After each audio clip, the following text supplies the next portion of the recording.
The discussion on best practices for collaboration between government and the private sector is critical. Incentives, smart regulations, and favorable business environments drive aviation growth.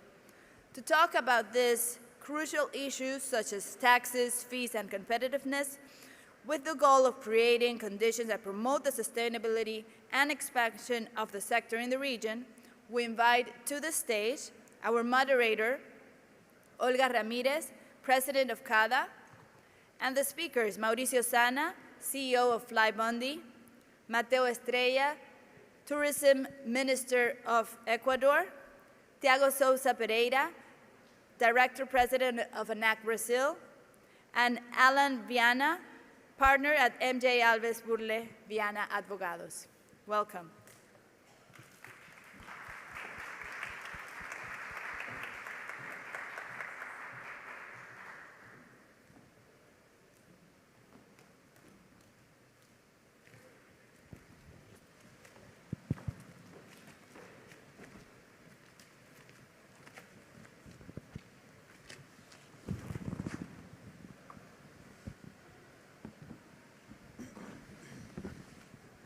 So, good morning, everyone. Buenos días, José Ricardo, ALTA. Muchas gracias por la invitación. So, we're going to have a very interesting panel as we are going to have a mix of English and Spanish as aviation industry. So, I'm going to switch to Spanish. Yo les quiero dar un poco cifras de lo que es el impacto de la aviación en términos socioeconómicos, porque como todo en la vida, no hay que dar nada por cierto, y si bien sabemos que la aviación tiene un impacto grande en los países, en la generación de empleo, pues vamos a ver algunos números. También sabemos que la aviación es un medio para desarrollar muchos fines, muchos sectores, la salud. Ahora veíamos con los CEOs de las aerolíneas lo que fue la industria de la aviación durante el COVID, para reunificación de familias, para conectividad en lugares remotos en varios países y sobre todo en la región de Latinoamérica. Creo que al final no conseguimos ¿podemos pasar a la siguiente, porfa? Acá simplemente les dejo unas cifras, todos estos son informes, pero vemos cómo la aviación apoya y aporta para la creación de empleos, para el aporte a las economías de los países, a la productividad, a la competitividad, la conectividad en varios de los aeropuertos. Vimos también todos los empleos que estuvieron en riesgo durante la pandemia. Creo que en cada uno de nuestros países tuvimos esa discusión de por qué tomar medidas para apoyar a las aerolíneas, y ahí vemos algunas cifras. Van a ver también en las gráficas al lado izquierdo la creación de empleos, el aporte al GDP en cada uno de los países. Siguiente, porfa.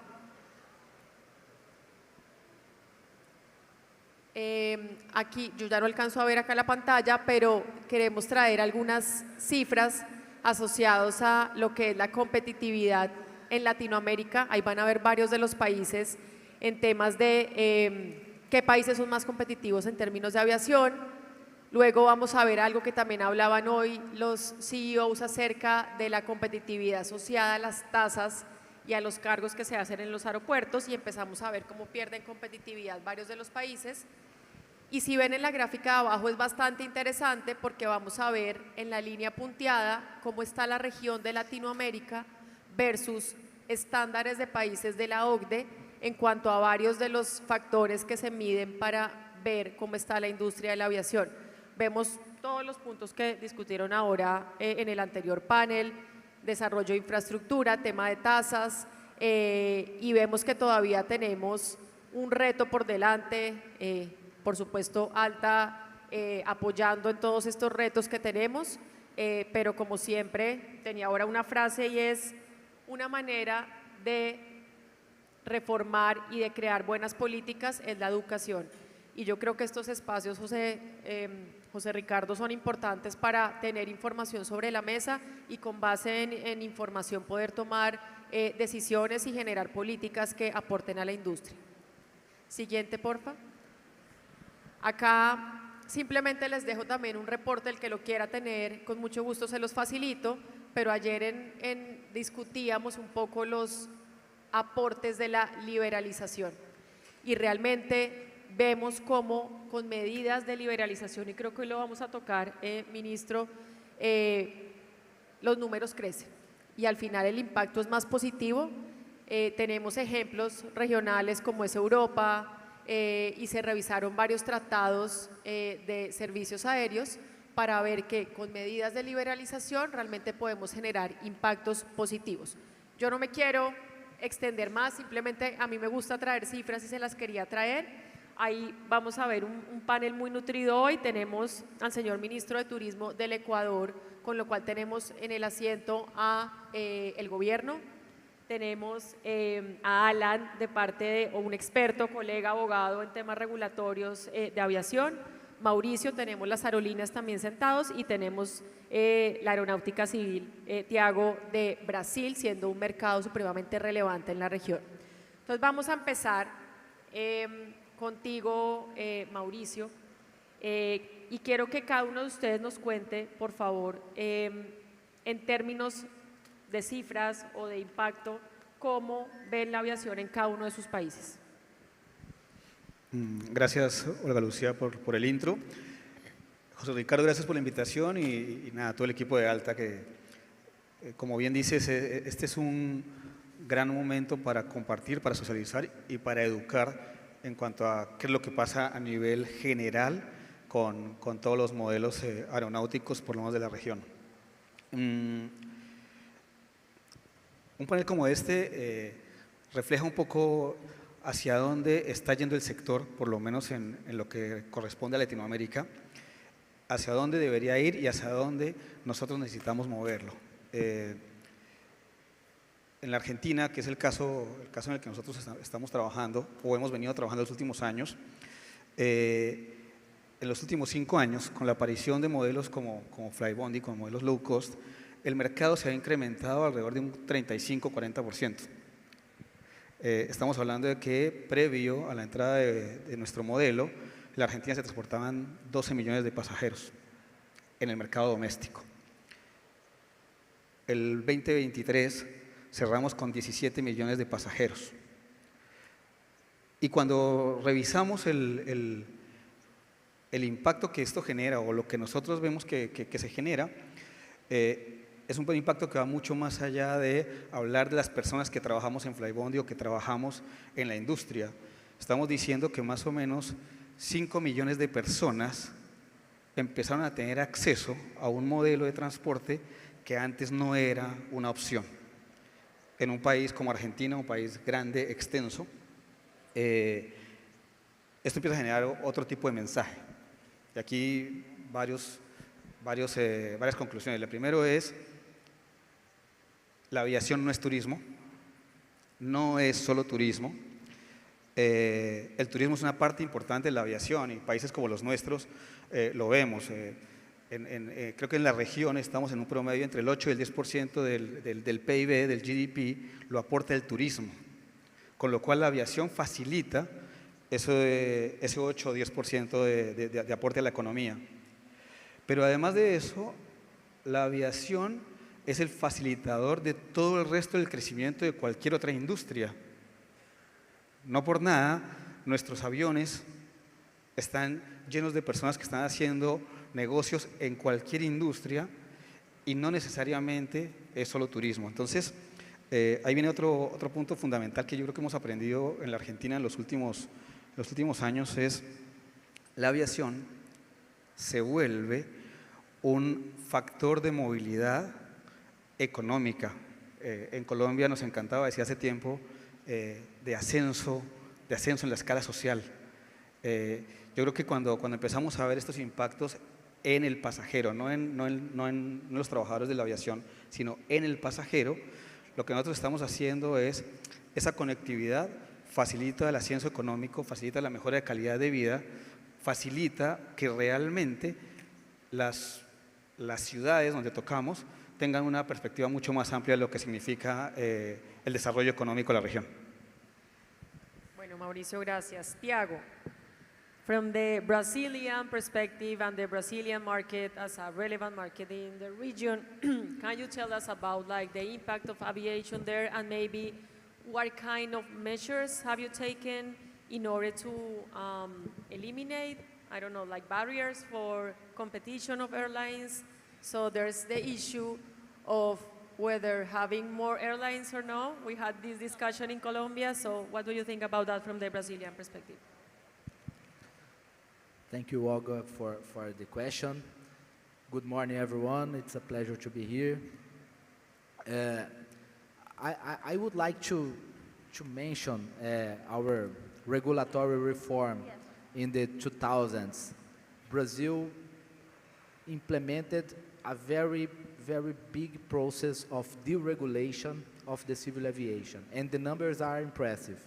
In the beginning of 2000s, we had 30 million passengers per year.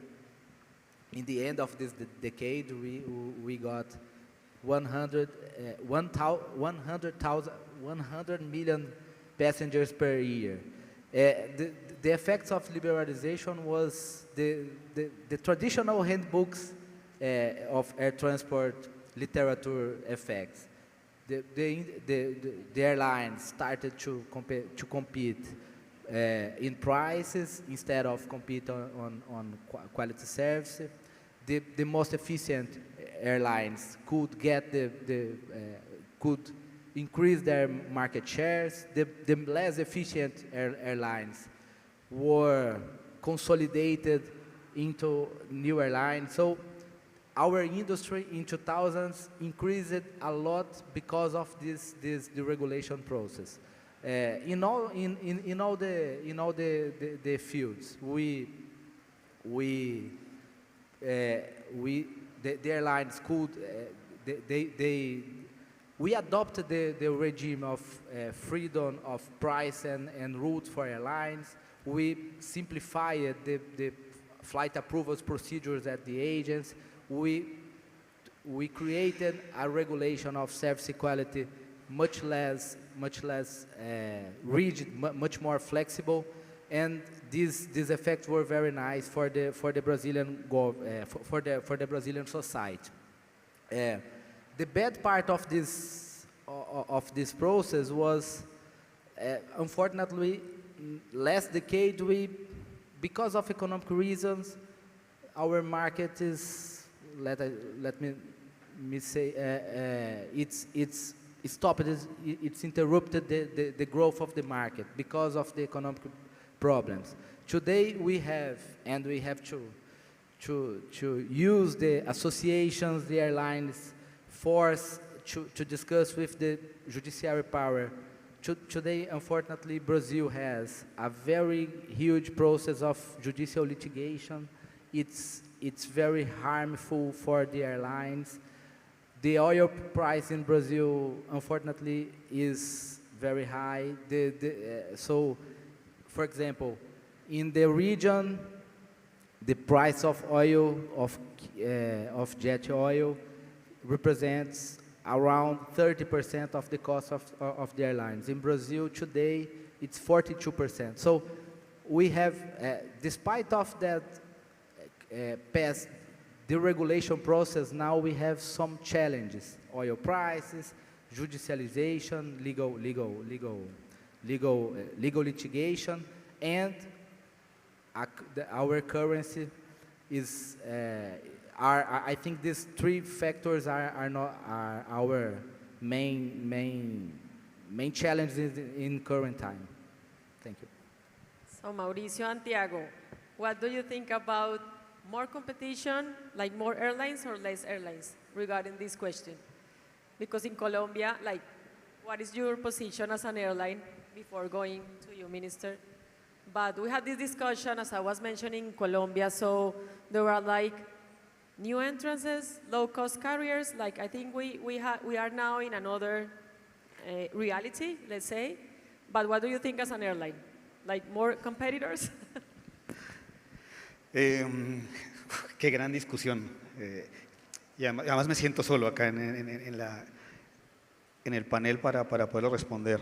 Yo creo que todo esto tiene que ver con la madurez del mercado que se esté evaluando.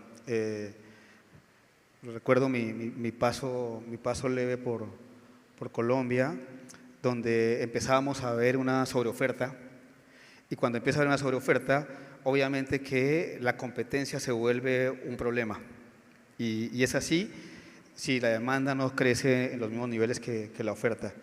Y hay mucho juego, y esto va para nosotros como operadores, hay mucho juego a veces irracional, ¿cierto?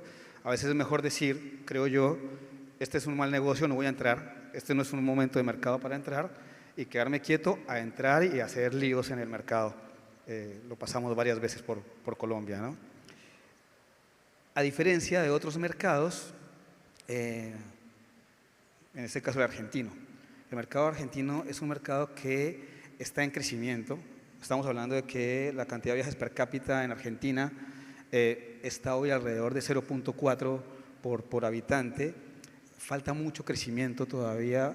Entonces, todavía incluso nosotros como competidores vemos la entrada de competencia como un muy buen mensaje para el modelo, para el mercado y de nuevo, para el crecimiento de la región.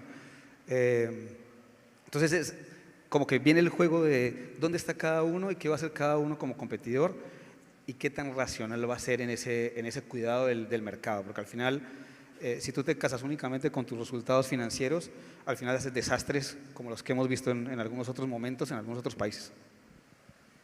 Bueno, ministro, ahora quisiera que usted nos contara un poco acerca de Ecuador, del impacto de la aviación en Ecuador, de la importancia del turismo. Veíamos que Mauricio dice, la aviación no es solo turismo, pero yo creo que usted nos va a contar que en Ecuador realmente es un factor bastante relevante, entonces por favor adelante. Bueno, muy buenos días, muchas gracias Olga Lucía, a todos los compañeros del panel. Primero, un gran placer estar aquí, muchas gracias José Ricardo por la invitación. Hemos trabajado juntos mucho con ALTA en los últimos años y lo queremos seguir haciendo. A ver, y yo creo que, y se preguntarán ustedes, ¿qué hace el ministro de Turismo sentado acá si no es de autoridad aeronáutica? Entonces, claro, y la respuesta es esa, estoy sentado aquí porque evidentemente el turismo es fundamental para la aviación y la aviación es fundamental para el turismo en el Ecuador. Nosotros en realidad no podemos vivir sin aviación, el sector turístico depende de la aviación, el 90% de nuestros visitantes llegan por vía aérea al Ecuador. Entonces sí, yo coincido en que la aviación es importantísima para otros sectores también, como mencionaron los CEOs hace un momento, pero para el sector turístico es fundamental. El Ecuador es un país pequeño, el Ecuador es un país situado entre Colombia y Perú, los que no nos ubican, estamos atravesados por la línea equinoccial, de ahí el nombre del país de Ecuador.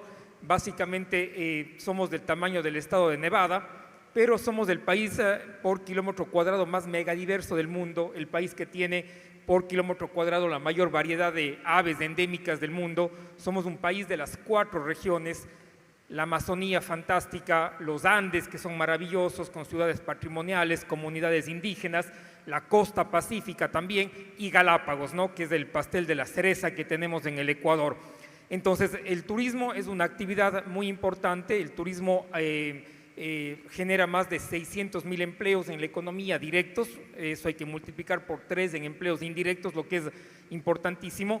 Somos un país pequeño, una economía pequeña, el turismo genera el 3% del Producto Interno Bruto, pero es el 4º producto de exportaciones no petroleras, ¿no? Después del camarón, después del banano, que somos el primer país productor, del cacao, pero el turismo es fundamental para nuestra economía. Muchísima gente depende de esto y lo más importante es que el turismo en Ecuador no es una actividad de grandes corporaciones, el turismo es una actividad de pequeñas y medianas empresas, el 90% de empresas ecuatorianas son pequeñas y medianas en materia de turismo y esto hace que el impacto económico del turismo vaya directamente hacia las familias, ¿no? Lo que es muy importante. Entonces, en ese contexto, la aviación para nosotros es fundamental, la conexión aérea tanto internacional como doméstica es realmente muy importante y el país está haciendo grandes esfuerzos en eso, lo vamos a comentar en un momento, pero en trabajar junto a la industria para poder hacer que la aviación sea aún más importante y lo decimos muy claramente, el Estado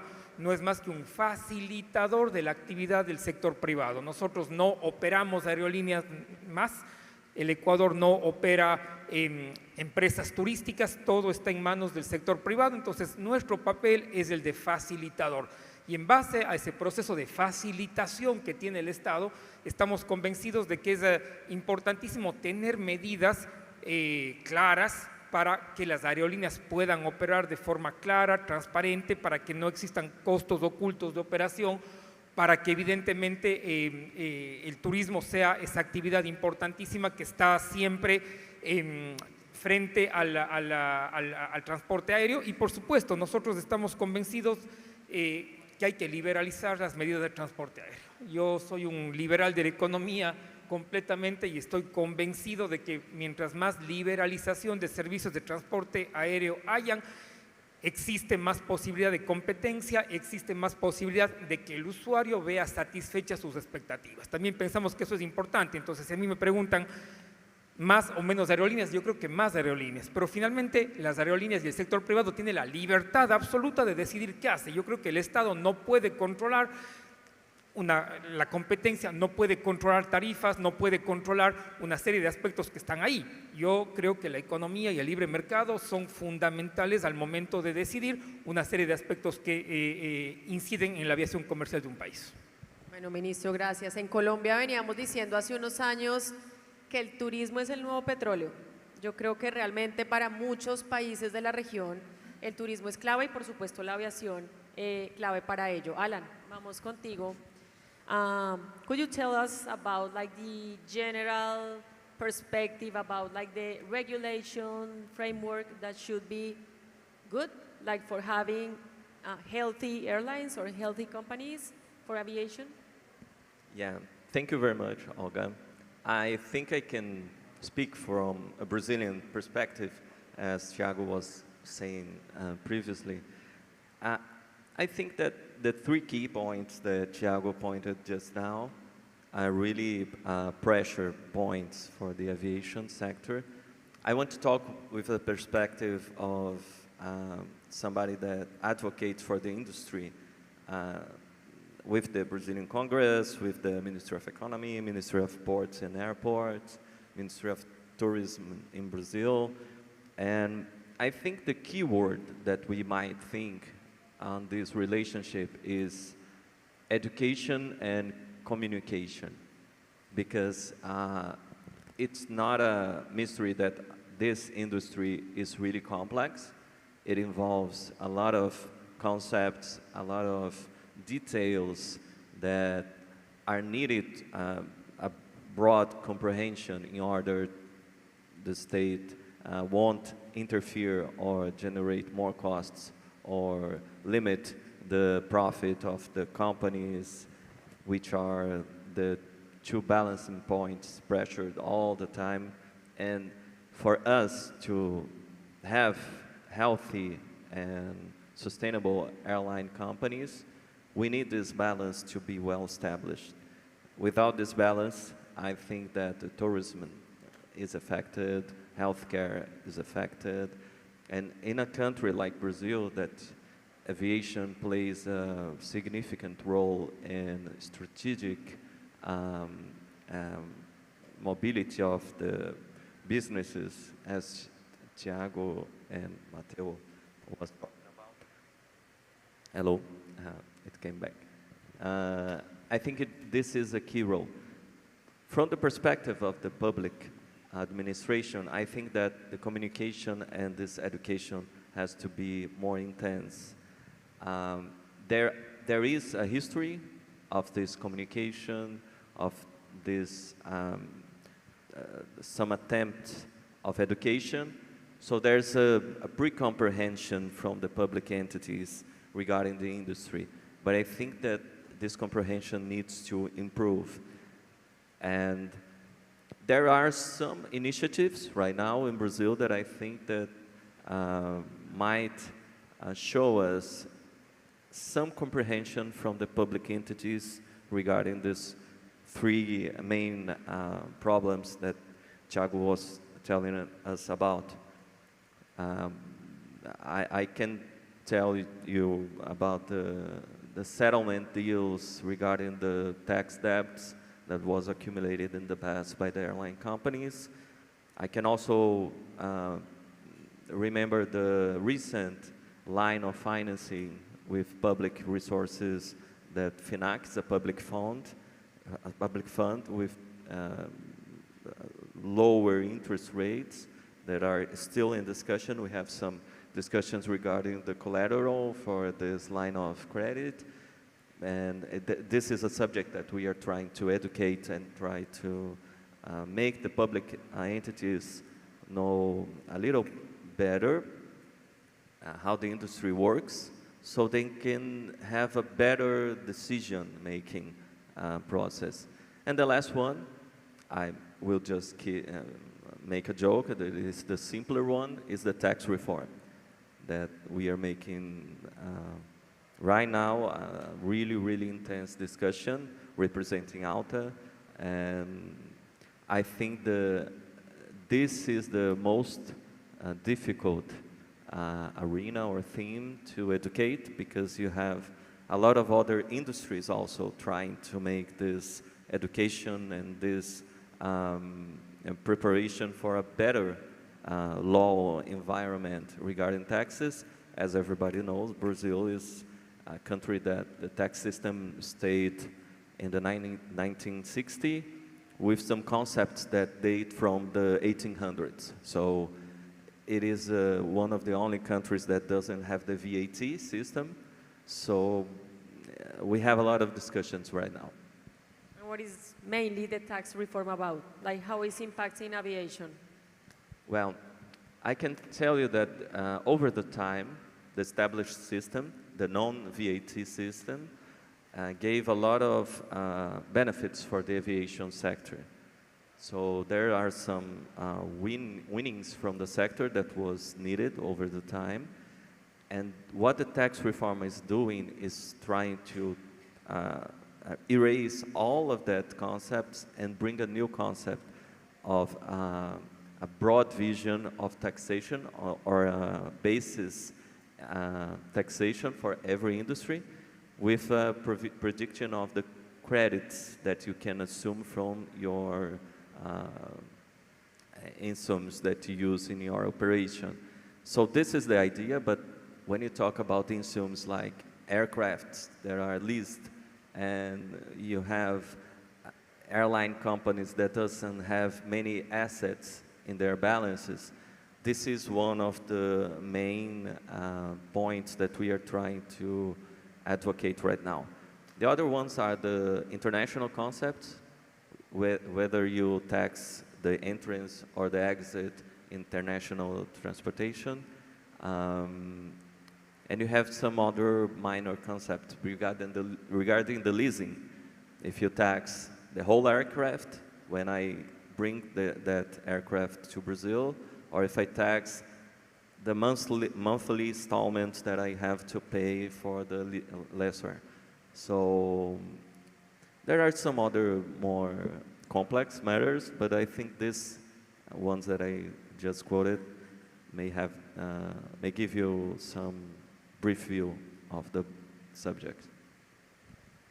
So, Jose Ricardo, we should keep in mind like these things that should be done from the taxation point of view, and these things shouldn't be done in each country. So, just to discuss and have fun.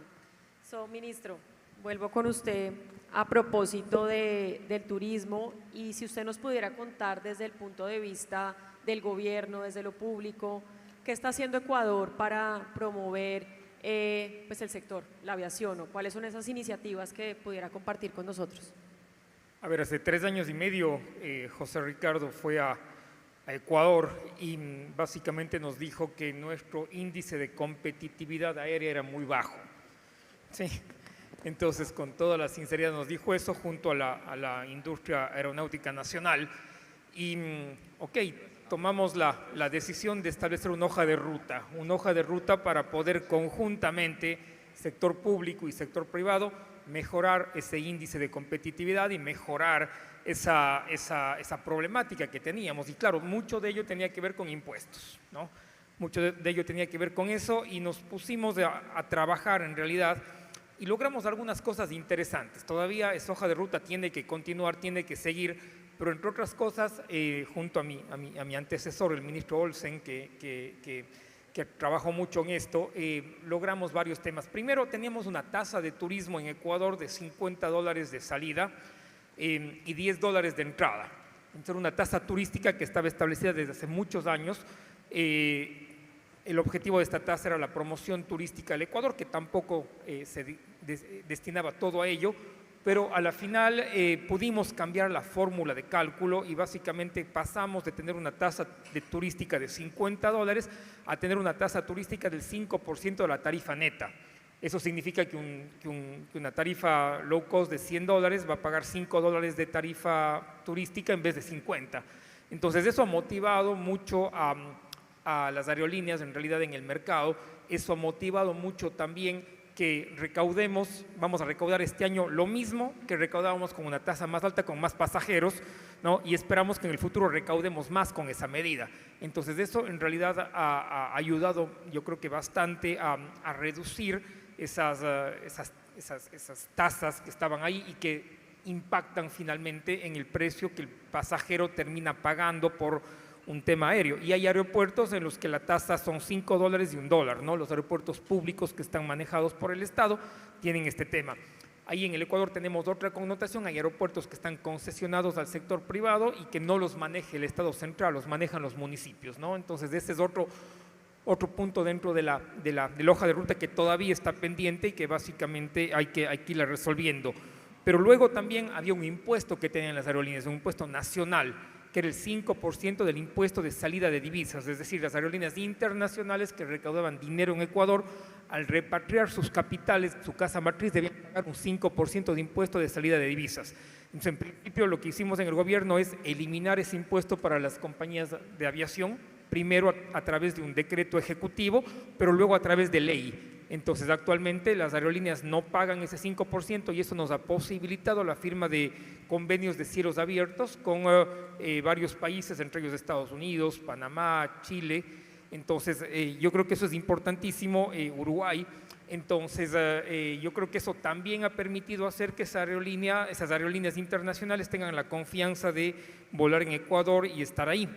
Y luego había otro impuesto, que era un impuesto que se cobraba a las aerolíneas internacionales, que era el 5% a los combustibles de aviación. Entonces, en la última ley también se está desmantelando ese impuesto, va a disminuir un 1% anualmente hasta llegar a 0 en 5 años. Entonces, son medidas de importancia que vemos que han ayudado a recuperar el flujo de pasajeros internacionales por vía aérea. El año 23 fue un récord ya, el 24 va a ser otro récord, vamos a subir un 6% en el número de pasajeros internacionales transportados, lo que no deja de ser poca cosa en un destino como Ecuador, que es aún un destino pequeño. En realidad tenemos 18 millones de personas.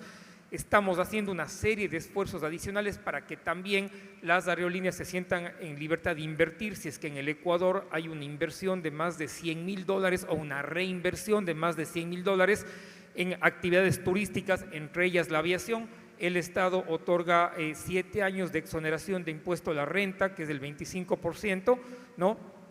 Durante esos 7 años. Entonces, en realidad son medidas importantes, interesantes que estamos motivando para que se pueda,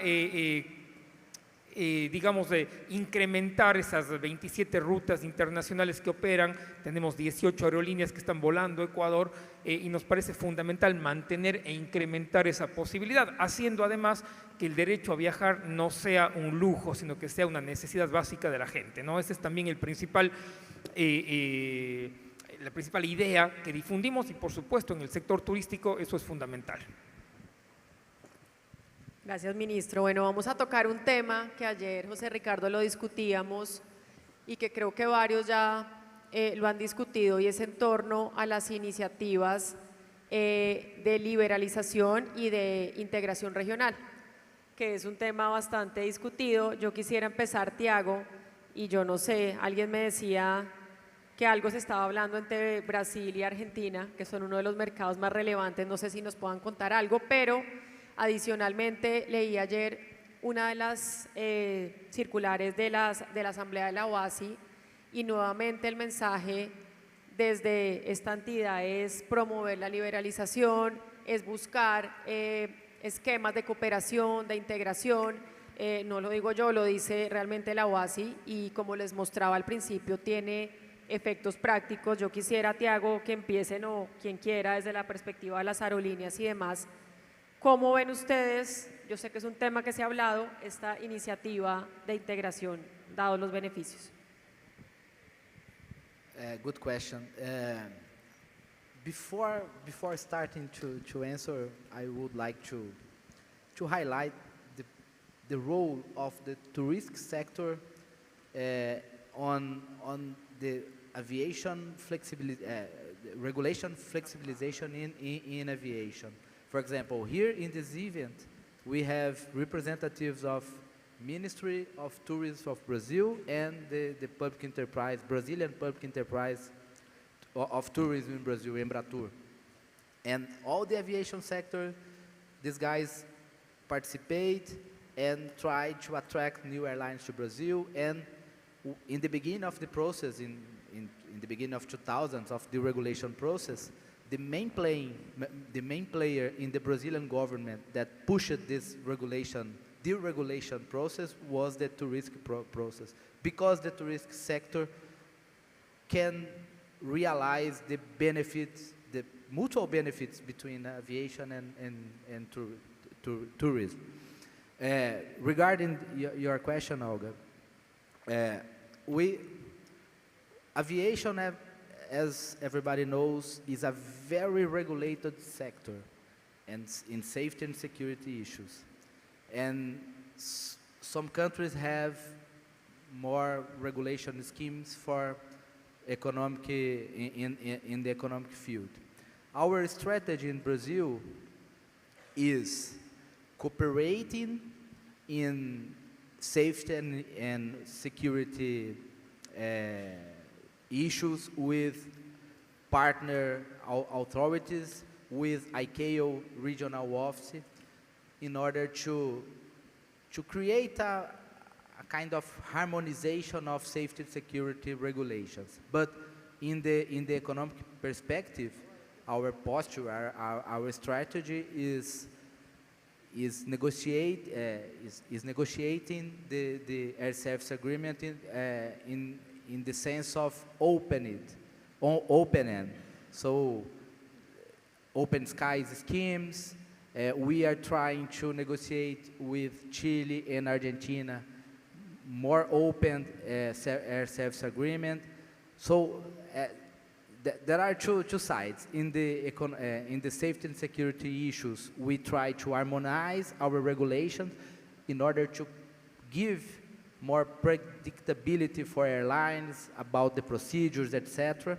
And under the economic perspective, our initiative is open the frequency, negotiating open skies agreements, air service agreements, and creating an environment in which the airlines can fly from all the countries to other countries in order to promote the competition in the region, in all the region. We are saying about a region with some problems of access, some problems of the lack of other ways of transportation, like trains, for example. So the air transport is essential to develop these regions.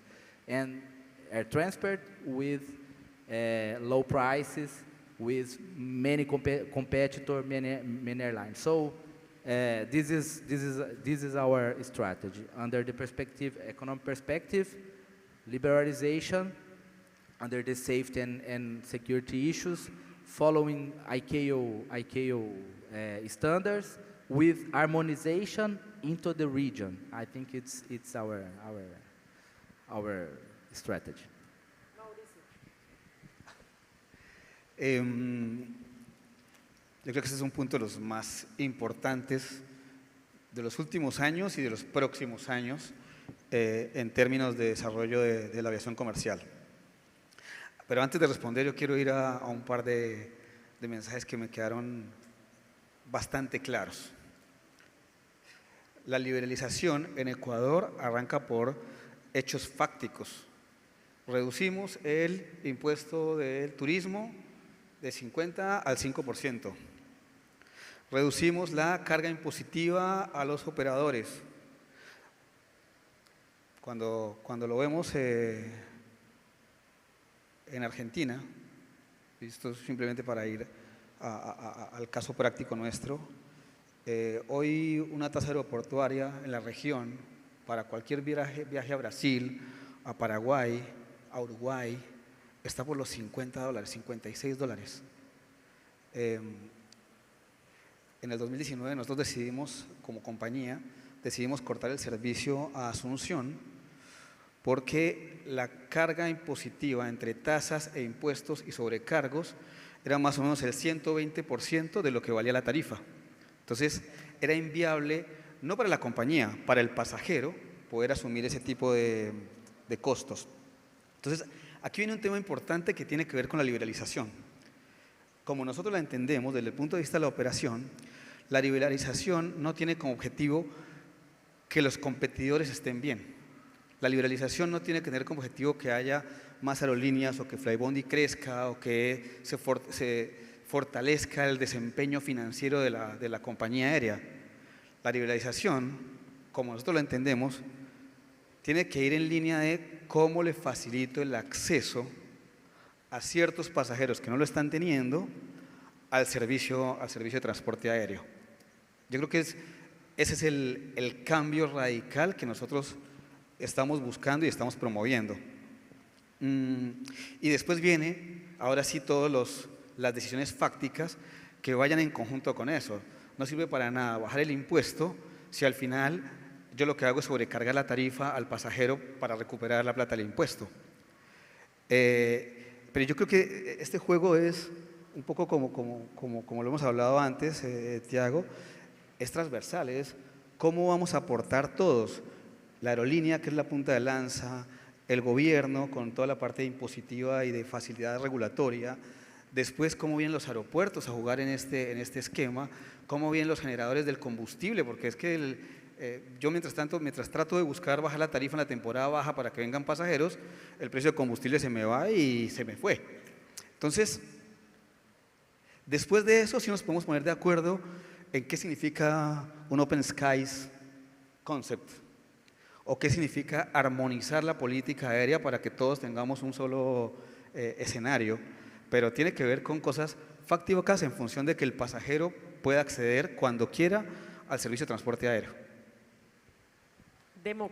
Democratización, diríamos nosotros, de la aviación, que es el acceso o no. Democratización al pasajero, de nuevo. Esto no tiene que ver con las compañías.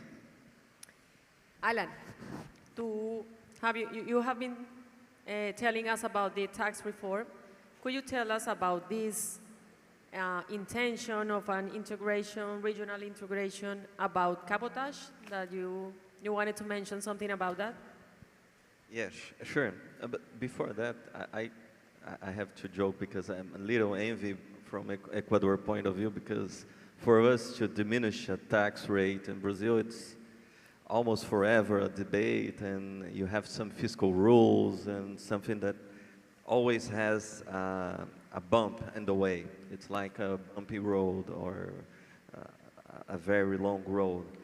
So within the context of the Brazilian tax reform, as a lot of themes or discussions in Brazilian Congress, you have the political powers involved in this decision making, right? So in Brazil, you have also a complex political division of more than 30 parties you have in Brazil right now, but nonetheless, they are divided in three main branches: the right, left, and the center. So within the center being the leverage power to make a majority government. So within this context, we have some political influences in the themes that are being discussed in the tax reform. Right now, the text is in the Brazilian Senate, the regulation text. We had a constitutional amendment. It was the first stage of this tax reform because our constitution has a lot of tax rules. And then right now, within the debate from the regulatory point of view, we have a congressman that is responsible for the drafting of the text and the discussions with all the industries, Senator Eduardo Braga. That is a senator that reflects the power or the political influence from the Amazon region. So you will see in the tax reform a lot of themes like the free tax zone within the Amazon, that is an Asian politics of Brazil, trying to develop the forest region, bringing incentives for industries to be established there.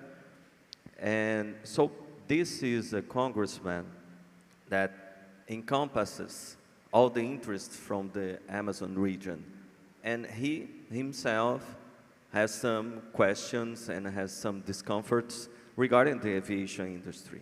So I remember earlier today, John talking about trying to talk with some public entities and being asked, okay, you're talking about all of these things regarding the industry, once again, communication and education, but the price of the ticket is skyrocketing, so you are profiting.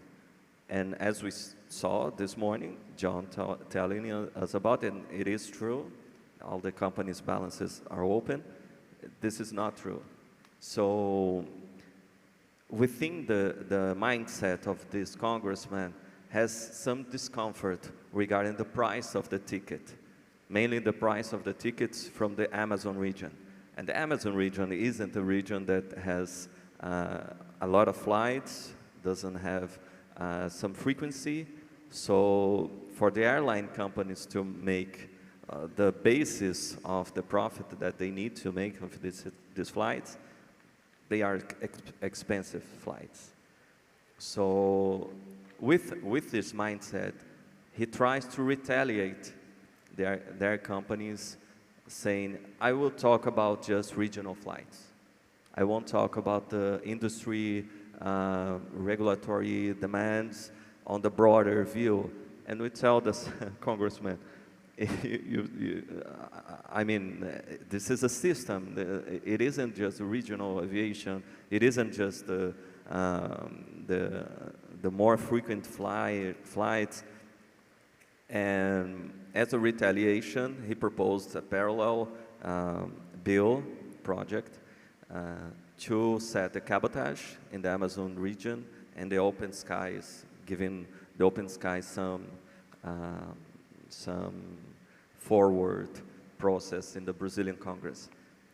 But I think this is a misconcept from the congressman. I respectfully think about this with myself, because if this open skies or cabotage go forward, you still will have the regulatory framework that we have right now in Brazil, the taxation regulatory framework. And ANAC is working really diligently in a lot of solutions, a lot of this education, and try to subsidize our debates. But if I have to hit a bottom line, it will be really interesting to ask the senator if after this movement, it's kind of a retaliation movement, if any international airlines within the Amazon, around the Amazon region, search him saying, okay, I want to go to Brazil. They won't take this step because the regulatory framework is so complex, is so expensive for the companies, that it doesn't mean that if I have cabotage or if I have open skies today, the other airline airline companies will come to Brazil. Bueno, vamos a ir en estos últimos 7 minutos por una tanda final de pregunta. Medidas concretas. Yo creo que hemos hablado del trabajo en colaboración, de la comunicación, de la educación, de el impacto positivo que tiene la aviación, pero yo les pediría a cada uno de ustedes que hablara de una medida concreta que nos permita reforzar como este crecimiento de la aviación y todo esto que hemos hablado hoy. Sí, muchas gracias. A ver, yo creo que 2 medidas concretas que estamos proponiendo desde Ecuador y es interesante hablar de esto. Estuve hace pocas semanas en una reunión de la CAN, de la Comunidad Andina de Naciones, que es nuestro bloque de integración, el bloque de integración que compartimos Colombia, Ecuador, Perú y Bolivia. Y en realidad yo creo que hay 2 aspectos claves en esta relación básicamente regional. El primero, nos parece a nosotros muy interesante que las autoridades de aviación puedan homologar sus procesos de certificación de compañías aéreas al momento de entregar un AOC, para que una compañía, cualquier compañía que tenga un AOC en los países andinos pueda operar domésticamente en el otro país andino. Me parece a mí que eso es una medida de liberalización que ya ha ocurrido en la Unión Europea en muchas ocasiones, que ya ha ocurrido en bloques de integración económica, y eso me parece que podría ser un factor determinante al momento de evaluar ciertos costos operativos, porque no deja de ser cierto que la certificación en cualquier país es onerosa para las empresas, pero si es que ya la empresa o la compañía aérea tiene su AOC de operación cumpliendo la regla colombiana, peruana, ecuatoriana, y básicamente esa regla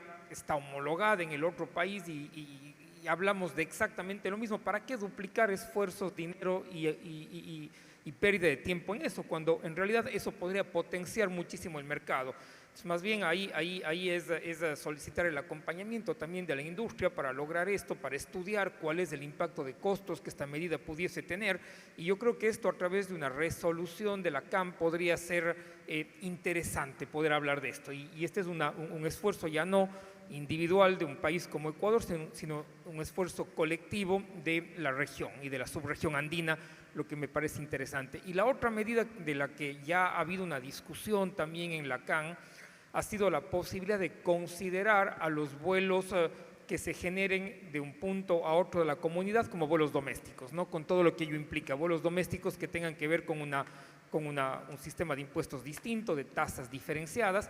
Yo creo que ese es un aspecto positivo, un aspecto que puede ser muy interesante para cualquier aerolínea que opere en la comunidad andina, ¿no? sin irnos a un modelo de costo o de otra cosa, sino a cualquier aerolínea que opere en la comunidad.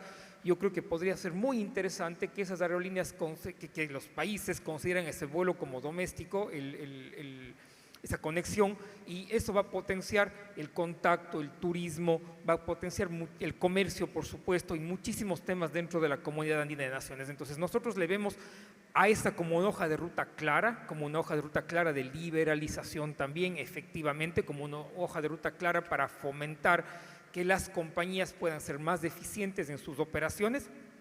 Y efectivamente, ya la compañía evaluará si es que le conviene o no esa medida de volar domésticamente dentro de uno u otro país. En el tema de los AOCs, nosotros ya reconocemos AOCs de autoridades aeronáuticas internacionales cuando vienen a volar en nuestros cielos. Es decir, la aerolínea internacional no es que tiene que certificarse para volar en un país, ya reconocemos eso, pero yo creo que domésticamente eso se puede lograr y eso se puede hacer. Entonces me parece que podemos trabajar conjuntamente en esa hoja de ruta a efectos de lograr estas medidas interesantes, importantes, y que van a fomentar sin duda alguna el crecimiento de la aviación y sobre todo también la satisfacción del cliente, el turismo y el turismo intrarregional. Mucho hablamos de este turismo intrarregional en los países, pero yo creo que a eso hay que ir. Gracias. I think from the perspective that I was talking about, the regulation needs to have a more intimate and clear communication from the sector. I think that it isn't, nobody will disagree that it is an essential sector. Brazil, with this continental dimension, It is really dependent on the airline companies. As Thiago was saying, we don't have much railroads or other transport systems. So I think this comprehension needs to be clear. I think ALTA Botelho is doing an amazing job because this communication within the public entities needs to be more clear and simplified because it is a really complex sector. I think that the concrete measure that we might make in Brazil is to establish a much better communication with the public entities.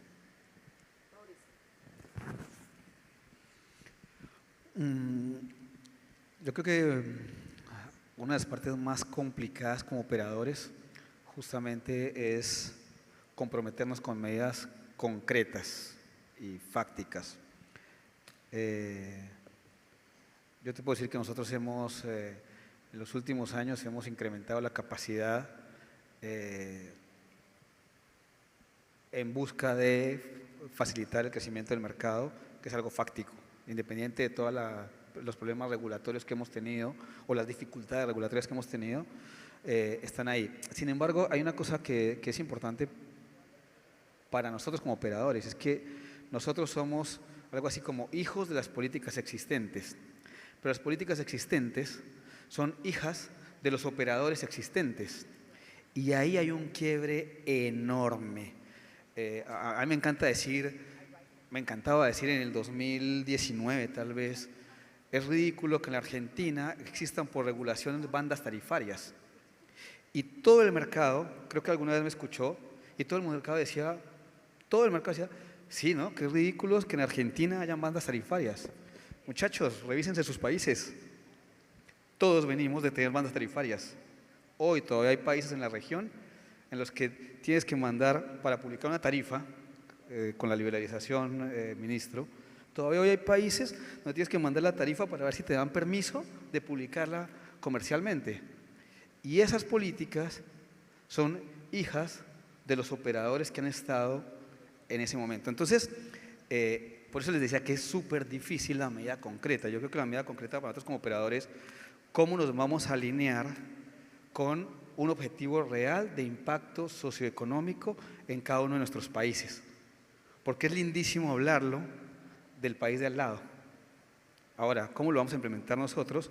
Estamos no de acuerdo con que vengan, yo como operador, voy a facilitar la entrada a la Argentina de una aerolínea extranjera que venga a hacer, a hacer tráfico doméstico.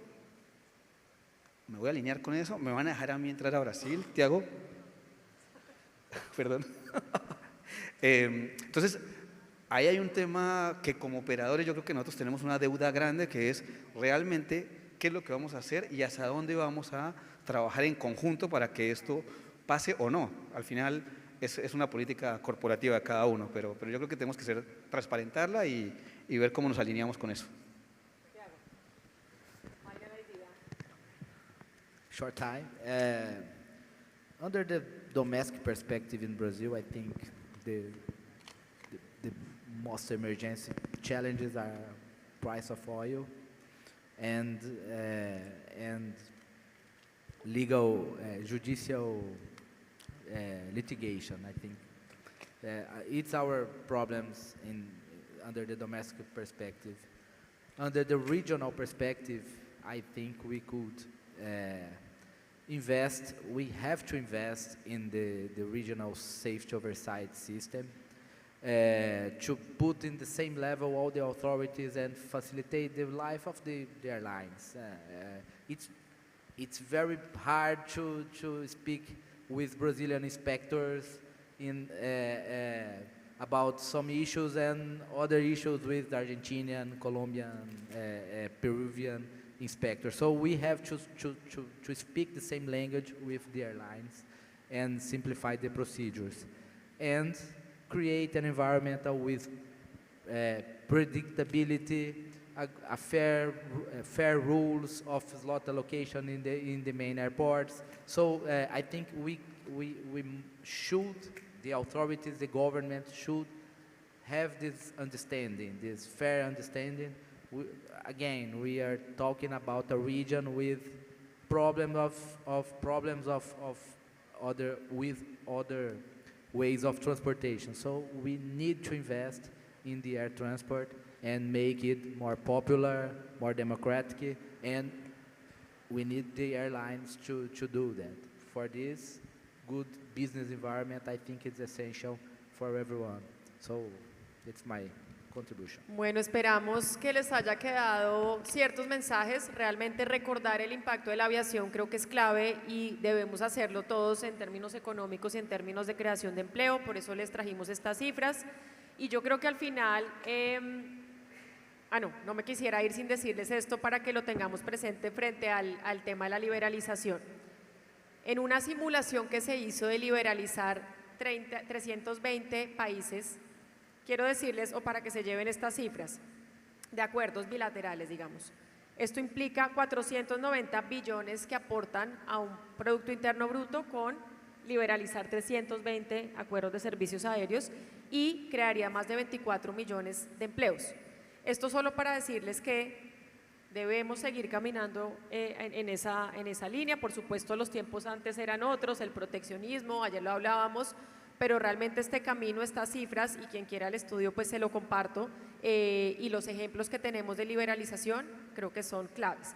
Y sobre algunos mensajes finales de acá, educación, comunicación, no es solo turismo, ministro, sirve para otros sectores, hay países donde lo es como en el que nosotros estamos, de regulación, desregulación, libertad tarifaria, simplificación de procesos, armonización de procesos. Hoy nos acompaña el doctor Sergio, nuestro director de Aviación Civil de Colombia, y realmente ya nosotros en Colombia hemos entrado en la armonización de varios de los procesos desde el punto de vista pues de las LARI, de operaciones y demás, que ayer lo hablábamos. Tenemos que tener una hoja de ruta, una planificación, muy claras las medidas que Ecuador ha tomado y que han tenido un impacto positivo. Impuestos, sin duda la discusión hoy sobre la mesa en Brasil, reducción de tasas y pues nada, el tema de armonización. Entonces, muchas gracias a todos y pues recordemos el impacto de la aviación positivo que tienen todos los sectores. Gracias.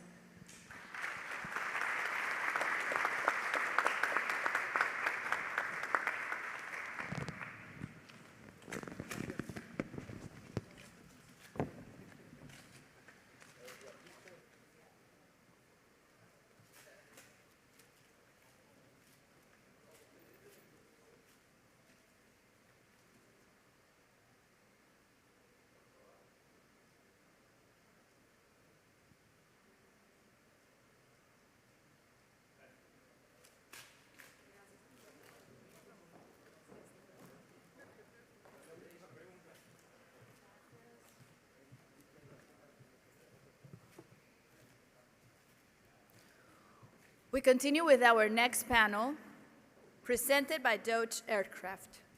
With a commitment to providing the safest, most efficient, and accessible means of transportation for the people of Latin America and the Caribbean, the airline industry continually seeks to improve the passenger experience. This panel will address key initiatives and strategies to reinforce the role of the passenger as top priority, discussing how the industry is evolving to better meet their needs and expectations.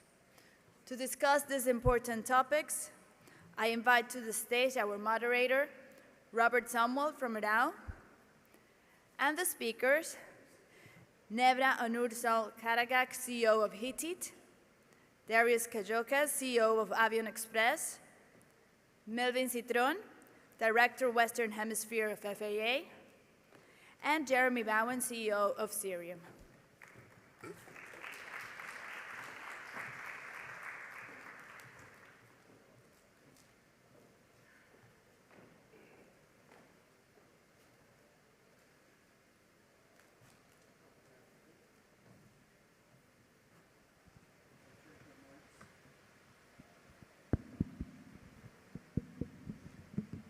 Well, good afternoon, and welcome to this panel discussion entitled Passengers in the Center.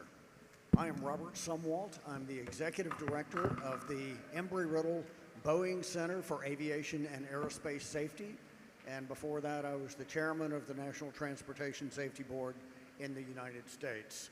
The focus of this panel will be making sure that passengers receive the safest, most efficient, and best means of transport for the people in the region. Passengers must always be in the center and priority. I'd like to welcome each of our panelists, and I'll let them introduce themselves. Jeremy? Hi, so my name is Jeremy Bowen. I'm the CEO of Cirium. We're a data and analytics company that predominantly work within the aviation sector and extensively within the airlines. Hello, I'm Nevra Onursal Karac. I'm the CEO of Hitit. We are an airline IT company, basically providing solutions all the way from schedule planning to passenger to accounting and cargo. Good morning, everyone. My name is Melvin Cintron. I'm the director for the Western Hemisphere for Federal Aviation Administration. I have the pleasure of knowing Robert from previous lives in the NTSB. Worked in Afghanistan, building their aviation system, representing the Secretary of Transportation. Prior to that, I was the regional director for ICAO for 8 years for North America, Central America, and a bunch of other things, but I'm very happy to be part of this panel. Thank you. Hello, everybody. Pleasure to be here. My name is Darius Kayokas. I'm the CEO of Avian Express. We are globally leading ACMI provider. Glad to be part of this discussion today. Thank you. And before I move on, Nevra, I want to thank you and Hitit for a wonderful reception last evening. Thank you.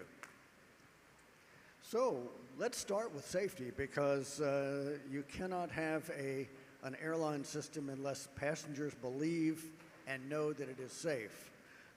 So let's start there. Darius, tell us a little bit about your business model and how you ensure safety across your entire operation, because you're all over. Oh, sure, with pleasure, Robert. So we are basically airline for other airlines, and in a regular year, we operate pretty much globally in 5 different continents.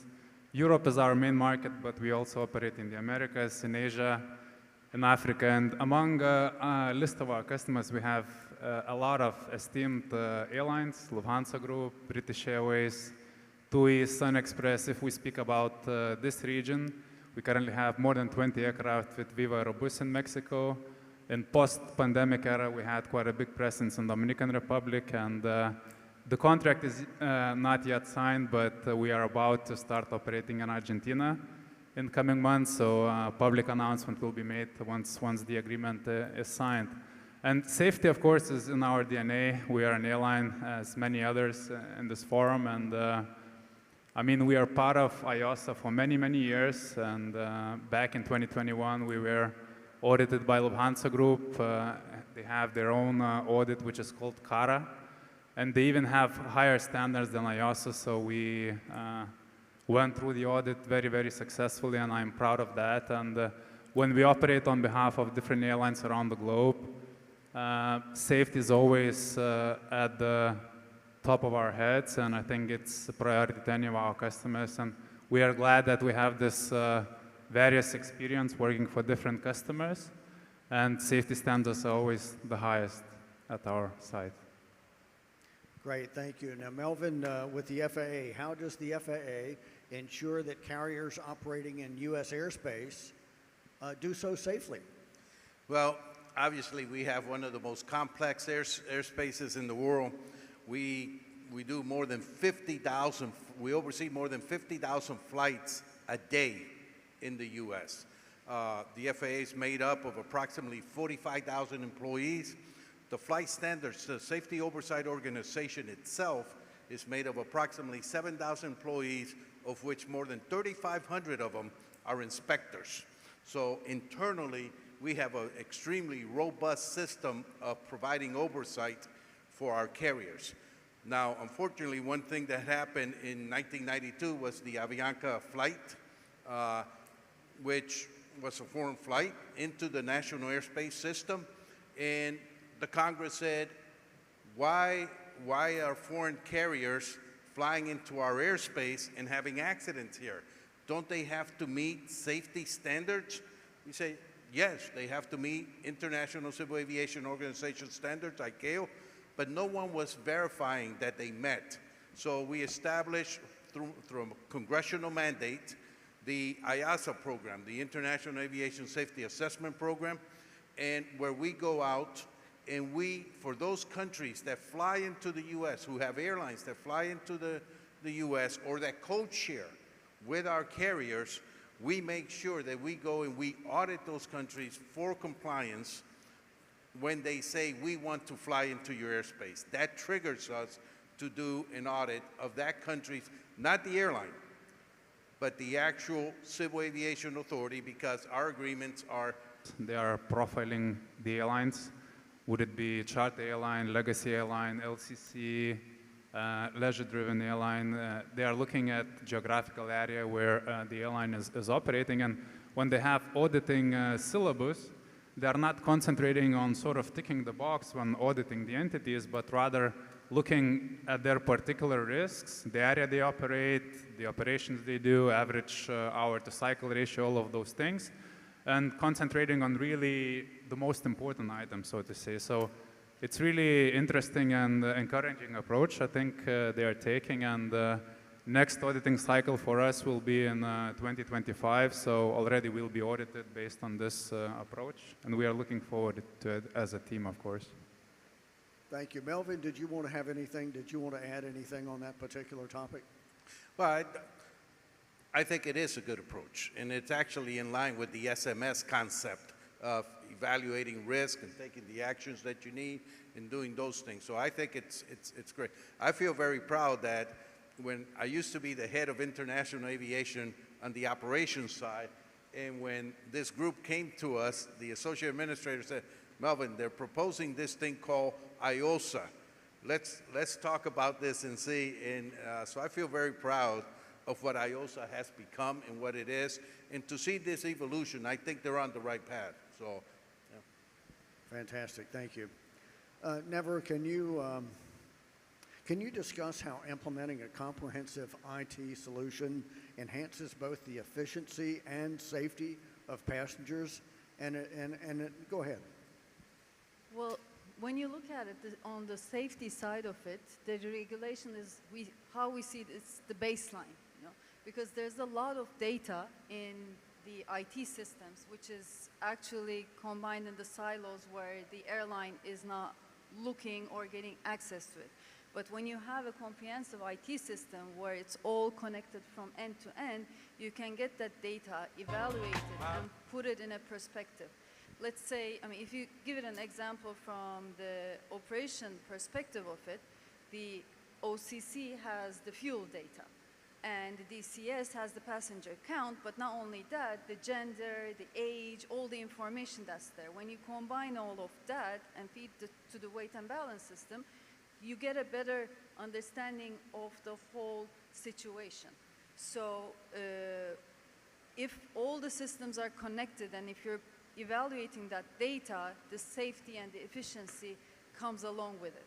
But now when you look at it from a technology perspective, evolving significantly, and you're probably all following the concept of the digital twining. You know, how you replicate the whole operation with the aircraft and all the add-ons that you can put it and try it on before you actually put it in perspective, put it in place. So that affects the whole safety and the efficiency for the passenger, for the whole operation. Let me follow on to that. How do you see technology shaping the future of aviation safety? Well, as I said, the digital twining is a part of it, but understanding the data, evaluating it, the IT and the technology is just one tool that the airline needs. It's having the access of it and basically working hand in hand with the airline and the technology provider. If you outsource the IT and not think about it much, then you can actually worry about all the other dynamics of the operation. Great, thanks.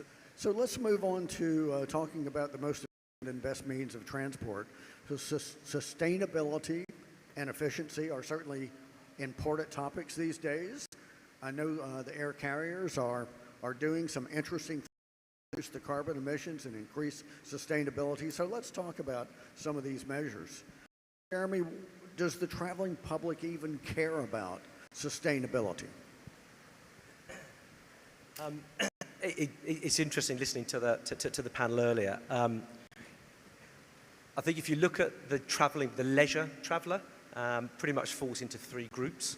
And there was a Booking.com survey at the beginning of the year that 1,000 travellers and asked them what they thought about sustainability. It really is quite polarised. You've got some people that are very advocates of it and obviously choosing not to fly or to reduce their flight. And their survey came almost a third of the people just don't care. If it gets in the way of their travel, they don't care about it. And some of the survey, the feedback coming out of it was pretty terrible. So if we think from a leisure perspective, typically from a leisure perspective, people are doing on convenience and cost. What we're seeing, though, is that what will start to move the dial is the business traveller, not the corporate travel managers that are running those programs. It's now those very large PLC, those quoted companies that are having to offset their Scope 3 emissions, their business travel. And if they're paying for it, they sure as hell want to measure it correctly, and they sure as hell want to make sure that it's being reduced. So Cirium's part of a very large UK PLC. We're the 5th largest company on the FTSE. We are measured very closely on what we're doing on our scopes, to the point where there's offer to trade down. So the business, if you're flying business, you can trade down and get paid money. If you're flying premium economy, you trade down. And so those travel managers that were setting the program, we're seeing now is it's going to be the finance teams, it's going to be the corporate investors teams that have to reduce those Scope 3 emissions. And as sure as we're getting travel and entertainment budgets, carbon budgets are coming as well. So they'll have to choose the most fuel-efficient flight. That's fascinating. Nevra, are sustainability concerns actually changing passenger decision-making? And I think Jeremy might have hit on some of that, but what's your perspective? I agree. The business traveler definitely focuses on more, but it's also part of the communication. You know, if airline is putting out there what they're aiming to do, their goals, the emissions, the flight information with it, then the passenger is a bit informed. But on the other hand, when you similar survey that ALTA did last year, you know, the perception is that usually people think aviation is creating a lot more emissions than what it actually is around 3% when you look at it globally. So it's a bit about communication, it's a bit about how the airline positions itself, but it's definitely more important for the business traveler than the leisure traveler. Melvin, when you and I spoke earlier, you talked about connectivity, and I thought you were talking about internet connectivity, but you're not talking about that at all. Let's talk a little bit about the connectivity issues in the Caribbean. What is the issue here? Is it just a regional problem? And from your perspective, what is the impact to passengers, and what can they do to look for a possible solution? So when you talk about connectivity, what are you talking about? Well, I'm talking about a girl who, instead of getting pregnant at 15, actually gets an opportunity to become the head of state, to become president, prime minister. It's a young man that instead of walking around barefoot, gets an opportunity to go to college and lead an organization and be the CEO. So aviation for developing states, especially in the Caribbean and small island states, it is a socioeconomic driver that breaks barriers of poverty and breaks chains that hold societies back. Once you take that approach, then you can say, okay, wait a minute. I need to go ahead and institute the laws and the policies that open us up, because protectionism is one of the challenges of having connectivity. Fear of fair competition is another one of the challenges. Fear of liberalization. I think the panel previous to us were talking about some of those challenges. And it actually takes, and here we have some leaders from from the Caribbean, the change to open up their markets, to allow healthy competition, to go ahead and allow this growth and to allow those opportunities for their societies, for their economies, has to start at the top. And that's part of the problem. If we have not educated at the top level of what aviation is, then governments will never see what they are leaving on the table. What they see is what they're taking. They say, well, we get $25 million every quarter because we have X millions of passengers coming in. They don't see that they could get twice as much as that, even more than that, if they have the right policies and legal systems in place to allow for these airlines to be able to come in, be competitive, to allow the passengers to have lower fares. You know, we used to bring ministers of transport in the U.S. We had a program, and we would bring them in to teach them and show them what it would take to set up an aviation system. And when I go and I speak to a minister and I tell them about the importance of aviation, I've had ministers tell me, Mr. Cintron, that aviation is important to you, but I have teachers to pay and babies to feed. And then you say, but minister, do you understand that for every passenger that gets off an aircraft and they get in a taxi, they give a job to the taxi driver, they give a job to the person that pumps gas in that taxi, they gave a job to the people who sell their wares in the street, they stimulated your economy in the hotels and the businesses. And most importantly, especially for small countries, where people see aviation as this is for the rich, this is for the upper middle class. No. That farmer who will never go into an airport, will never fly on an airplane, but they're growing their fruits, their vegetables, their crops, and those are becoming part of this chain that is supplied by aviation, because ministers of tourism, they like to say, tourism is the cornerstone of the development, of our socioeconomic development, of getting these benefits for us. And I agree. But if you agree that tourism is a cornerstone of your socioeconomic development, then you must acknowledge that aviation is the cornerstone that allows that tourism. And it's just a learning process that's going to take us a while. I think I can add to that. Coming from Istanbul, Turkey, and you know, Istanbul is a big hub now, and of course our government really pushed the limits. And we have the new airport, and the logic in terms of the location, we're a pretty good center for it.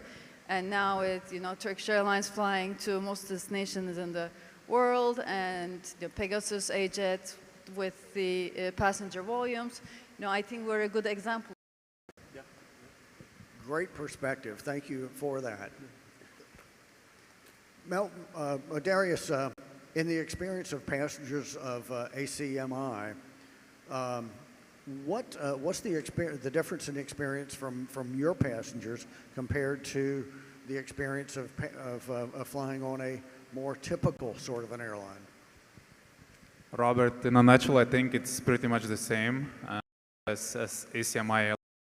We adapt our product to the requirements of the customer airline, would it be exterior, interior, cabin layout, all a mix of business and economy, so we can adapt to the customer.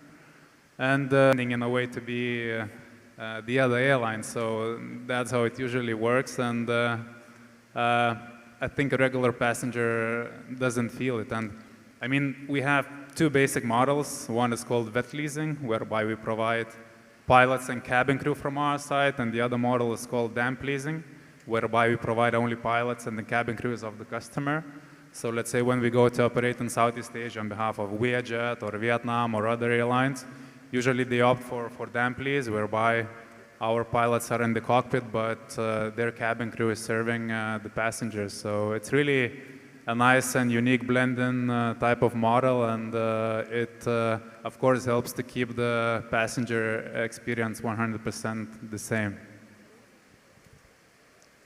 Great, thank you. Nevra, back to you. Information technology has helped to improve the passenger experience. I remember not even 20 years ago, we'd have to go find a computer to print out our boarding passes. Now we can pull it up right here on our phones. When I boarded an airplane yesterday, I didn't even have to show my boarding pass. It was through a biometric device that got me on the airplane. So without revealing any trade secrets, what technological changes can passengers look forward to further enhance the customer experience? Well, as you said, I mean, boarding with the printing biometrics, and we have the apps where, the push notifications, everything is on the app basically, but, those are the current situation.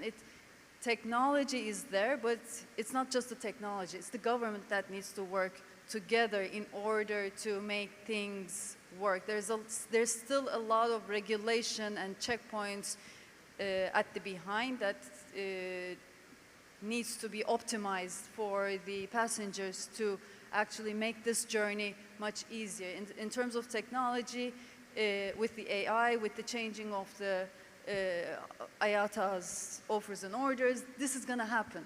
But there's more to it than just technology. Great. Jeremy, Cerium is certainly well known for reporting on-time performance data. Why is OTP so critical in improving the passenger experience? It's interesting. I mean, we've been doing it for 15 years, and I think as on-time performance as a metric within an airline, it was an airline metric and an airport metric spoken about to each other. It was kind of hidden within the aviation ecosystem. It didn't go out. It was very much a B2B term. I think what we see now with more connectivity, with more options of travel, it used to be that people were based on price and convenience. So I live in London. If I drove past Heathrow to get to Gatwick Airport, if the flight was $500 cheaper. Now there's that third thing that's come in with the increase in options, is that people want to make sure they get there on time. They want to make their business meeting, they want to make their connection, they don't want to eat into their leisure time. And so those airlines which have invested heavily in the processes, in the leadership in the top to be able to deliver an on-time performance safely, are quite rightly singing it from the rooftops. And we've seen it cross over from a B2B term into B2C.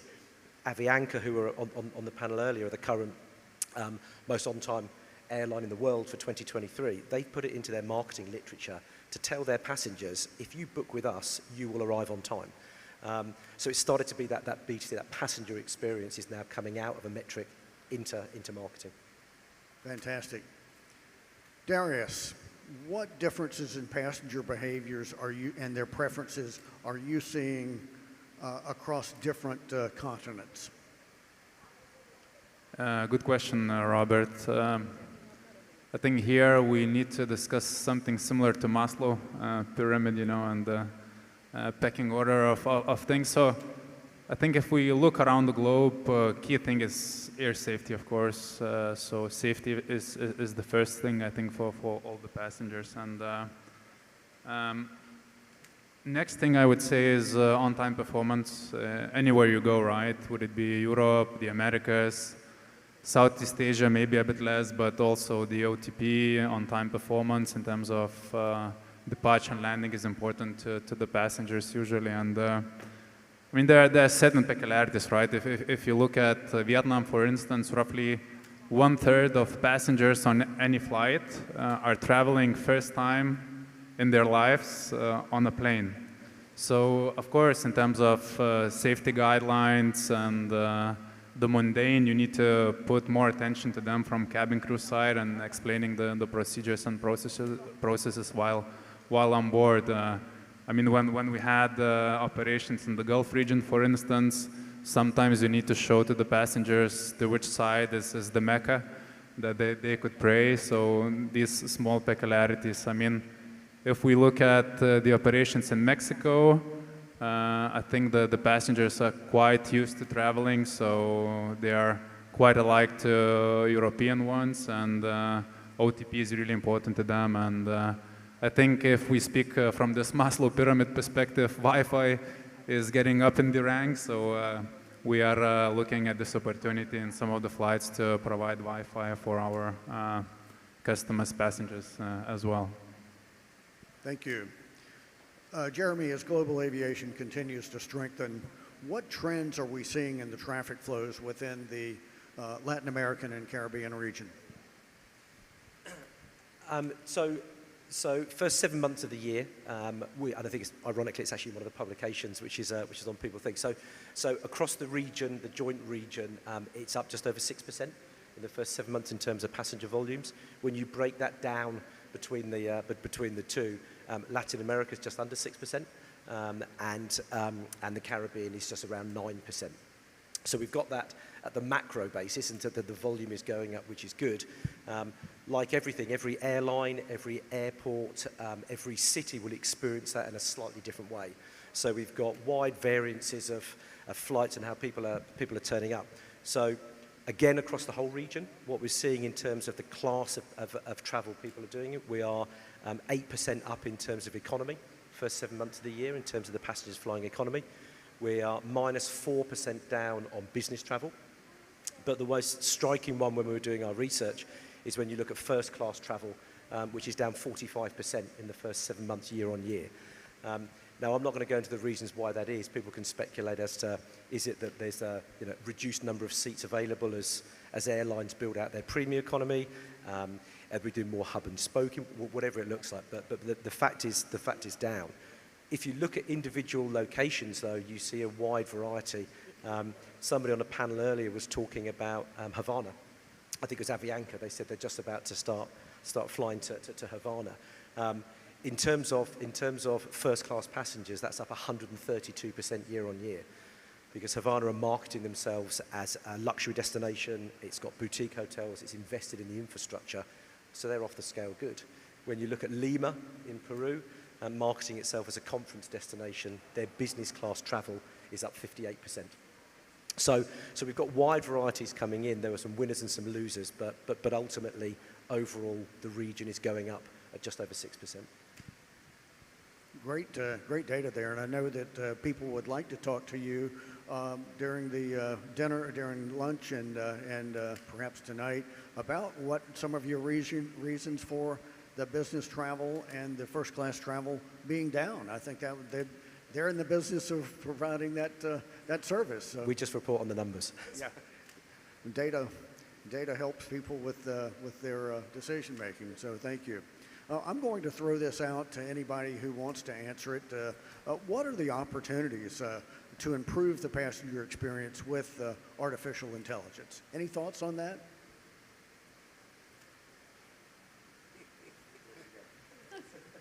Well, I'll go.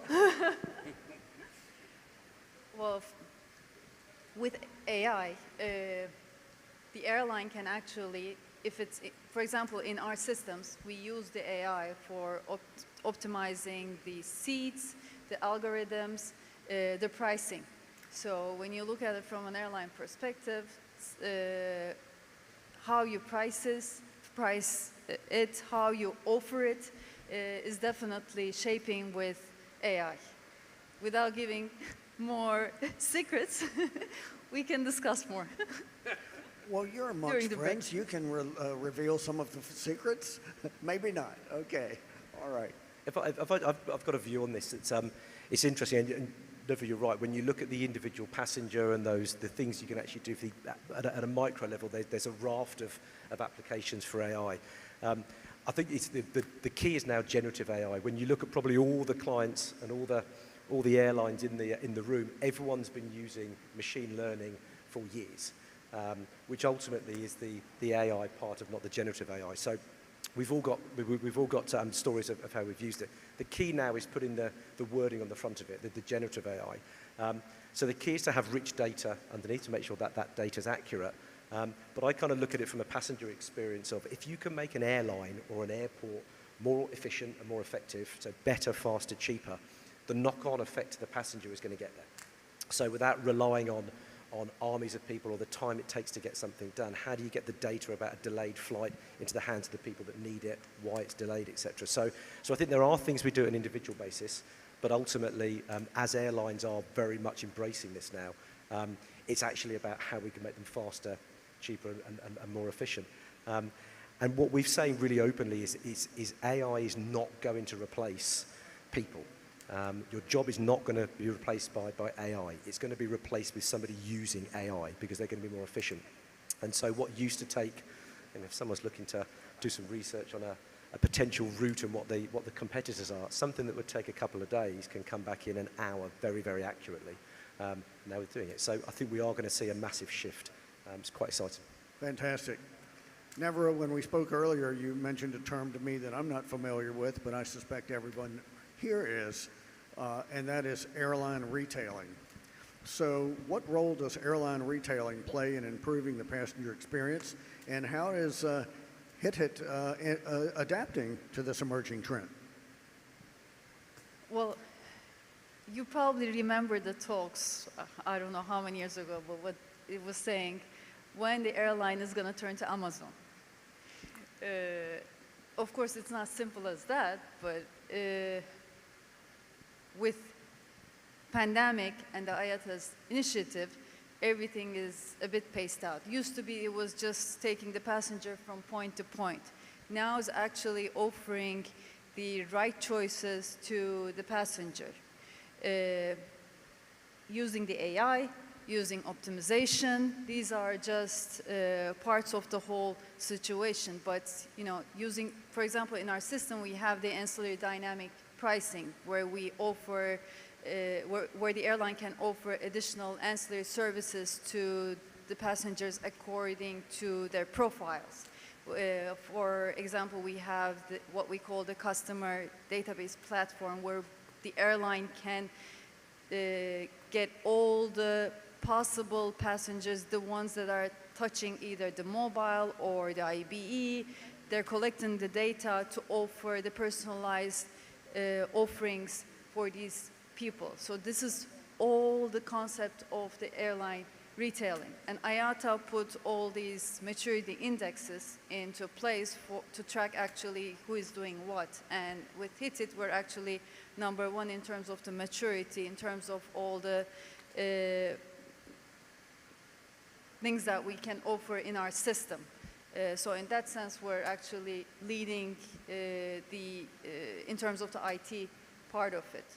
And in a way, we were getting ready from the start, because at HIT, apart from the other ones, the first PSS started with a low-cost solution and then evolved in time for the legacy, because we thought at the end of the day, the airlines will shift to the middle, where they're going to use, if it's a legacy, they're going to be selling ancillaries. If it's a low cost, they're going to be doing interlines, code share, GDSs. And now, with the modern technology, everything is shifted in the middle, and we're started to get ready with the IATA's initiative, with the NDC and the retailing, to have the flexibility, basically for the airlines to have the flexibility of offering whatever they need to the passenger and not worry about the IT part of it. Thank you. Melvin, post-COVID travel has increased exponentially. What have the regulators and the carriers observed or heard from returning or new passengers in terms of any safety concerns that they're having? Do you have anything to talk about on that? So one of the things that exists, at least in, so before I answer that, let me see, I'm gonna ask a question. By a show of hands, raise your hand if when you got on the airplane, you asked the pilot if he was qualified to fly, or you asked if the mechanic was qualified to fix the plane, or if the air traffic controller was qualified. If you didn't, that's called expectation of safety.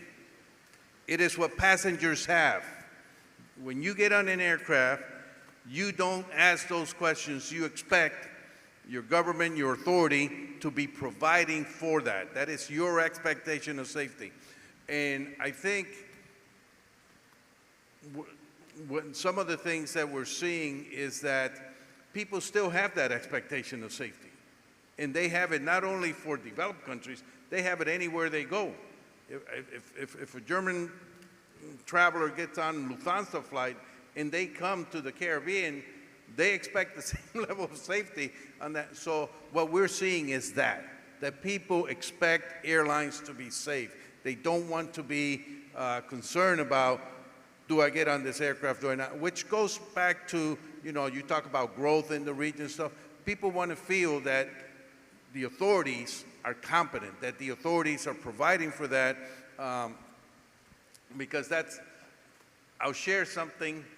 When I used to be the head of international aviation on the operations side, and I was in charge of the IASA program. And one day, one of the countries, unfortunately, didn't meet the standard, and the Director General was extremely upset. And he requested a meeting with me. And he came in and he said, "You don't know what you have done to my country and to me, because I was named so that I can increase aviation, so that we can get more airlines, so that we can get more passengers, more revenues, and you've done this to my country, and now we can't do that." I said, with all due respect, Director General, that's not your job. Your job is safety. If you do that job correctly and your airlines are safe, then all these growth, all these other things will happen. So what we see is that there has not been a relaxing of that expectation of safety.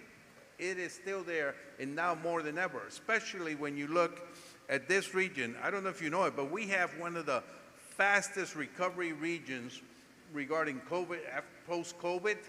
At the same time, we have one of the fastest growing regions.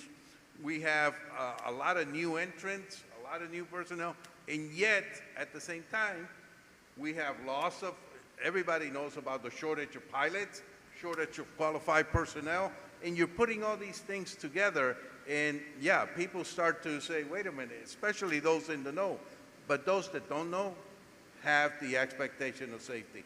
And that's what we're seeing, that is not going down. People expect that. Absolutely.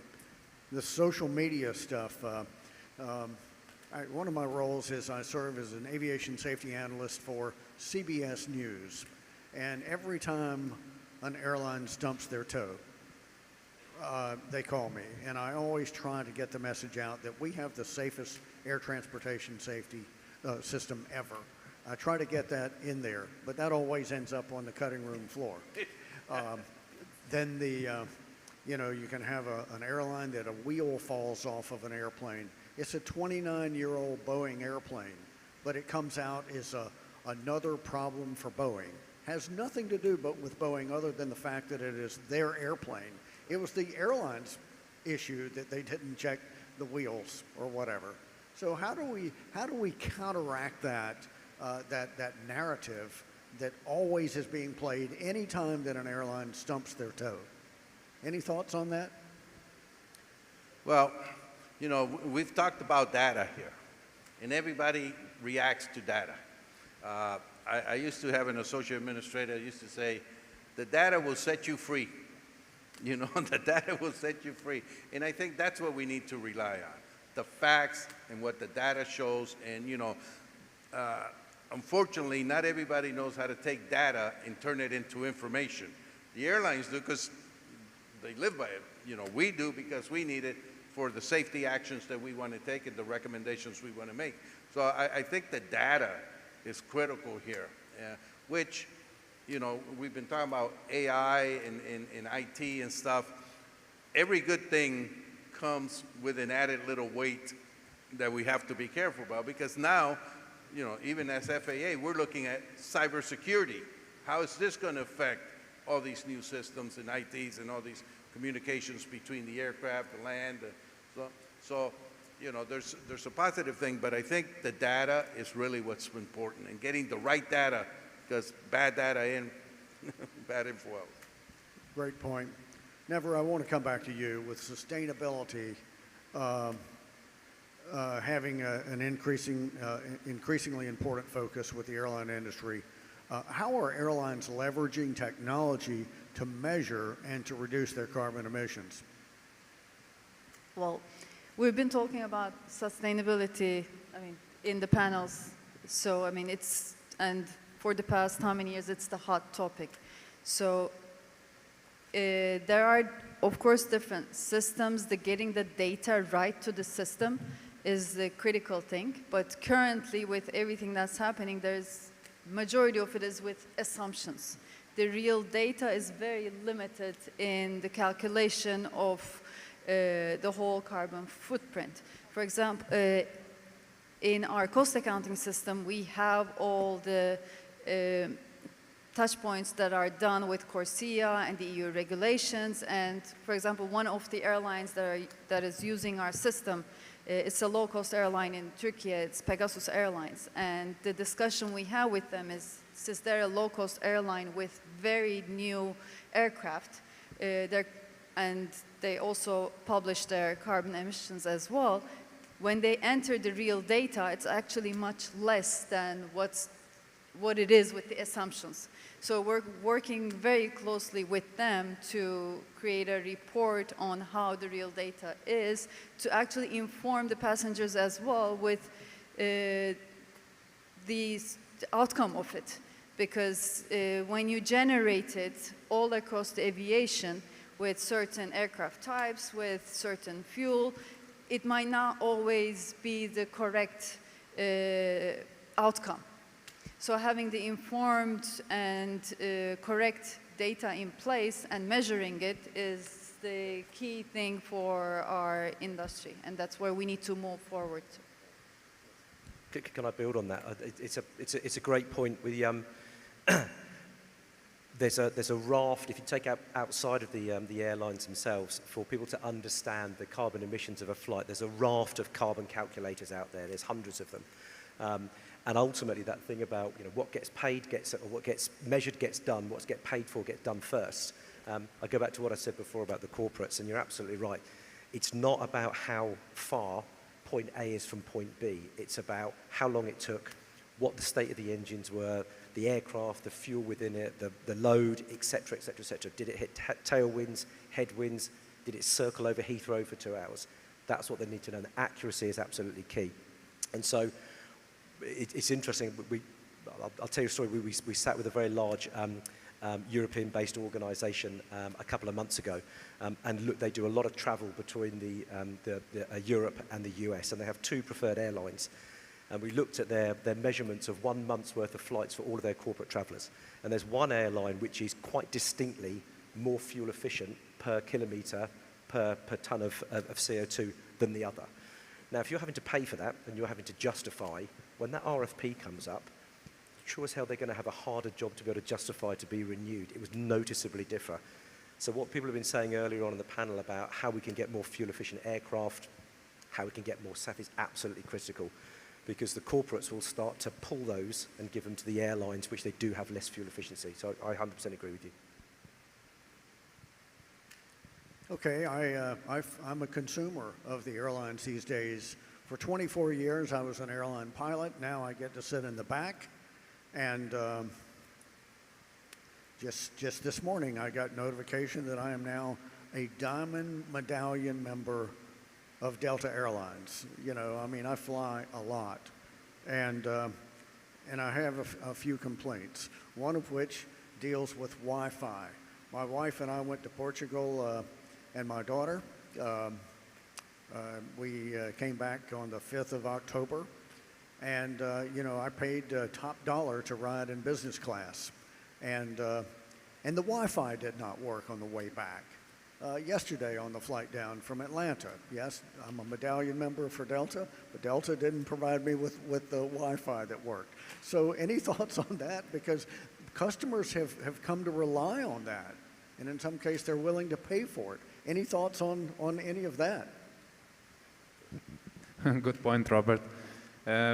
Previously, since I travel a lot, I was thinking that a trip by plane is really a good time to read book, because when you are in daily mundane work, family, sport, what have you, you don't have much time left. And I really used to enjoy, the reading time while on board. And now, as you say, Wi-Fi is stepping in and eating this time, fortunately or unfortunately. So definitely, I think Wi-Fi is the thing of today, Wi-Fi on board. And I really advocate for this product. And when you think about from airlines perspective, it's not necessarily a free service, right? So each of the passengers, depending on the download speed, may pay a few bucks or a few euros for that, and it will pay off for the equipment. So it's a pretty much no-brainer, and I think more and more airlines are walking this path, and simply you need to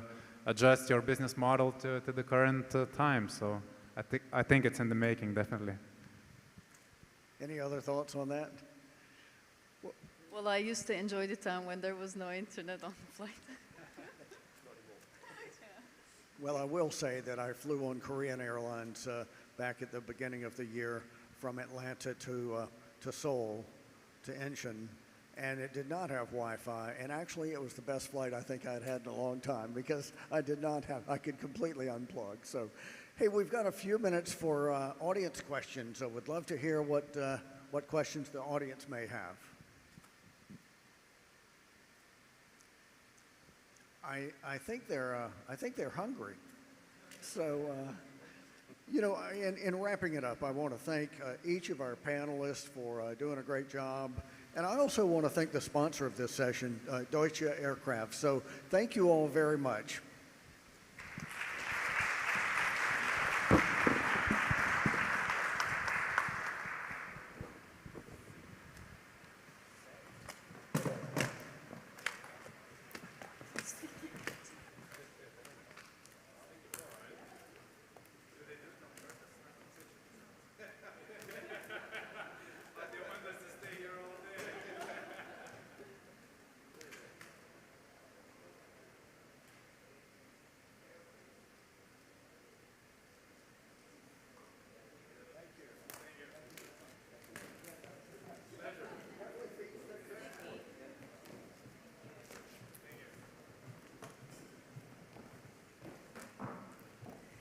Thank you, and thank you everyone for your participation this morning. We now invite you to enjoy lunch courtesy of IBS that will be in the ballroom next door. We'll be back at 3 p.m. Thank you.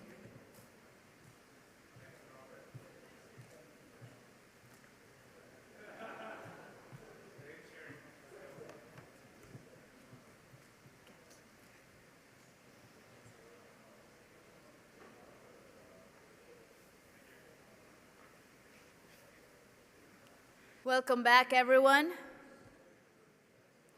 Future technology is essential to improving the passenger experience by providing innovative solutions that make the travel process more efficient and personalized.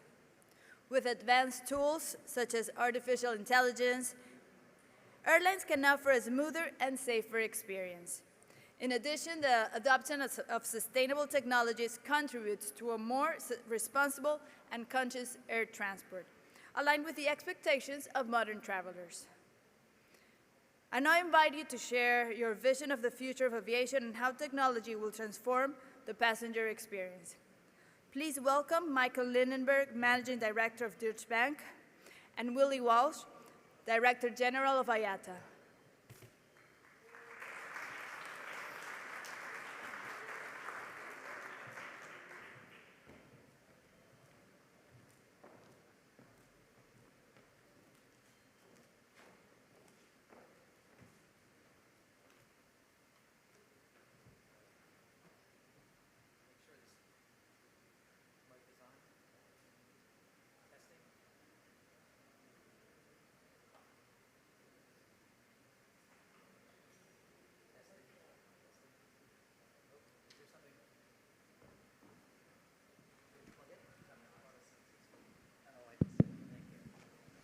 Thank you.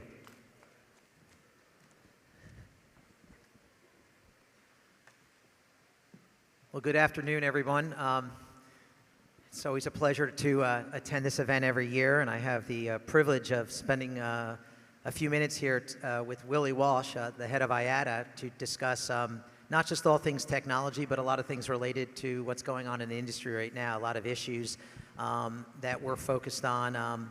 So, you know, very timely, you know, given the fact that we have an election in the U.S., we also have some dates coming up where there are some mandates that some airlines around the world will have to respect with respect to SAF consumption, and so that will figure in our conversation.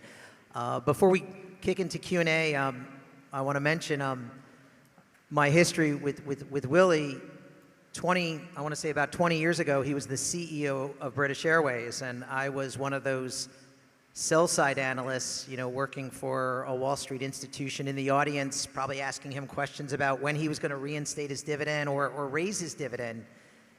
And so I got to meet him through that, and then ultimately he went on to become the CEO of IAG, et cetera, et cetera. Well, here we are 20 years later. I'm still a sell-side analyst doing the same thing, and he's king of the airline world. So we can see, you know, who's done really well here. So I'm asking the questions, so maybe the tables are turned. Anyway, Willie, you know, a topic that I think is near and dear to many in this room are some of the issues that we're dealing with supply chain. And it feels like things couldn't have gotten any worse, and then we had the strike with Boeing. You know, we were in COVID, and we heard from the various manufacturers that it would take about 2 years to get fixed, and that was 2020. And then we got to 2022, and it was another 2 years. Here we are, 2024. I don't know if it's another 2 years. I mean, your thoughts on how do we fix this? Yeah, it's probably longer, to be honest. You know, what I'm hearing, and you may have heard it from some of the CEOs here, is that it's probably not getting worse, but it's not getting better. And with the problems now at Boeing, that's clearly going to be an added problem. So it's been, I think, the cause of massive frustration for airline CEOs around the world. I think you've got to give credit to everybody that they've been able to continue to operate, even with, you know, a significant additional headwinds in terms of supply chain. But we can see, you know, it's impacting on aircraft that should be in the sky today that are grounded waiting for parts. It's extended maintenance times. It's added significantly to the cost. And the uncertainty is causing challenges for airlines who are trying to plan their programs, their network, their growth for 2025, 2026. So I think what we're seeing is a lot more caution in the industry in terms of adding additional capacity, because nobody's really sure about whether the aircraft that they've ordered will be delivered, and whether the aircraft that they have in service today, they'll be able to maintain in service because of ongoing problems with supply chain. So you're very, very frustrating. I think the positive is the industry continues to adapt. But I think it is going to be a factor for, I'd say, probably 3, 4, maybe even 5 years to come. You know, there's you know, people have commented about the fact that you have this new technology, and this new technology allows airlines to be a lot more efficient. And yet when you receive delivery of some of the more efficient product, and you have to end up parking it because of the complexity that comes with it, and we have this trade-off between durability and efficiency, to the point that I've had some airline CEOs say, I'm very happy that we kept our Airbus CEOs and didn't take delivery of as many NEOs. Have we pushed the envelope on the technology to the point that these aircraft are breaking down and they're not giving us the reliability that we once had? I think that's a fair comment in relation to engines, you know, engine technology. I think airframe, aerodynamics, you know, I think there's still a lot more to come there. But, you know, obviously the major improvement in efficiency has come through engine technology. And I think with the issues we've seen with engine reliability, I think it would suggest that maybe we've pushed things a little bit too far. You know, we're not getting hours on wing that we should be getting and that we are used to, which again is adding to the cost. And that's going to be a problem, I think, some time to come. You know, the problem with the GTF, I don't think anybody anticipated that. You know, you always anticipate some teething problems with new engine technology. but the extent of the challenges that the industry has faced goes way beyond anything that could have been anticipated. On the topic of efficiency, it probably makes some sense to talk about sustainable aviation fuel, because it does feel like that if we're going to get to net carbon zero, and I know that that is a commitment that IATA has made. I know many of the management teams here in this room, that's something that they're focused on with their airlines. I would point out that IATA recently published both a policy roadmap and a finance roadmap that lays out various paths in how we can get there. But, you know, it's going to take courage, and it's going to take courage from a lot of the stakeholders involved. As we move toward January of 2025, you know, that's where certain mandates start to kick in. Some carriers, including some in this room, have agreed on a voluntary basis to start participating in CORSIA, as well as the Renew Fuel mandate. Can we talk about some of the gating factors, like with respect to Europe, where they have to have consumption of maybe 1%? How do we get there? Well, you know, these mandates that are being imposed on the industry, that's absolute madness. You know, anybody who tells you that the challenge that's being faced is a demand issue is talking nonsense. You know, the airline industry has used every single drop of sustainable aviation fuel that's ever been produced. You know, we'll use every single drop that's produced this year, every single drop next year. You know, so it is not a demand problem, it's a supply problem. And, you know, Europe mandating airlines to use a product that isn't available is total madness. And we see that, you know, even before the Refuel EU, we've had a blend mandate in France now for some time, where the fuel supplier is supposed to have at least a 1% SAF blend. There's no SAF available. They're not interested in producing it. So they're delivering fuel without the blend, and they're being fined for not producing a blended product. But they don't care. You know, these are monopoly suppliers. So they're saying, find me all you like, because I'm just going to pass on that fine to my customer, who has no choice but to take the product that I'm supplying. So we have a situation where there's zero environmental benefit, absolutely no environmental improvement, and you're just adding cost to the airline industry, which means they have less money available to pursue genuine environmental improvements. And politicians feel good about these mandates because they think they've done something. But, you know, they're just greenwashing. And Europe, I think, I keep saying this, you know, when we look to Europe, and you know, I am a proud European, but when we look to Europe, we should be looking at Europe to learn from the mistakes that they're making and to make sure that in the rest of the world, they don't make the mistakes that Europe is making. So, you know, I contrast what Europe is doing with what we're seeing in the US, where the US, through the Inflation Reduction Act and through many states, have provided incentives to produce SAF. And where is all the SAF being produced? It's being produced in the US, in volumes that go way beyond anywhere else. So, you know, the issue here is supply. We need more supply, and therefore, you know, it's for governments to provide the framework that will give investors a sense of security that if they make the investment to produce these fuels, you know, that they will have a sustainable product and that they can make a bit of return on the investment that they're making. And you're not going to do that through mandating airlines to use a product that does not exist. So, you know, the stick approach is not working. You know, the carrot approach has been demonstrated to be far superior. And therefore, you know, when we're talking to people, we say, look at what the US is doing. And they're not perfect, but look at what the US is doing. Look at the volumes of SAF being produced and try and figure out what's the best policy to have in place to ensure that SAF production gets ramped up. And that's what the industry is looking for. We want greater production. Greater production should give us lower unit costs because, you know, the costs today are prohibitive. And despite that, it's, you know, every drop is being acquired. You know, so we want to see governments put a policy framework in place that will incentivize greater production of SAF.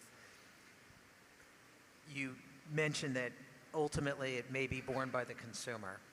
And as I recall a few years ago when you outlined what the SAF costs to the global airline industry, the number I recall was something like 3 trillion plus.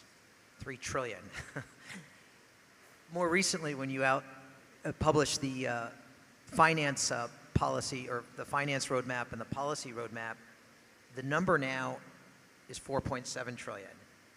On top of that, potentially another $4 to $8 trillion in cost associated with building the plants that will ultimately produce the green fuel, whether it's SAF or something along those lines. Are we going to get to a period 2030, 2035, where airfares are going to be so high, because it is going to be borne by the consumer, where the number of people flying is going to be going the wrong direction? I mean, is that on the horizon? Well, I think without question, it will impact on the rate of growth. And you're quite right. Like, if you look at the figures, and the roadmap that we've produced looks at it in terms of what we know today. And really the message is, this is not affordable. You're looking at 4.7 trillion US dollars as the incremental cost for SAF above the traditional jet kerosene. The average is at 174 billion per year. For an industry that this year, which will be one of the best years in the history of our industry, will make a net margin of just over 3% and net profit of 30 billion. So, an additional 174 billion US dollars cost a year on average.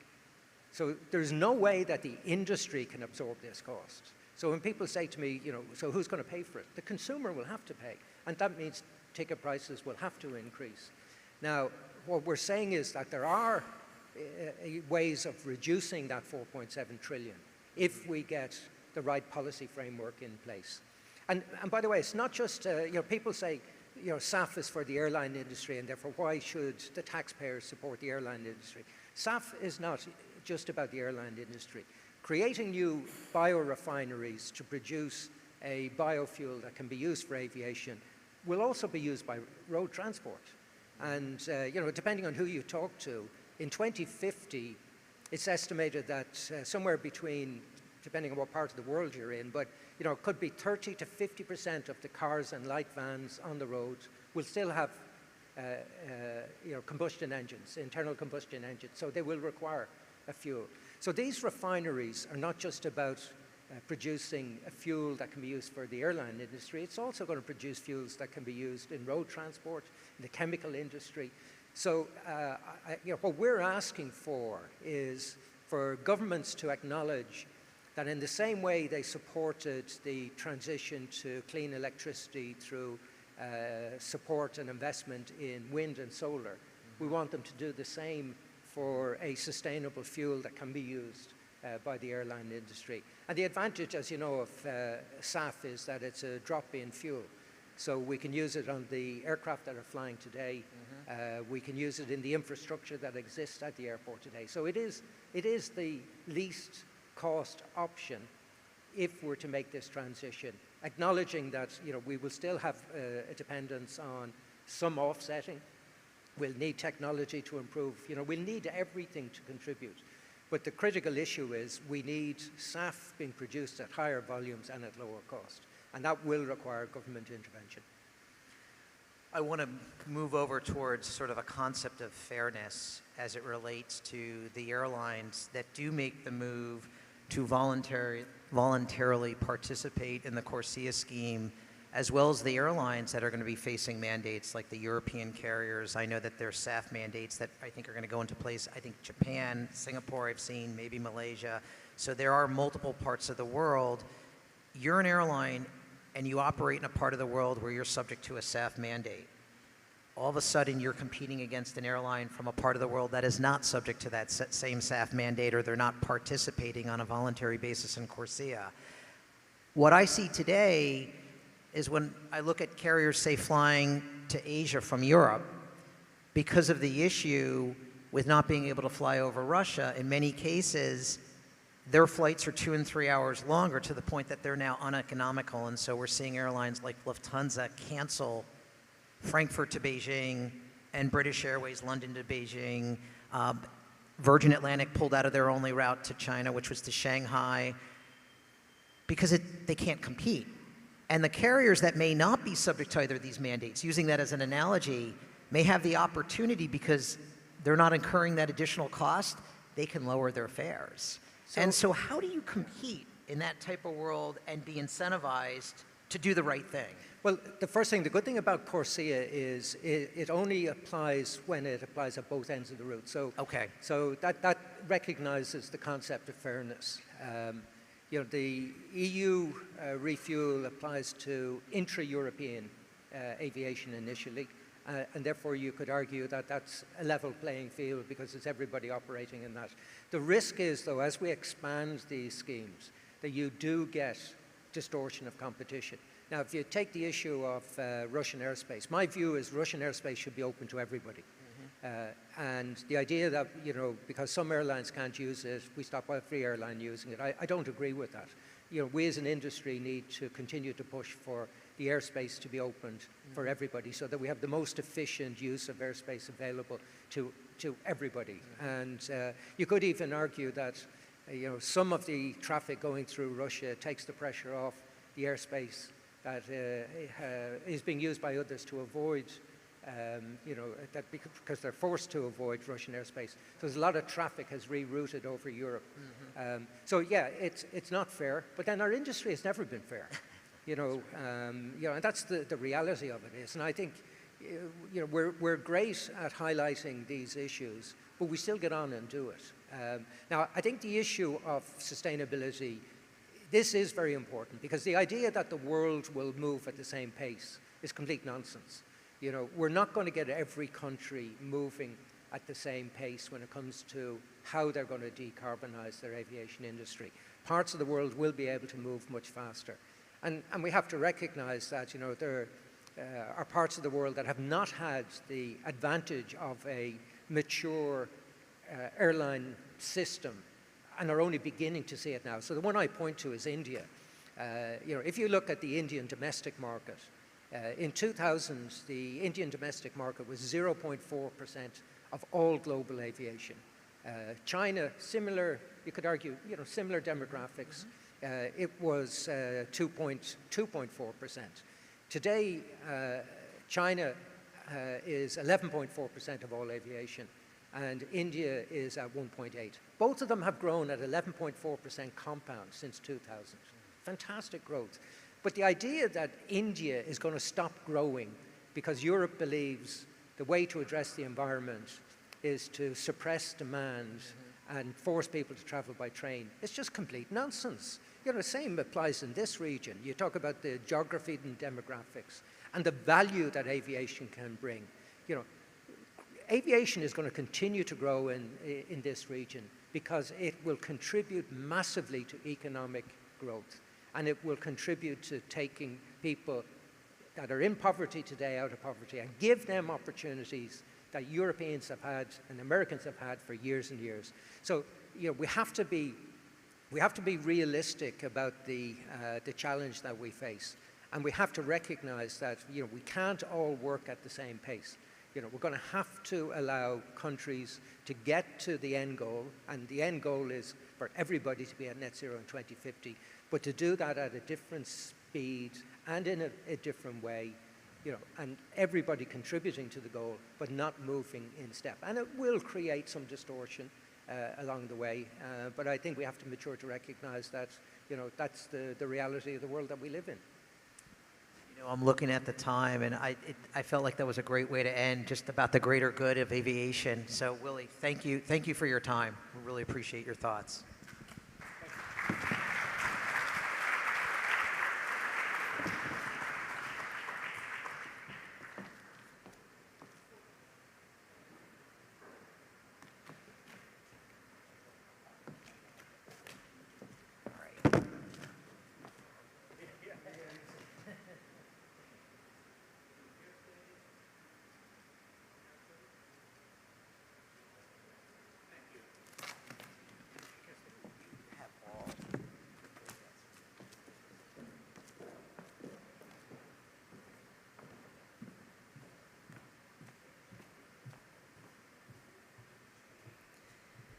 And through their leadership, Grupo Abra has become a major player in Latin American aviation, focusing on innovation and sustainability. Today, we will explore their vision for the future of aviation in the region, the challenges facing the region and the industry, and the strategies being implemented to ensure sustainable passenger-centric growth. Please welcome on stage Gabriela Frias, CNN anchor, and Adrian Neuhauser, CEO of Abra Group.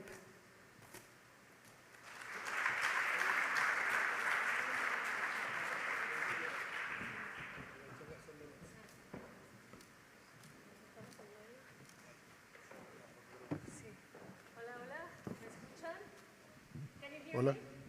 Hola, hola, hola, hola, hola. No, quédatelo, quédate. Me lo van a aprender ahora. Gracias, Adrián. ¿Se escucha? I'm going to switch to Spanish for a little while because I see some of you are kind of tired after lunch. We need kind of, you know, the Latino, Latin energy. ¿Cómo estás? Muy bien, gracias. ¿Tú? Qué gusto saludarte. No se escucha. No. ¿Por qué? Ni porque grite. Te quiero decir que este piso, this is a sticky floor, just so you know.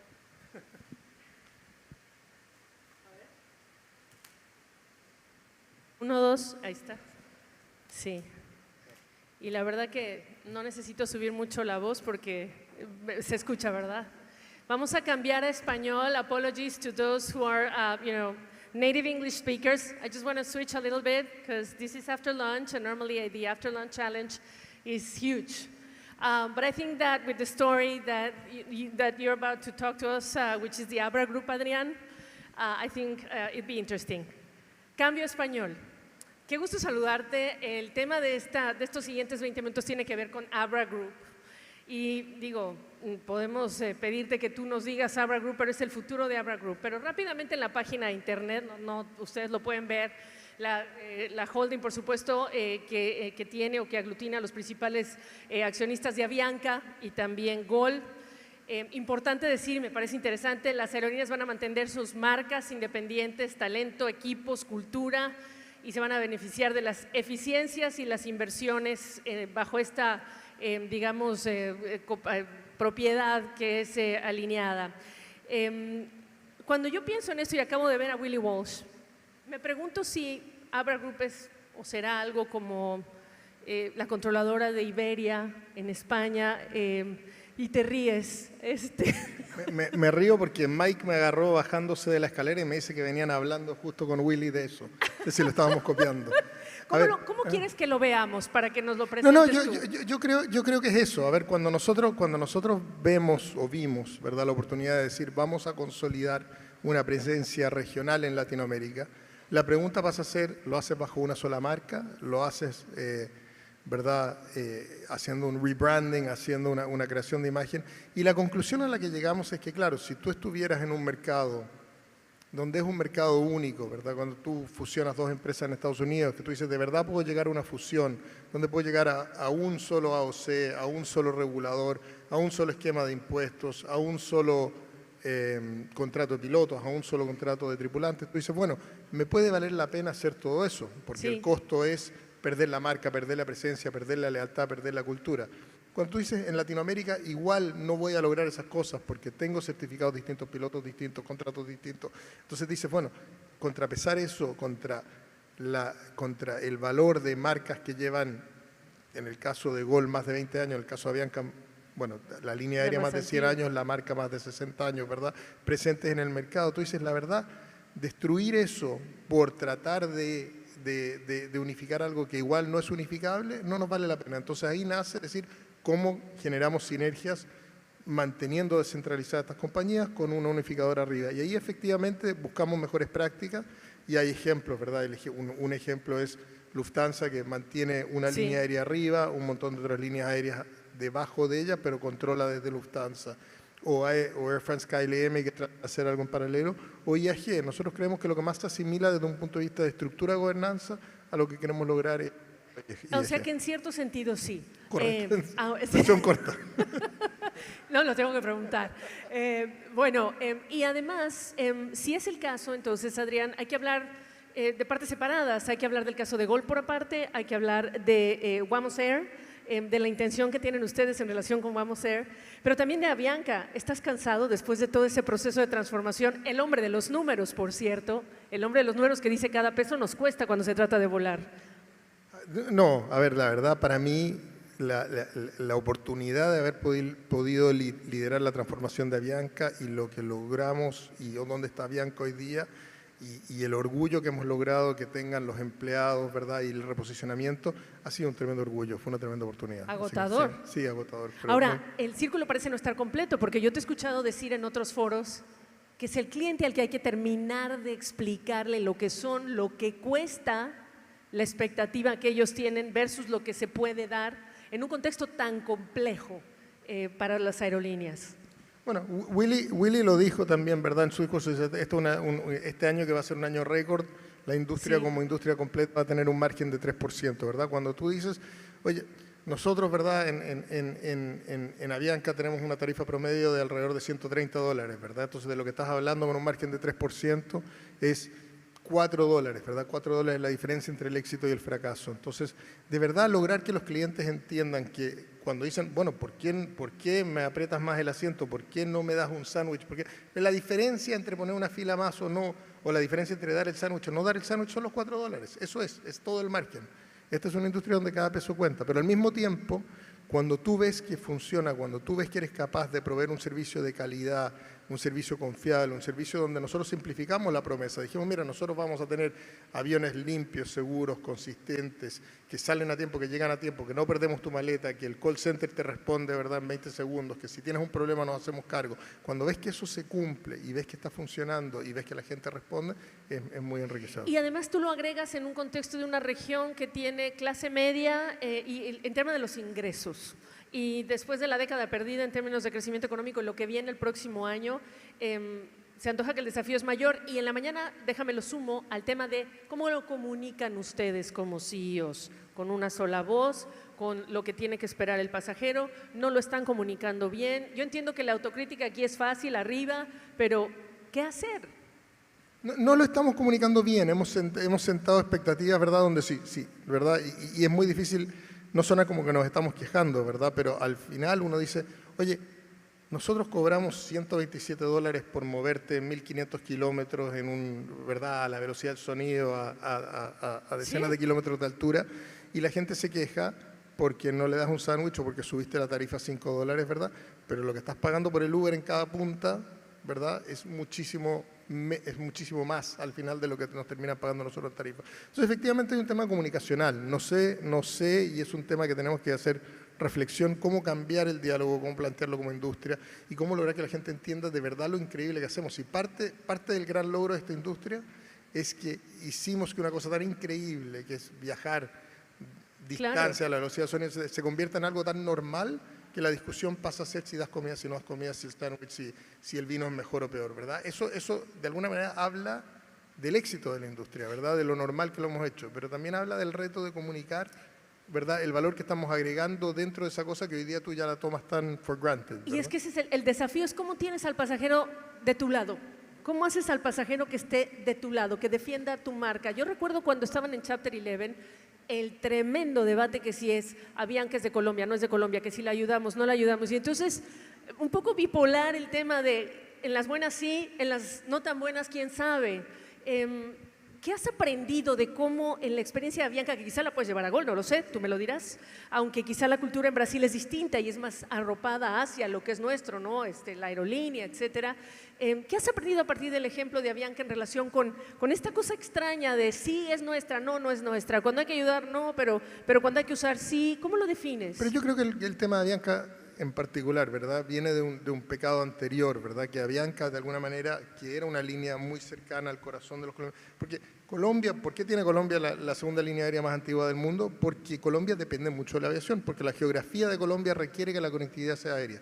Entonces, de alguna manera Colombia dependía de Avianca y había un compromiso ahí que no se había roto, ¿verdad? Que de alguna manera Avianca daba un servicio, Colombia dependía de ese servicio y estaba todo bien. Hasta que tuvimos la famosa huelga de pilotos ya en la década pasada, ¿verdad? Y eso generó una ruptura que yo creo que todavía estamos saneando, ¿verdad? Entonces tú ves, la discusión la puedes tener y uno, al final, las redes sociales amplifican muchísimo, entonces uno tiene que de alguna manera tratar de abstraerse de eso y mirar las estadísticas. Las estadísticas dicen que los clientes están cada vez más satisfechos con nosotros, las estadísticas dicen que estamos respondiendo más rápido, las estadísticas dicen que estamos cumpliendo más, que estamos llegando más a tiempo. Entonces, todo eso lo estamos logrando.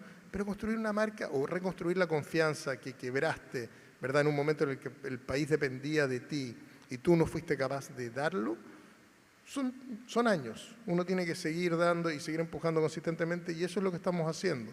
Y estamos asegurándonos de ser transparentes, de comunicar, de tener una promesa explícita con el cliente, de cumplir esa promesa, y vas viendo las mejorías. No, eso no va a ser una cosa de un día para otro, y reenamorar no es una cosa de un día para otro. Pero mira, salió un estudio justamente ayer de marcas en Colombia, y lo que quedó reforzado es que somos top of mind con más del 80%, que uno se lo esperaría, pero también hoy día somos top of heart con más del 50%, ¿verdad?, de las preferencias. Entonces, el trabajo se va haciendo y va dando frutos. Y siempre va a haber haters, eso es una realidad, pero Sí, claro. va a mejorar. Y con redes sociales la cosa se amplifica por 25.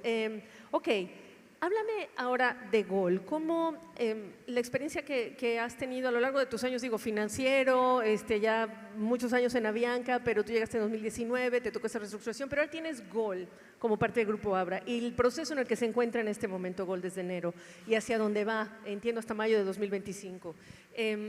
Además de los números, ¿qué quieres ver con Gol como parte del Grupo Abra? Es interesante, si ustedes miran los números operacionales de las líneas aéreas que compiten en Brasil, ¿verdad?, sea Gol, sea Azul, sea la información que es de la TAM, Brasil es un mercado sano. Desde el punto de vista operativo, Brasil es un mercado sano. Tiene demanda, es un mercado donde hay diferenciación de clientes, donde hay un cliente que está dispuesto a pagar por un producto premium, donde hay clientes que están dispuestos a pagar por un producto más barato. Es un mercado donde las líneas aéreas internacionales requieren de socios locales para dar feed y para dar granularidad por el tamaño de la geografía. Es un mercado muy sano, es un mercado donde lamentablemente por decisiones que se han tomado a lo largo de los años, tanto de los competidores como los reguladores, como etcétera, se ha generado una situación donde los balances de los competidores son malos, ¿verdad? O sea, tienen balance sheets estructuralmente malos, y eso hace que por bien que te vaya del lado operacional, la verdad es que tienes un problema de flujo de caja. Eso es lo que nosotros estamos buscando hacer, ¿verdad?, con la reestructuración en capítulo 11, pero también es parecido a lo que está haciendo uno de los otros competidores con una reestructuración extrajudicial, ¿verdad?, donde ellos dicen, oye, tengo que sanear el balance porque por bien que vaya el negocio, no es un negocio que da para estar 6 veces apalancado. Y eso está en proceso de darse y eso es lo que estamos buscando. No creemos que se necesite un cambio fundamental del modelo de negocio de Gol ni de la marca, ¿verdad? Hay que poner a volar los aviones que han tenido en tierra, hay que sanear el balance y ejecutar. ¿Y sueñas con fusionarte Azul, Gol, parte de en 2025? Yo sé, la sonrisa, pero... A ver, nosotros creemos, y esto lo hemos rumor, discutido... no rumor, lo desmientes, pero nosotros lo hemos discutido públicamente, seguimos en conversaciones, no hay un acuerdo, pero nosotros creemos que la consolidación es sana, creemos que estos son mercados, ¿verdad?, que son, si tú miras lo que vuela Azul y lo que vuela Gol, claro, uno dice, oye, pero te vas a ir de 3 jugadores a 2 en Brasil. No, ese análisis es bastante simplista, ¿verdad? La verdad es que el traslape de redes entre Gol y Azul es mínimo, es menos del 20% de lo que hacen, ¿verdad? Gol juega mucho un rol de conectar ciudades principales, Azul juega un rol mucho más granular de ciudades secundarias. Entonces, la verdad creemos que es muy complementario y creemos que al país le debería interesar tener jugadores estables, tener jugadores fuertes, tener balances fuertes y no estar siempre en esta discusión, ¿verdad?, de, oye, ¿cuál es la próxima crisis que nos toca en aviación? Porque al final es agotador para el país, es agotador para el regulador, es agotador para los usuarios, la incertidumbre para nosotros. Por eso les decía yo, si no estás agotado, al final del día los desafíos que han enfrentado ustedes en los últimos 5 o 6 años, por no decir el resto, son enormes. Entonces, están en conversaciones, podríamos tener noticias el próximo año, pregunto yo, ¿crees que el regulador lo ve de la misma manera que lo acabas de describir tú, Adrián, el regulador brasileño? Creo que el regulador tiene un enfoque muy técnico y creo que si tú te enmarcas dentro del marco técnico, la transacción tiene lógica, ¿verdad? Creo que nos toca a nosotros como interesados, ¿verdad?, y Azul como interesados eventualmente, ¿verdad?, explicar tanto al regulador como al público cuáles son los beneficios de esto, ¿verdad?, y por qué tiene lógica que lo hagamos y por qué es mejor que el status quo, ¿verdad? En el ejercicio de convencerlos, ¿cuál es el principal desafío, dirías tú?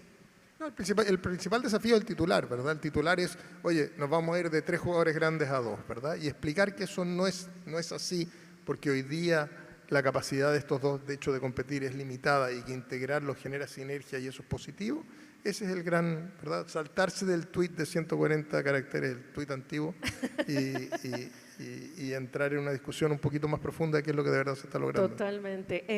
Incorporemos a la última pieza que nos faltaba de Abra Group, vamos a ser, perdón, España. Háblame de tu sueño, tu proyección de aquí a los próximos 12 meses en términos de conectividad, de la apuesta que quieren hacer. La relación nuestra con Wamos viene de una ayuda que nos dieron ellos a nosotros en un avión que tuvimos que desviar a las Azores, donde ellos reaccionaron. Déjame remontarme. Avianca tenía una relación de larga data con Wamos que viene, Willy y Michael estaban hablando antes de las crisis de los OEMs, que las creemos recientes y que llevamos 2 años o 4 años. Pero hubo una crisis de OEMs, ¿verdad?, en la década pasada que ya nos olvidamos, que tiene que ver con los motores Trent de los 787, que ahora está volviendo, de hecho, que simplemente no tenía estabilidad. En esa crisis, Wamos fue un gran apoyo, tanto para Avianca como en su época para la TAM, en mantener la capacidad que tenían mientras se manejaron esos motores. Entonces, Avianca tenía una relación larga con Wamos, que de alguna manera ya era menos del día a día porque ya no estaba esa crisis en ese momento, que se retomó cuando ellos nos ayudaron muy rápidamente, con mucha gestión, con mucha habilidad, para sacar pasajeros que teníamos en las Azores, que si no los sacábamos con ellos, pues teníamos un avión que tuvo que aterrizar ahí de emergencia, iban a estar ahí. Cuando tú mirabas las soluciones de sacarlos en vuelos comerciales que estaban todos llenos, te ibas a demorar semanas en sacar todos esos pasajeros. Y entonces ahí empezó una discusión de, oye, ¿qué hacen ellos? ¿Cómo ven ellos su negocio? Etcétera, que nos llevó a una visión donde nosotros decíamos, mira, el negocio de ellos, que es básicamente un negocio de wet lease, donde ellos arriendan su servicio a otros carriers, ellos lo hacían alrededor de un modelo donde ellos ocupaban más o menos 60% de su capacidad teórica anual. Tenían temporadas bajas donde los aviones no estaban en utilización, especialmente la temporada baja boreal, que es temporada alta muchas veces austral, etc. Y donde nosotros también discutíamos con ellos, oye, ¿cómo usar esa capacidad? ¿Dónde ponerla? Y nos empezamos a dar cuenta que creíamos que había una sinergia muy grande de poder utilizar esa capacidad ociosa de ellos, si quieres, dentro de nuestras redes, en una temporada en que nuestras redes es temporada alta, de poder experimentar con rutas que de otra manera requería que nosotros hagamos una inversión en aviones sin saber si la ruta iba a funcionar o no, ¿verdad? Donde aquí podíamos hacerlo con un costo marginal, porque era un avión que de otra manera iba a estar ocioso, y eso nos llevó a un diálogo que tardó, yo te diría, 1 año y medio, hasta que anunciamos esta transacción, donde, de nuevo, la idea es que nosotros vamos a poder usar esta capacidad ociosa de una manera muy efectiva. En el mundo de los problemas de champaña, hoy día tienen muy poca capacidad ociosa, porque con todas las crisis de OEMs, donde hoy día falta mucha capacidad white body, la verdad es que tienen comprometida gran parte de su capacidad este año y el próximo, con además un line of sight y un lead time muy largo, muchas cosas que no han tenido. Entonces, por una parte, desde un punto de vista financiero, la transacción se ha tornado más atractiva, es más sólida, hay menos riesgo y el negocio es muy lindo y les va muy bien. Por otra parte, nos vamos a demorar un poquito más en extraer sinergias porque los aviones están utilizados. Claro. A ver, yo así lo digo en México y en mexicano y seguro tú me entiendes. Lo pregunté en la mañana distinto, ese mercado al que te hace ojitos o que tú le tienes puesta la mira en la región, que con el tiempo, pero quizá es algo que quizá ambicionas de mediano plazo. ¿Qué es? Es Guyana, yo sé que ya están, volando por allá, pero ¿cuál es ese mercado apetitoso que te parece interesante y hacia dónde va cuando hablamos de ese futuro de Abra Group? Te voy a dar una respuesta que va a parecer evasiva, pero no lo es. Y es, cuando hablamos de lo complejo que es el sector, de lo complejo que es el marco regulatorio, de la incertidumbre que hay, de la inestabilidad y volatilidad que hay en la región, yo te diría que lo que nosotros estamos tratando de lograr es ser más ágiles, es entrar y salir de mercados más rápido, cuando vemos una oportunidad entrar, cuando nos damos cuenta que la oportunidad ya no da frutos, salir, ¿verdad? De alguna manera aprovechar oportunidades que nosotros vemos apareciendo donde podemos desplazar capacidad, donde podemos incluso poner capacidad en temporada, ¿verdad? Ser más flexibles en lo que ponemos en temporada alta o en temporada baja, o incluso dentro de la semana, días de semana donde tenemos más frecuencias que otros.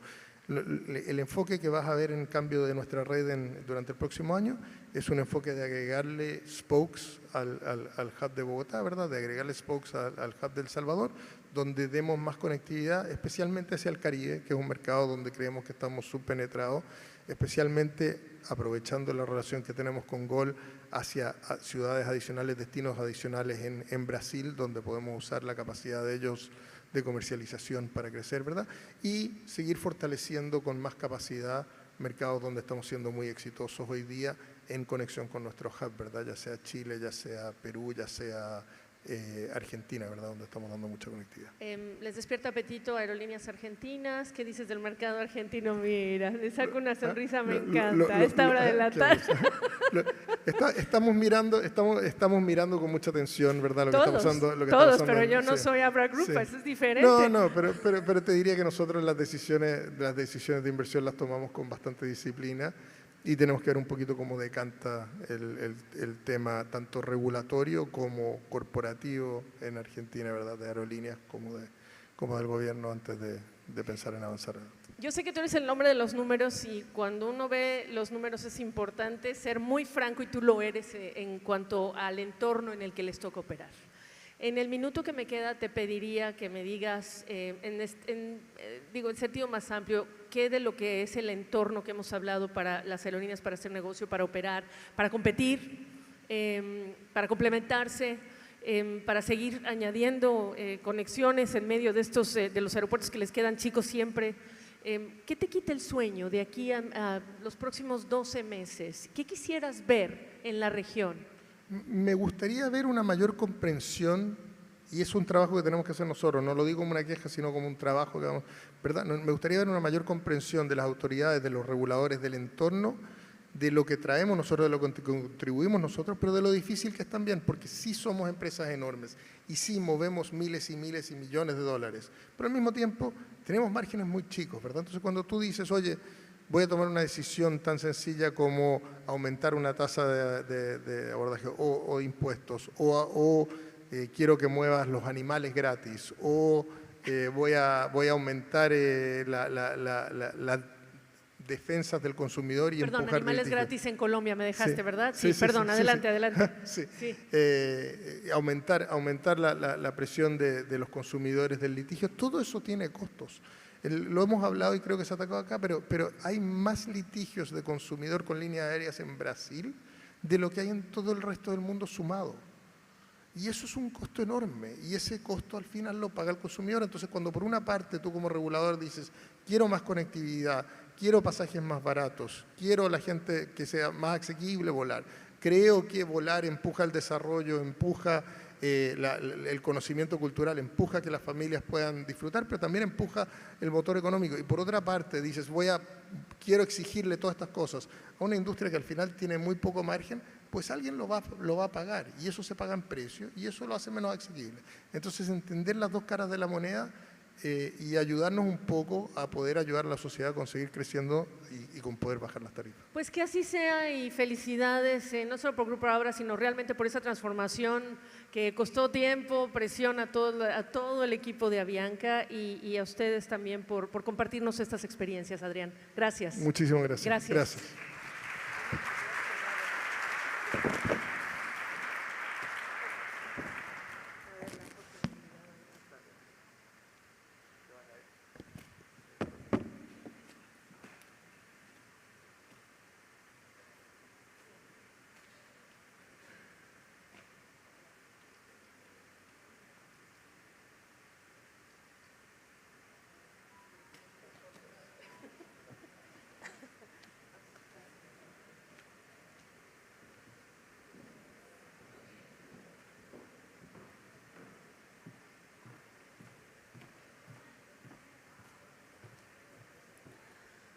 Our following panel is presented by CETA, with 75% of international passengers in the region corresponding to extra Latin American, Caribbean, traffic, we have an immense opportunity to present our region as a unique destination full of possibilities.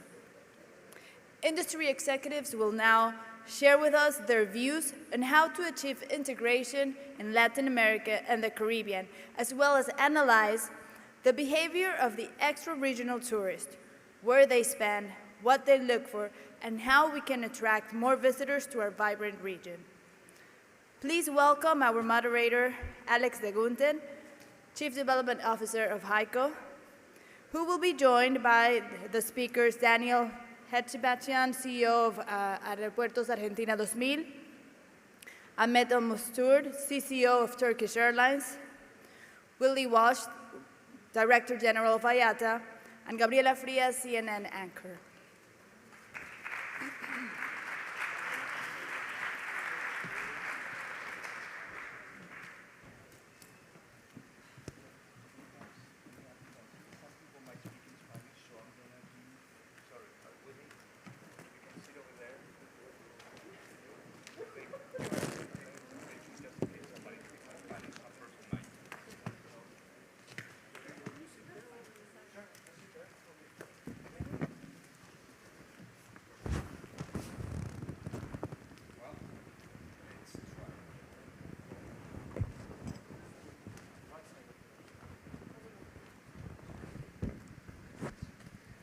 Okay.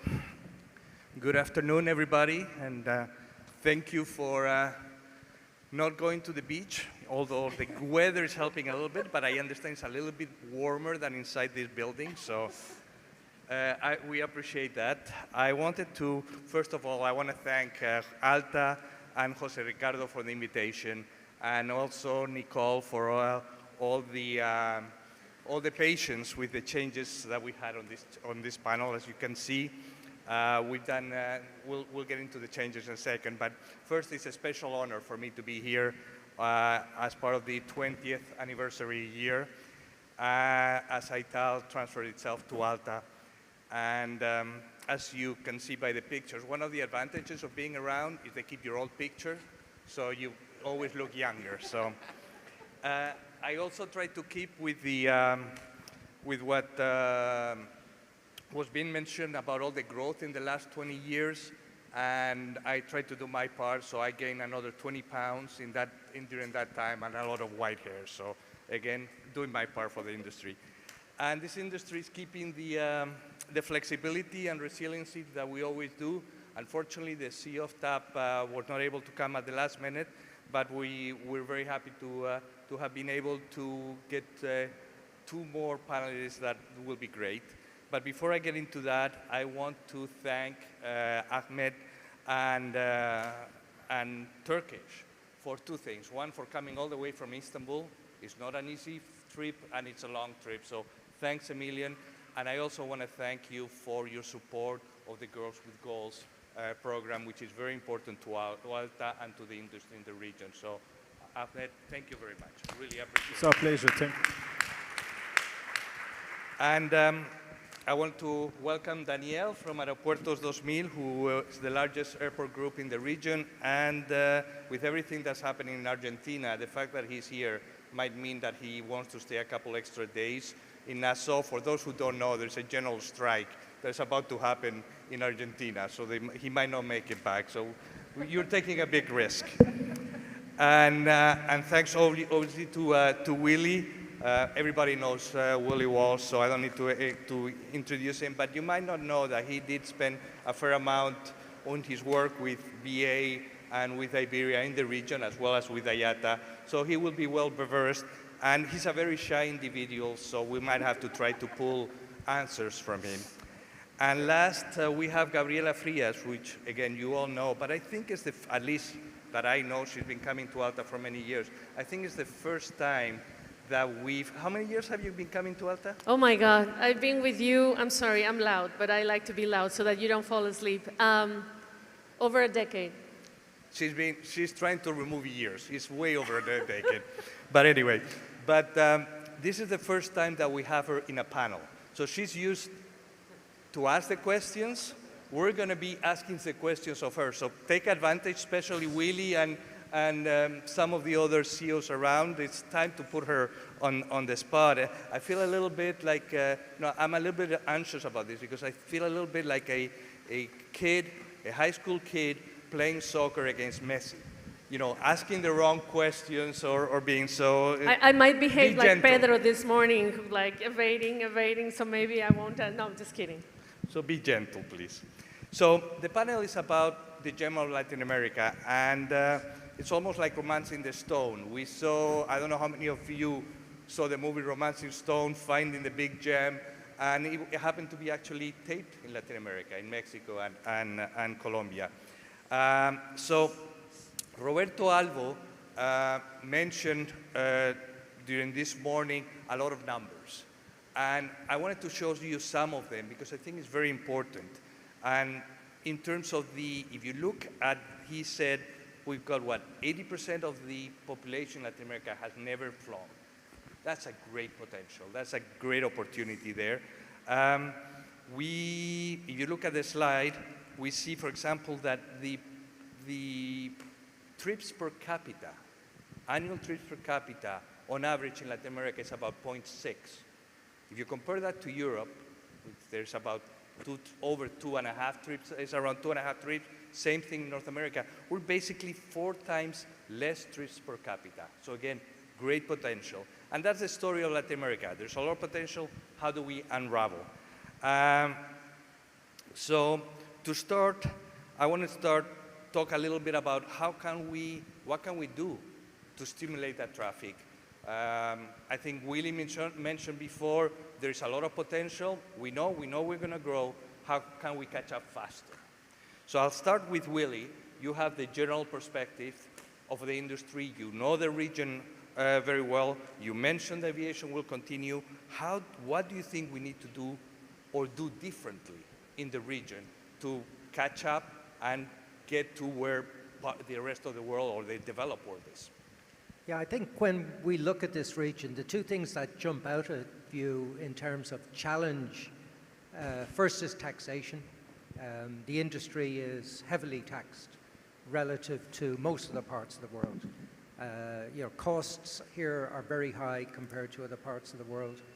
And the infrastructure, unfortunately, is not as developed. So to, I think, fully exploit the potential, I think the potential is massive, by the way. When you look at the demographics, the geography, the opportunity, it is massive. But I think there's got to be greater awareness at a government level, at a policy level, about the damage that the taxation issues have on developing, particularly tourism. Because regardless of where you come from in the world, countries can offer a lot, but price will always be a factor. And if you're trying to attract tourists to your region, but you're going to tax them at a high rate, you're really defeating yourself. So I think the two things that strike me when I look at this region is high and complex taxation and infrastructure that doesn't really support the development that I think the region here could see. We'll be talking about the infrastructure in a second, and we've got Aeropuertos 2000, which I'm sure have a lot to say on that. On the taxation point, is there a best example? Say, look, if you were talking to authorities, say, look, you should go with this model. This is the model that you should be applying in the region, and why? I think what you can do is you can point to countries who remove their tax, particularly their tourism taxes, and see what happened to the growth. So, I'm very familiar with Ireland, for example, who introduced a tourist tax, probably would have been about 14, 15 years ago, and then recognizing that tourism was going to be a critical contributor to GDP, they removed it. And the growth post the change in tax, and you could argue it was only a small tax, but it doesn't matter. The growth post that was very significant. You can look at the Netherlands back in 2008 when they introduced a tax, the impact it had on the country, where people were driving across the border to avoid the tax and flying out of neighboring countries. So taxation, whether you like it or not, has a big impact on passenger numbers. And Sweden has recently announced that they're going to remove their travel tax from, I think it's June, July of next year. So the home of flight shaming everybody pointing to what had happened in Sweden now recognize that it's damaging their tourism industry. And tourism is such a critical part of every country's economy. So I think there's plenty of examples where we can see what happens when you introduce a tax and what happens when you reduce a tax. And all of the evidence points to a lower or a zero tax environment on tourism. And that's just one of the taxes. Has a big impact on the tourist numbers to the country. Is it getting better or is it getting worse? Are you seeing, are they listening to that argument, or is it winning the fight or losing? It's a great question, because we're seeing both, actually. We're seeing some countries reduce their tax, eliminate their tax, and we're seeing others introduce it. And I think that reflects probably the political situation in the country more than a proper financial assessment as to what the tax might mean. But I'm encouraged by a country like Sweden, who, I have to be honest, surprised us in announcing that they were removing their tax. And they're known for high taxes. Yeah, I mean, and that to me is a very positive positive development. Yeah, that's a very absolutely. positive development. Absolutely. Okay, well, let me, before we get into infrastructure, let me speak with Ahmed about one of the key issues to increase traffic is connectivity. Making sure, I mean, to come to Bahamas, I think a lot of us had to fly all the way, fly over the Bahamas, and then fly south, back south. Turkish is, if not the leader, one of the leaders in terms of connectivity. Your model, your business model, your efficiency is outstanding.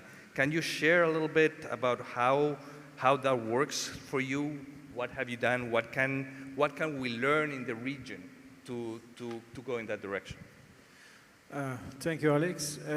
First, maybe on behalf of Turkish Airlines, I would like to salute all the audience and thanks for the invitation for us to hear.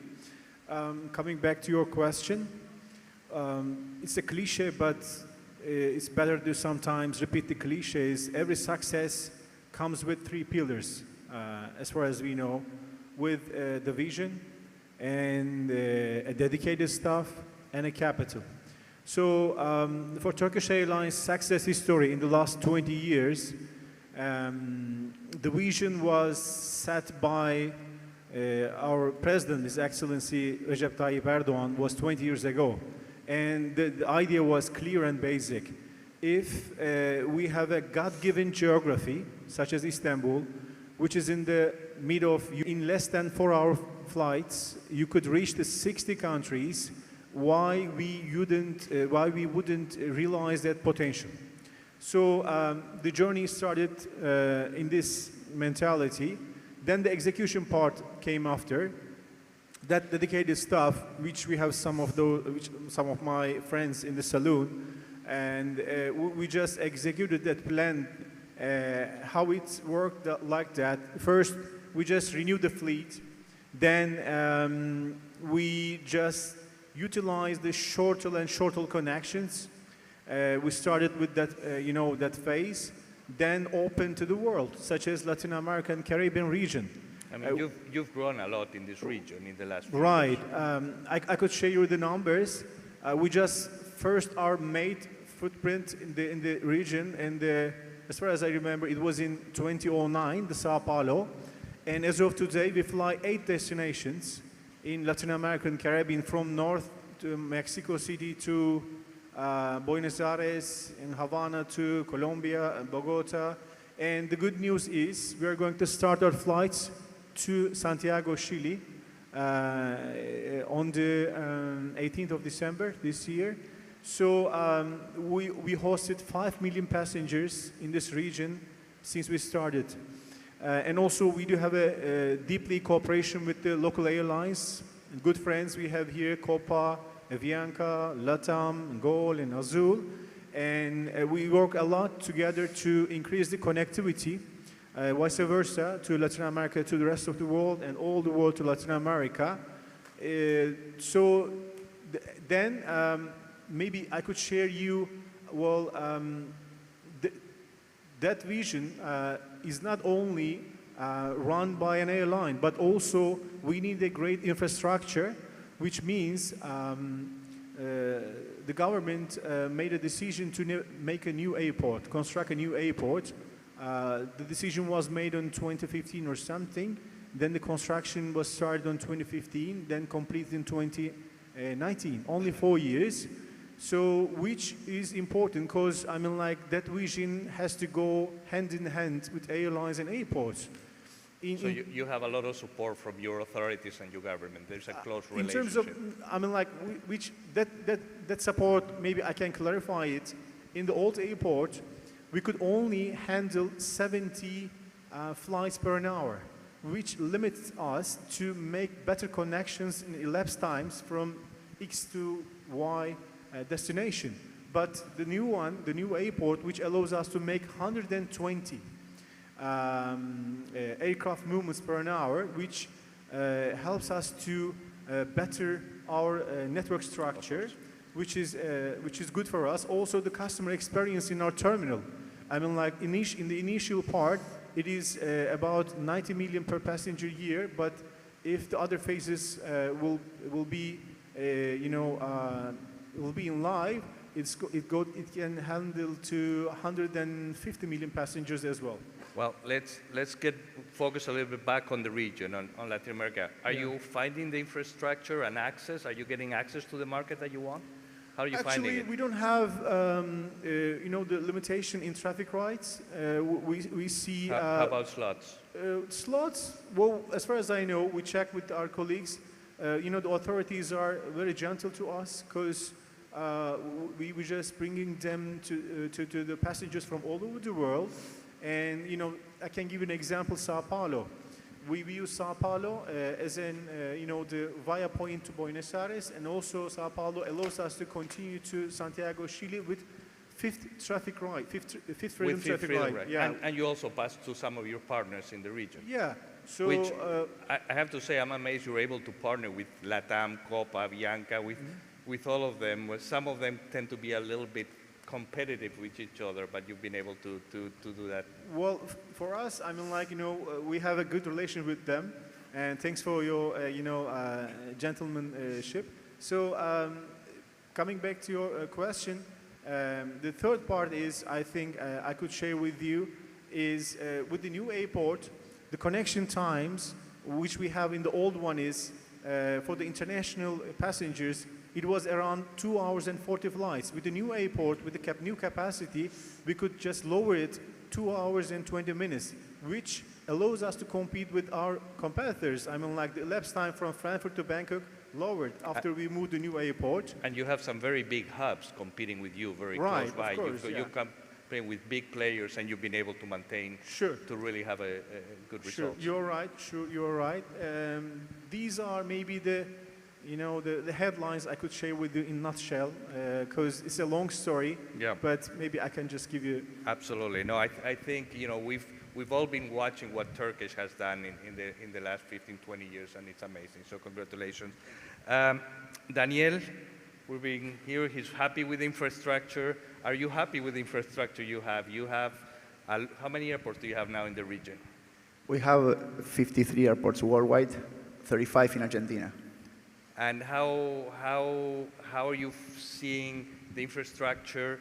I mean, airports is a long planning process. You need to put capital investment for long term. The airlines come and go. How do you manage that? Are you having the support you need and the vision from the airlines to do so? That's a good question. Voy a cambiar al español para poder hacer una mejor comunicación. Adelante. Alex, primero agradecer a ALTA, al señor Botelho, muchas gracias. Estamos orgullosos como operadores aeroportuarios de estar presentes en este evento. Entendemos que es clave y fundamental la participación de aeropuertos y líneas aéreas, sobre todo con esta pregunta tan importante que es la planificación de la infraestructura. Siempre pensé que es un camino que a veces lo exploramos poco, cómo líneas aéreas y aeropuertos trabajan juntos en la planificación de la infraestructura. Como decía Alex, es muy difícil planificar a 20 años qué tipos de aviones vamos a tener, cómo van a conectarse, qué tecnología van a usar para los check-ins. Es como cuando uno hace su casa, ¿no? Lo hace a veces sin tener hijos, después nacen 3, 4 hijos y decís, che, me olvidé. Bueno, ese trabajo nosotros lo tomamos muy serio y lo hacemos en conjunto con las líneas aéreas. Hay casos de éxito muy notorios, como Brasilia. Cuando nosotros tomamos el aeropuerto de Brasilia en 2012, no era un hub, era un hub incipiente. Nos juntamos en ese momento con Gol, con LATAM, les preguntamos qué eran los operadores que más lo usaban, cómo veían el futuro, con qué aeronaves.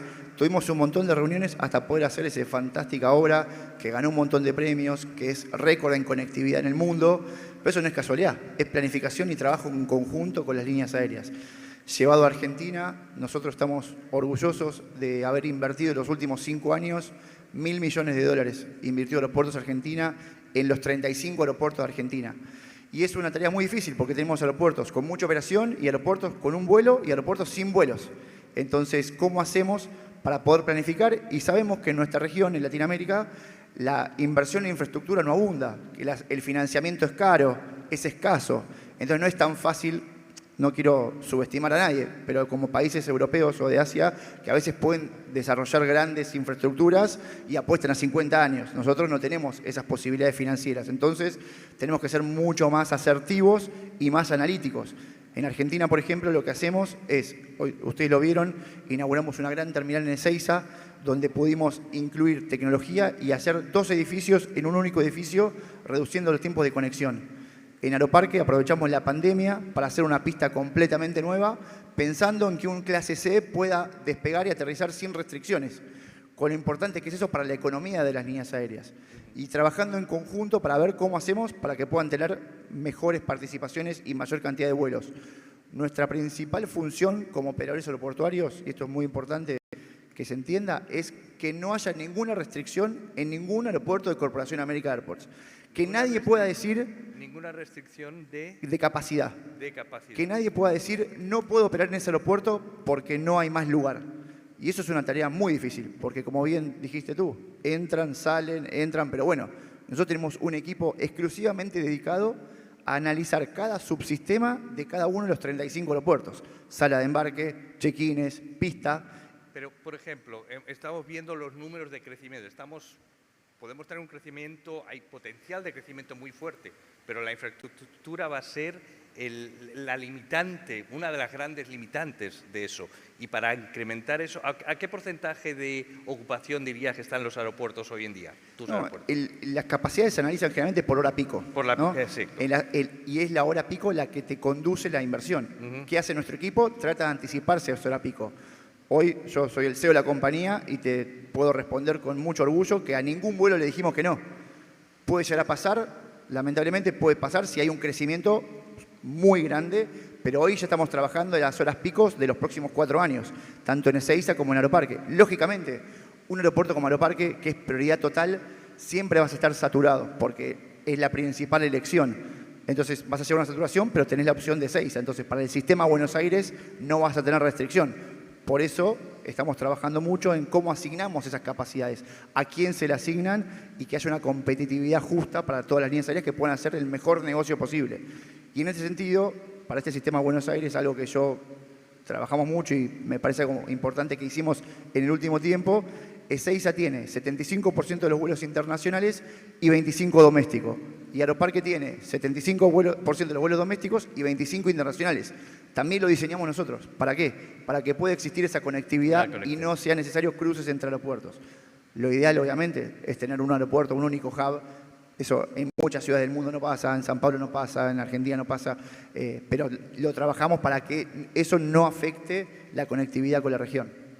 Así que en eso para los 4 años que vienen, 3 años que vienen, tenemos pensado seguir con una inversión de $400 millones, por lo cual estamos en una senda de inversión muy grande, trabajando codo a codo con todos. Hay conversaciones entre aeropuertos, por ejemplo, Aeropuertos 2000 y IATA, ALTA, decir, oye, hagamos planeamientos a 10 años, 20 años. ¿Hay algún tipo de discusiones de ese tipo? Sí, bueno, con IATA, en este caso con Peter, que es el que está liderando nuestra región, tenemos charlas constantes y con ALTA, y sobre todo con las líneas aéreas. Nosotros trabajamos muy codo a codo con las líneas aéreas, a puntos a veces extremos. Cuando hicimos el aeropuerto de Ezeiza, los mostradores de check-in invitamos a todos los que hacen los check-ins a usarlos antes de diseñarlos para que nos digan cómo lo querían. O sea, tenemos ese nivel de involucramiento y después hay líneas aéreas que tienen mayor visión que otras y nos ayudan más. Pero entendiendo los tipos de aviones, si piensan hacer un hub, si no, es fundamental ese diálogo y sí existe. Perfecto. Bueno, Gabriela, te di tiempo para recuperarte de tu panel anterior. I'll switch into English. You've been covering aviation now for a long time, and the region for a long time. So as a follower of the industry, but at the same time, and you're not in the industry, you're not an airport, you're not an airline, you're not an association. What are we missing? Because you've heard us, we keep talking about some of the same things. What's your perspective? What do we need in the region what's your perspective, and what do we need to increase to be able to increase the traffic and to be more competitive? Okay, at the risk of sounding cynical, because a lot of journalists are judged as cynicals, I think it's not only the airline industry. I think it's Latin America in general. We've been overdiagnosed for years and years and years. We know what's missing. We know what we need to do. We just don't know how to, make an agreement and do it. So what's missing? I think what's missing is to have everyone join the common purpose. As a journalist, I have like 3 episodes in the history, of the history episodes that are always a good reminder of what other people have done in the past that has worked. One of those episodes, or one of those history moments for me, is John F. Kennedy's speech about taking the man to the moon. Because he not only said, and I wrote it down because maybe some of you might not remember it, but in the joint session of Congress, he said, I believe this nation should commit itself to achieving the goal before this decade is out, so there's the time, of landing a man in the moon and returning him safely to the Earth. I mean, landing a man on the moon back then was a big endeavor. But I can tell you about Mexico, for example. Everybody's talking about nearshoring.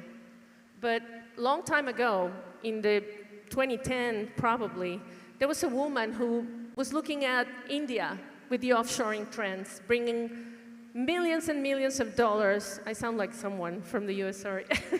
But bringing millions of dollars of new investments to just develop that trend. And she brought that concept to Mexico and she developed it. And that concept is nearshoring. Nearshoring is not new. Nearshoring has been a term, a trend, a strategy for so long that I just don't understand why. If India can get it as a country goal, we have missed so many opportunities to take advantage of those trends. Next year is an incredible opportunity for governments, industries, to just make a consensus on the vision where we're going that way, and we need everyone on board because it means job creation, growth, and progress. Ideology is one big problem, but the other is that governments are at times looking at the private sector as more the enemy rather than the enabler. So I think that needs to change. And do you think that can be achieved on a country-by-country basis, or they have to be a regional basis? I mean, you look at Europe, for example. They have a common, at least, vision in some of these issues. Latin America and Caribbean, and especially Latin America and Mexico, one day, some of them have a common long-term vision, but then you look at, for example, what happened in Mexico, what happened in Argentina, the political winds go in the opposite direction. All of a sudden, you're going from open skies to closed skies to, how do you deal with that? I think we first need to work in smaller, islands, meaning countries, meaning communities. The value of the middle class for the industry, for the countries is incredibly important, and it's being squeezed year on. I think it's the task of communities, states, and going bigger, but have a true leader that is ambitious. I think we've lost that ambition in Latin America for a long time, and we're so polarized that getting into an agreement of something that's only, economic growth is so hard. I don't know how to instill the sense of urgency, but that's something we need to communicate from where we work, from our industries, and as the media. And I'm not saying it in a negative way, but I mean, time is of the essence. We've lost 2 decades. You can say it very quickly, but 2 decades we already lost in Latin America. Do we want to, get caught in the middle with now the transition into decarbonization? Is that what we want? Fair enough. And let me pivot. You mentioned communications, and today we saw the importance of communications. You're an expert on communications. That's your livelihood. So with the communication part, the promotion part, do we do a good enough job in terms of promoting ourselves, in promoting our region? Latin America has a lot to offer.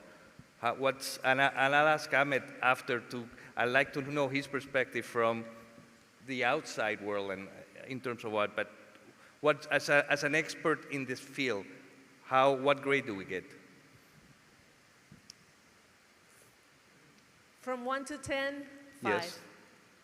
It's iffy, it's not constant. We've all been challenged. Look, I work in the media. We've all been challenged by social media. And I'm not saying that's the greatest tool, but it could be a good tool. We're journalists, but then you have YouTubers. Yeah. So we've been challenged. Everyone has been challenged. I'm not saying that maybe you should look into a YouTuber to talk about, any of these airlines, important achievements. But for example, the vaccines, the transportations of the vaccines, that was a missed opportunity. We could have told that story bigger, and we could have said so many things about that. At the same time, when there's something tough happening in the industry, it's very difficult for the CEOs to say, okay, this is the opportunity to talk, to speak.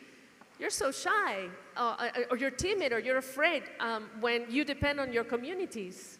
So you should find a way. I'm not telling you how, because I understand you have different, you have shareholders, you have governments. I mean, you have so many, audiences to speak to, but I think that if you want a country in agreement with your goals, and a government in a way pressured by what society is saying, we need to grow, we need progress, then you should exercise, more and more different ways of communicating until you find the right one, I think. Willie, IATA is the voice of the industry worldwide. ALTA does it in Latin America.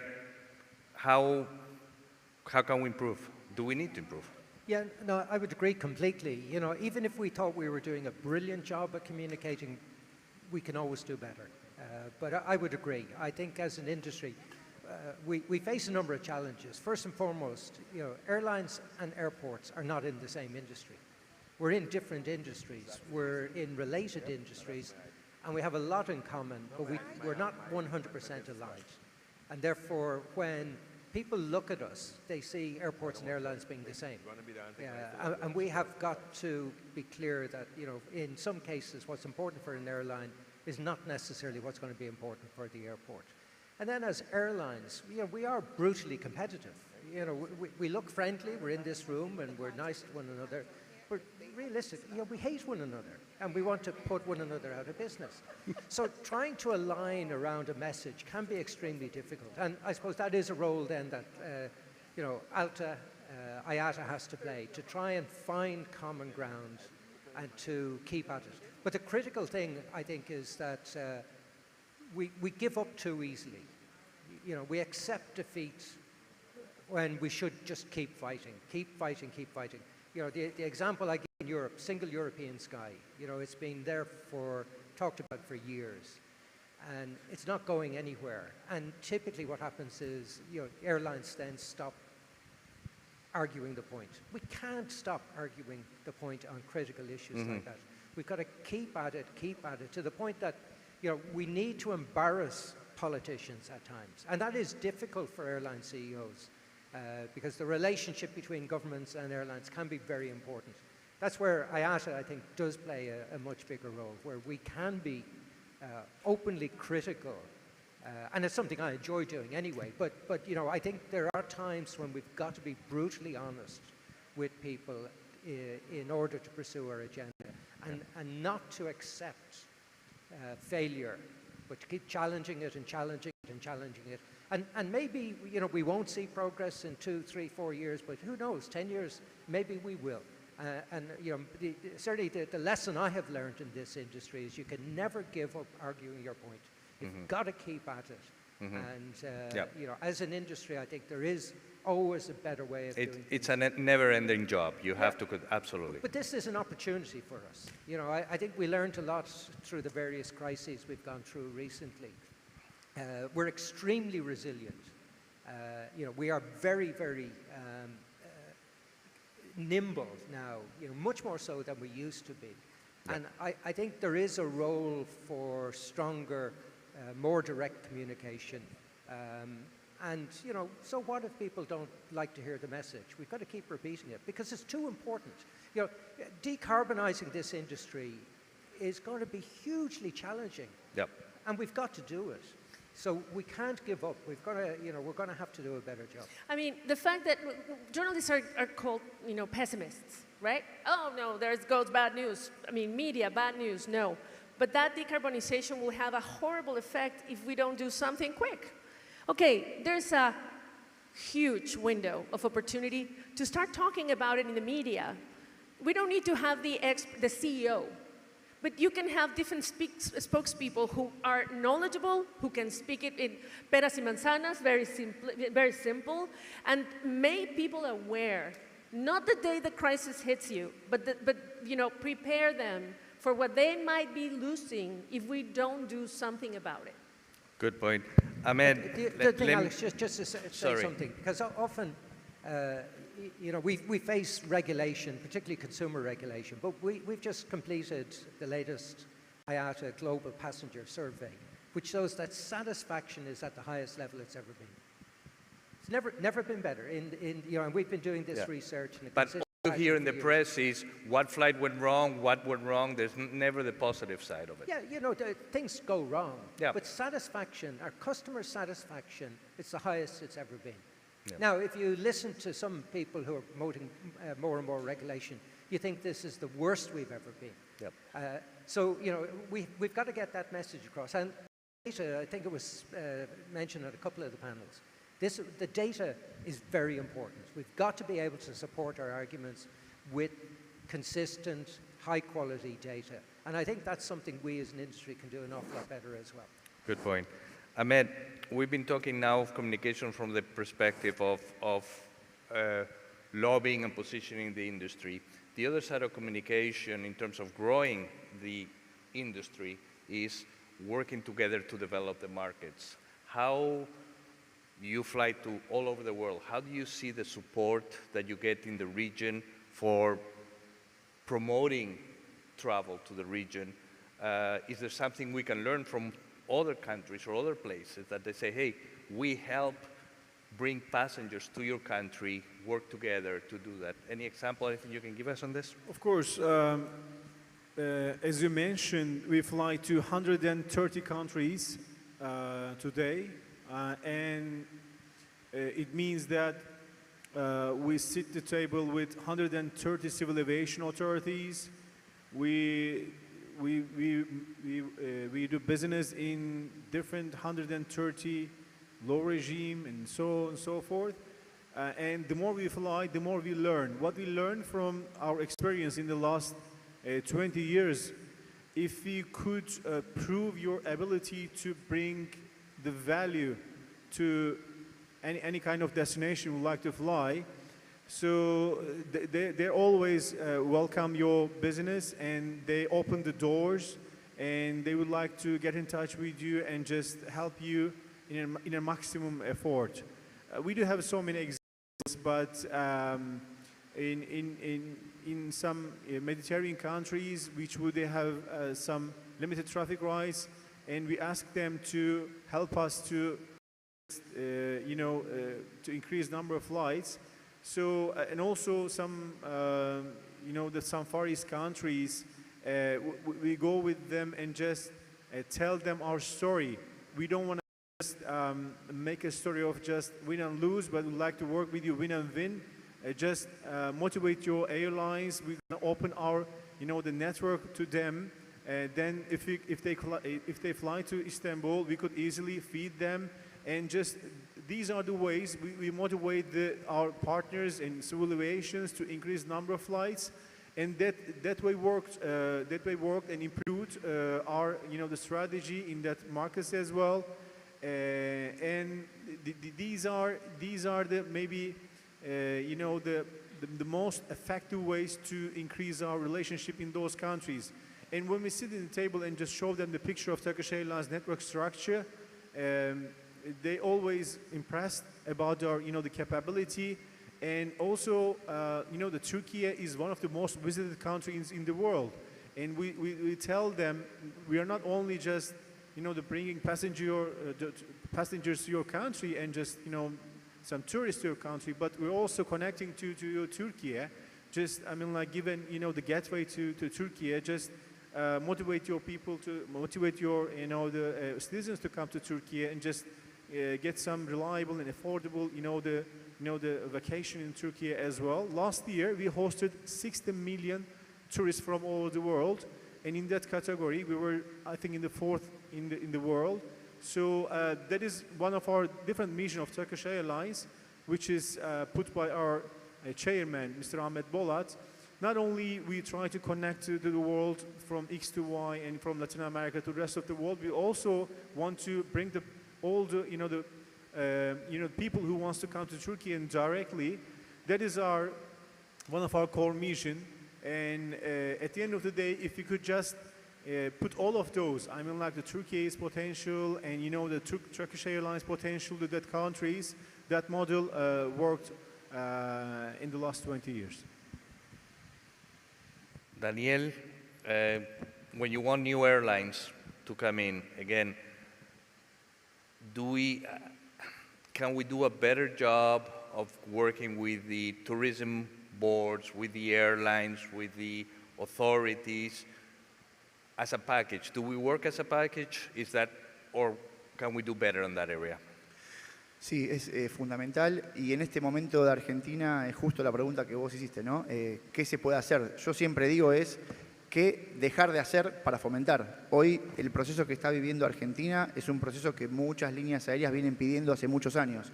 Sacar las trabas, bajar las regulaciones, empezar con lo que es cielos abiertos. Todos los Air Service Agreement que se pelearon históricamente hoy se están flexibilizando y es dejar de hacer, ¿no? Dejar de poner algunas trabas. Y eso va a redefinir la ruta, para mí, de América Latina. ¿Y por qué te digo esto? Porque por muchos bilaterales que habían, limitando las conexiones entre los países, algunas líneas aéreas no volaban a ciudades que no eran hub o dejaban de ir a ciertos destinos priorizando otros. Eso hoy arrancás con un hoja en blanco, porque Argentina te está diciendo, señores, vengan con sus aviones, matrícula extranjera, con tripulación extranjera, y están otorgando quintas a novenas libertades. Es algo difícil de ver en otros países. Viniendo de un mercado tan regulado como es el argentino, estamos viviendo un cambio de etapa.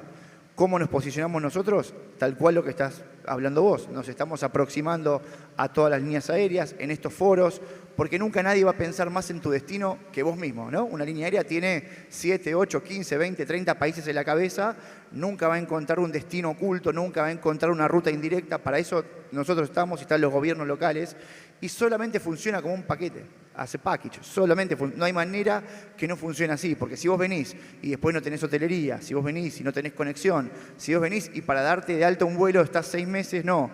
Hoy se dijo en la charla anterior, agilidad, lo dijo Adrián, las líneas aéreas hoy aprovechan momentos, entran y pueden salir. Un país del cual vos no te podés ir, no entrás. Entonces a veces está mal visto decir, bueno, pero entran, vuelan y si les va mal salen. Y bueno, es como funcionan los mundos de los negocios. Un país que entiende eso, que entiende que alguien se puede ir y saca esas barreras de salida, hace que vengan muchas más líneas aéreas. Hoy festejamos nosotros este proceso y estamos viendo de muchas líneas aéreas cómo se están aproximando a través de eso. ¿Y eso qué va a beneficiar? También los otros hubs. Argentina sin duda va a alimentar a Santiago de Chile, sin duda va a alimentar Brasilia, Guarulhos, Lima. Argentina emitiendo, es un país muy emisivo, vos lo sabés, 70% del turismo de Argentina es históricamente emisivo, entonces pudiendo tener más receptivo y generando más emisión, eso va a beneficiar a los principales hubs y termina beneficiando la lógica de América Latina. Eso lo estamos entendiendo de una manera muy clara y solamente funciona trabajando en equipo. Esto no es vienen líneas aéreas o vienen jugadores que destruyen el mercado, eso no lo va a compartir nadie. Estamos hablando de los mismos jugadores que están, quizá algún otro nuevo, pero con mayores libertades, con mayor flexibilidad y que les deje invertir en un largo plazo más certero. Así que estamos viviendo ese proceso. Creo que hoy oímos un poco a Pedro Helbrom hablando de cómo de bien trabajan en Panamá para hacer ese tipo de cosas. Realmente están todos muy bien alineados. No es algo fácil de hacer, sobre todo cuando los vientos políticos pueden cambiar, pero realmente importante, sin duda. Homologalización, sistemas. Europa tiene un estándar básicamente, puedes operar en todo bastante estandarizado. Nuestra región nos falta un poco. ¿Qué áreas, desde el punto de vista aeroportuario, qué áreas ves donde podríamos, que te dificultan a ti el acceder a nuevos mercados o traer nuevos clientes?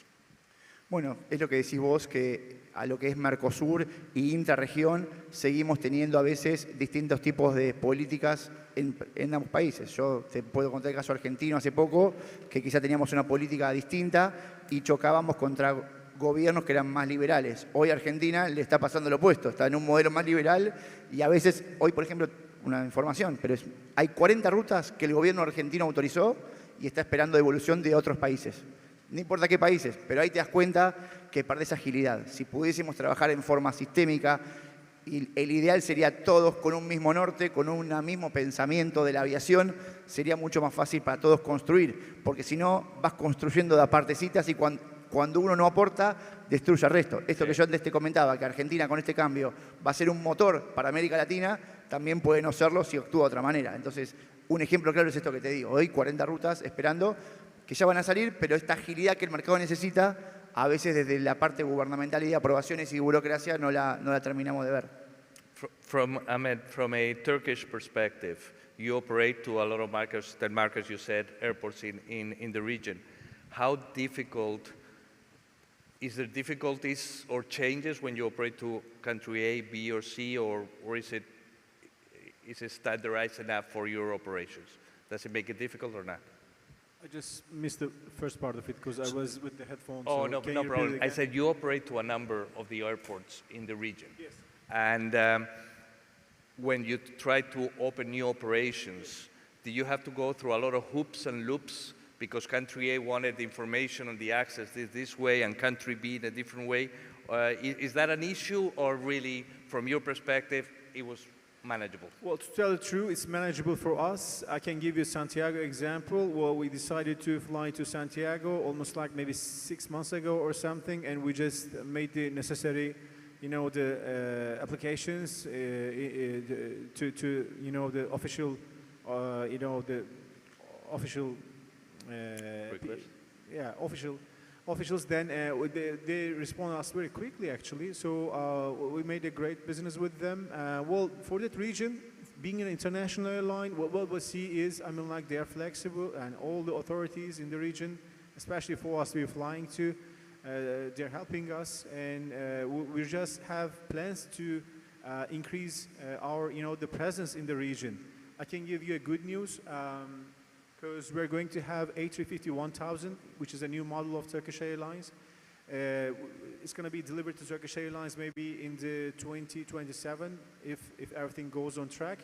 Once we get it, we do have plans to fly non-stop flights to Buenos Aires, also Santiago, which I think proves that our trust to the region.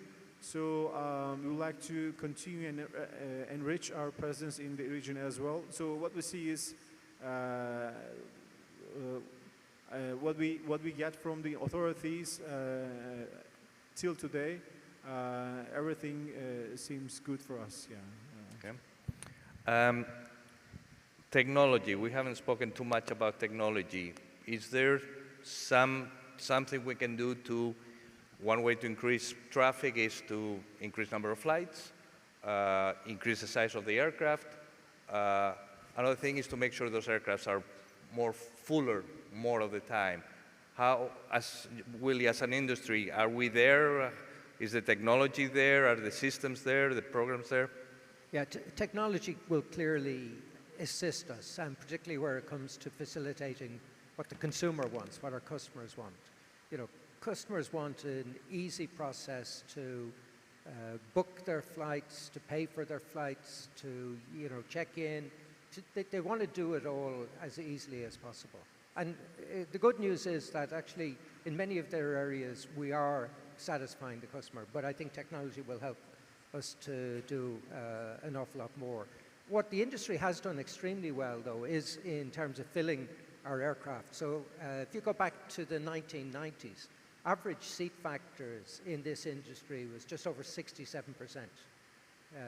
So 67% in the 90s, 74% in the noughties, 80, just over 80, 80.5% in the decade 2010 to 2019. And this year we're looking at about 83.4. So when you think, we've gone from 67%, almost a third of our aircraft empty, to about 16% of our aircraft empty. So, and that's 365 days of the year, worldwide. I think that's a fantastic achievement, and that's helped to make us a more efficient industry. There's an important message in that for governments as well, because some people believe that the solution to the environmental challenge is taxation.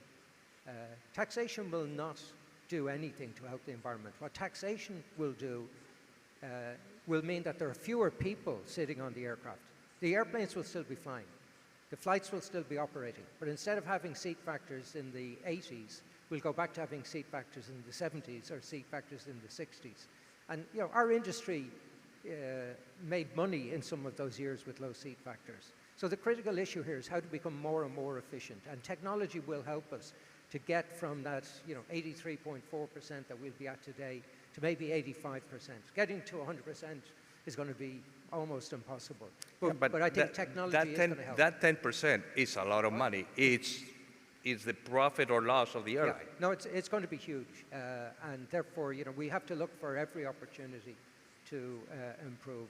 And I think technology, particularly AI, machine learning, I think is going to be very there's a positive. number of, I know there's a number of companies that come to this event with options and possibilities on that.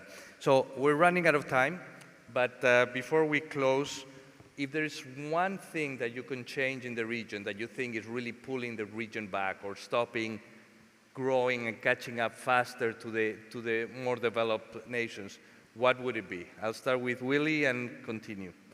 Get rid of the taxes. It's clear. Gabi? Be more ambitious. Be reminded about the relevance of this industry. Say it louder. Say it to more people. Less unnecessary barriers between our countries. Sorry, what is back up? Less unnecessary barriers between our countries. Good. I will leave it to regional airlines. So, the Polica. Well, thank you very much. A hand for the panel. Thank you for time, and hope you enjoyed it.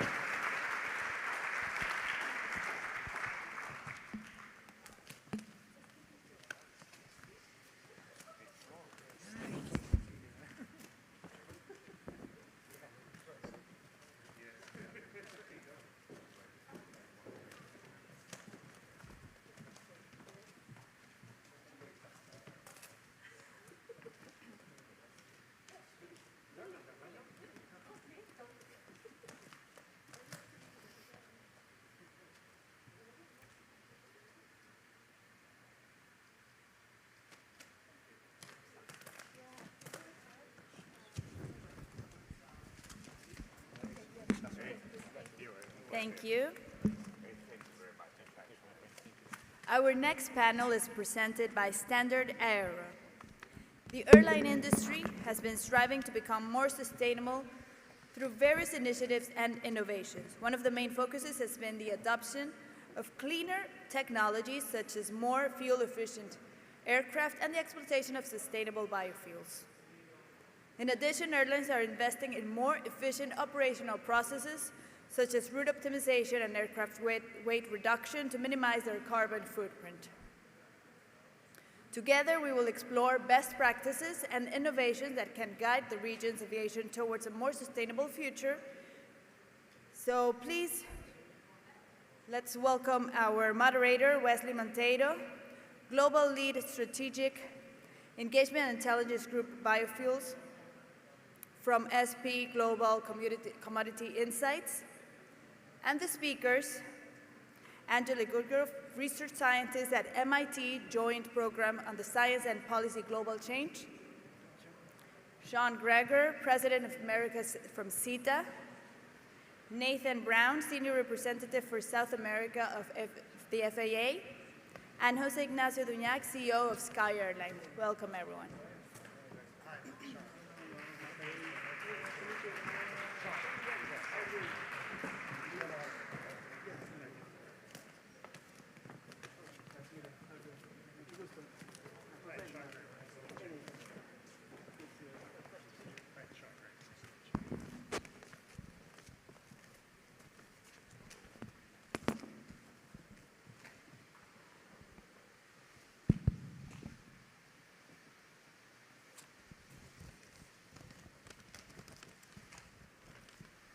Hi, everyone. Good afternoon. First of all, it's a pleasure to be here. I would like to thank you for the invitation to ALTA. You will start your panel here, and also thank you for all the participants that are joining me here to provide this fruitful discussion to you all. So let's go direct to the questions. The first one that I would have here is to Jose Ignacio from Sky, and I would like to know, Jose, what is the overall sustainability strategy for your company, and what are the most important aspects that I would consider and you would like to share with us? Well, thanks for the invitation, and thank you for staying. You know, I know it's the last panel. I know we're all tired, so we are going to try to make this very to the point so that you don't take a lot of time, but thanks for staying. So in terms of sustainability, one of the things that I think it's key is to look beyond, you know, the environmental aspects of the sustainability in an airline. You know, everybody talks about how important the environment is for a sustainability strategy, and that's true. But airlines are subject to a lot of threats and a lot of volatility. So we need to be conscious about that and understand that sustainability is not only about environment. So that's one of the key aspects in that area. So our sustainability strategy has 6 main pillars, not only. Yeah. The first one, of course, is environmental strategy, and we've been very active about that. We are one of the few airlines in the world that only has new technology aircraft on their fleet. You know. And we've been able to reduce over 60% our CO2 emissions per RPK in the last 10 years. So we're probably one of the airlines that has been able to reduce most in that amount of time. So we're very proud of that, and we'll keep working.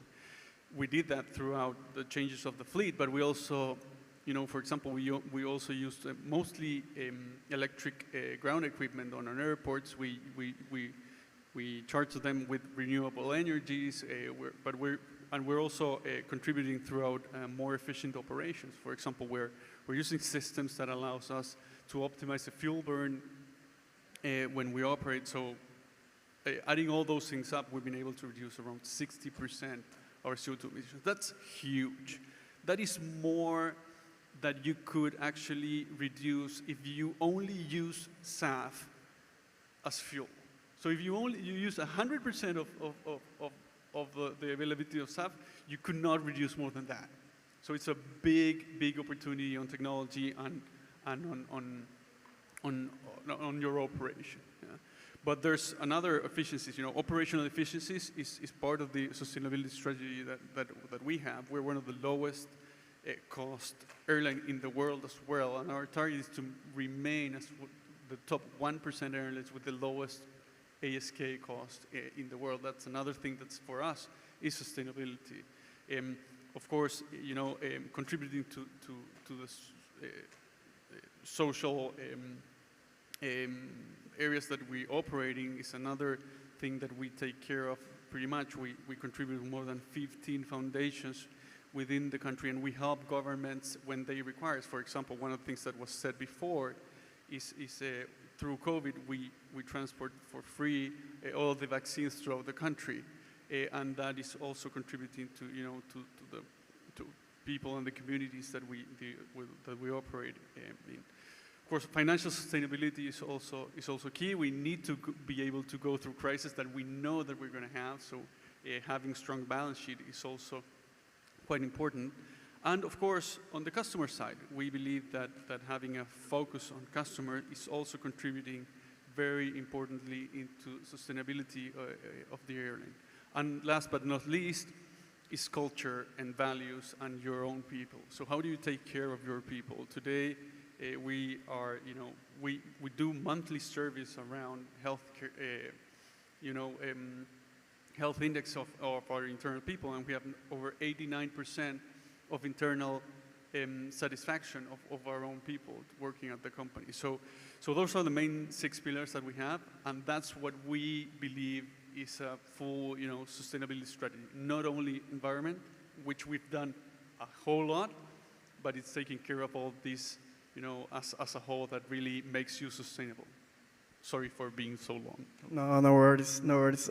Congratulations on this impressive result, by the way, and thanks for sharing. We know that, and we have talked a lot about this here, the roles of governments, regulators, especially because this industry has faced so many challenges. We are just, let's say, from the perspective of the industry, we are just out of the pandemic. It's like 2 or 3 years, and it was very, very hard times. I would like now to leverage on this theme and the importance and the relevance of the regulators and also government to ask to Nathan from FEA, what would be the main steps, what are the relevance that regulators, and what would be the actions that regulators and government can do to help driving sustainability in aviation? Thank you, Wesley, for the question, and thank you for ALTA for the opportunity to be here speaking with you today. So I think the government and regulators play a really critical role in this process. One of the critical things that FAA does, in addition to safety and looking at efficiency of the system and enabling connectivity, is to look also at sustainability. The government and the regulators can play a role to facilitate this process, and I think a critical thing, we all know that there are technologies out there that can help with sustainability, that can lead us towards sustainability in aviation, but in many cases they're very expensive or they're at early stages of development. There are approaches to developing fuels, there are approaches to developing more enhanced or efficient air traffic operations. There are new aircraft and engine components that all lead to better fuel burn. Sorry, Nathan. Can you speak a little bit close to the microphone, or perhaps it's because... Can you hear me now? Yes. Okay. Yes. I'll keep this nice and close. No So worries, there are a range of technologies out there and pathways to enabling the efficiency of the aviation sector, but the issue is that the markets are not taking these up at this point. So the FAA and other civil aviation authorities can play a facilitation role to enable the development of technologies, to sponsor research and development, to enable policies, and to implement policies. One thing to make a distinction, in our case, the regulatory function implements policies, but we also need the political side to be behind these changes. And so our legislature, our Congress, passes legislation, for example, the Inflation Reduction Act, which was passed last year in the US and has SAF tax credits and programs for supporting infrastructure. And then the FAA has the role of implementing these, but one of the critical things we do in that implementation is we need to work very closely with industry. We need to make sure that those investments that are being made on the government side or those policies that are being developed, that they get at the real problem and the issues that industry faces in adopting new technologies. And so a critical component of that as well is for the regulator to create or to support in the creation of an environment in which technologies are invested in, technologies are developed, investment is de-risked so those technologies can be put into the fleet or SAF production investments can be made. And all of that goes towards this environment where these technologies can actually make a difference in impacting the emissions overall. And one other sort of critical component that I think that civil aviation authorities in particular can, a role that they can play in this space is to be within the government, to be an advocate in aviation. That's something that the FAA has been able to do quite effectively in the US, where we work closely with many other parties in the US government to put aviation in the discussion related to energy transition. Because if we don't do that, there's the chance for aviation to be left behind while other sectors are focused on. Thanks. Perfect. Thank you, Nathan. When you're talking about sustainability, we need to think beyond just, especially in the aviation industry, beyond just to reduce the GHG emissions. In this sense, I would like to ask to you, Sean, what are the solutions and what would be some ways in which the aviation industry can not only decarbonize but also think beyond CO2 emissions reduction with regard to sustainability? Sure, thank you for that question. So beyond SAF, we believe there are technologies available today that can be applied to existing equipment, existing infrastructure. As an example, there are flight optimization solutions that utilize machine learning technology to create digital twins of specific tail numbers of aircraft. And using those digital twins, we can then model specific flights, taking into account weather conditions, air traffic, and in real time send recommendations to flight crews about appropriate actions to minimize fuel burn. Additionally, we believe there's opportunity for better collaboration between airports and airlines on the ground to reduce fuel consumption on the ground. And that could include things like improved resource management systems at the airports to ensure gates are ready when they need to be ready, to ensure the ground power is available, to ensure the right equipment is available. And even beyond that, there's an opportunity to really optimize the assignment of gates to equipment to ensure that we burn less fuel during taxiing. So the least efficient equipment can get the gates that will require the least amount of taxiing. So we think there's lots that can be done today. Perfect, thank you. We also, and I have had the opportunity to have some discussions, and personally I found very interesting that are actually many different sustainability criteria, and we do have to have at least an aim or to have a specific goal. We need to know the numbers and we need to know what you are aiming to achieve related to sustainability. Especially in the aviation industry, for instance, when you are going to plan to reduce the GHG emissions, but we don't know how to calculate those GHG emissions. We also have some kind of different certification process when you're thinking about SAF, for instance, and we include the feedstocks and also the pathways to produce SAF to make it available for airlines. And it has been different in different parts of the world. So I would like now to ask to Angelo, based on your research in sustainable decarbonization in Latin America, and take into account those different sustainability criteria as well as certification process that are outside there, what would be your key conclusions from this research? And also, what would be specific aspects that we should prioritize for the region? Well, thank you very much for the question, and thank you all to be here at this time in the afternoon, paying attention to us. So let me give you a little bit of the context of the study and the main conclusions that we got from it. So we are developing a study that is supported by LATAM and Airbus at MIT, and all the results don't blame Airbus or ALTA, it's our fault, right? So it's an independent study. And the idea is to try to understand future scenarios of SAF adoption in Latin America and also the decarbonization of the aviation sector in Latin America, looking to specifically to 6 major countries: Brazil, Chile, Colombia, Ecuador, Mexico, and Peru. But take into account that the entire world will be trying to decarbonize, so all the industries will be trying to compete for decarbonization technologies and options. So our main findings on this study are, first, the aviation industry needs to decarbonize. We must go toward that goal, that direction, but it's not going to be easy.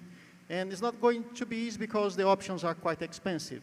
And if you look at Latin America as a region that has comparative advantage in producing biomass and has some tradition in producing biofuels, we could get as the cheapest kind of SAF in the region being something like 60 to 100% more expensive than current jet fuel prices in the region today. So policies to enable SAF adoption will need to be very careful to be sure that the industry will keep growing at a rate that we believe it's fair for the region, comparing how much flights we have per person in the region compared to the rest of the world, right? And those policies need to be enabled or need to be designed based on a lot of dialogue between the industry, the private and the public sectors in terms of how to implement those policies, how to avoid the burden on the consumers that could access aviation and probably will not access if those policies are not well envisioned. And also those policies need to take into account that the implicit carbon pricing on the SAF use or the aviation industry should not be higher than the carbon pricing in the other sectors. And depending how do you implement the SAF policy, it's exactly what is going to happen. You are going to put a higher implicit carbon pricing on the aviation industry because you are just trying to push too hard on SAF, or you are trying to mimic European policies that just look at the mandates and don't look at the incentives or the ways to prevent the losses in the industry. This is our main first conclusion. The second conclusion, I'm not going to spend much time talking about because everybody talked here already. It's not only about SAF, right? We have many other options in the industry that could help to decarbonize. Of course, SAF is the major one that could deliver more carbon reduction, but we need to think about efficiency. We need to think about offsets that the region has a very huge potential for, and we need to think about the long-term technologies that can be available to decarbonize the industry with new propulsion systems. And finally, the third main conclusion is that cooperation in the region is key in terms of climate policy, in terms of SAF policy. When we simulate our scenarios with each country independently trying to do some kind of SAF policy, we get much worse results than trying to implement a SAF policy that's a collectively goal to be achieved for all with book and claim and trade of SAF among regions, countries in the Latin America region. So cooperation and harmonization of policies in the region is key to achieve a better solution for SAF deployment and decarbonization for the aviation industry in the region. So those are the major conclusions, but there are many others that I can talk with those interested to know more. Perfect. It is interesting to know this perspective rather than just focus on buy SAF to do a volumetric blend such as is applying in some countries. I think it's especially in Europe, this perspective rather than instead of that we have in Brazil a different approach that was approved like in the first week of this month.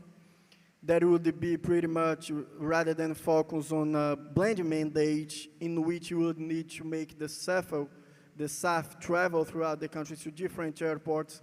You can deliver the SAF volume in one specific place, perhaps close to the production region, and through perhaps a book and claim system, you can sell the carbon reduction attached to it. So it's a different scheme. It brings a different perspective different and a way to see what would be the best way, not only to drive the SAF production, the SAF investments, but also to have this focus that at the end of the day, the mission is not to have the SAF molecule.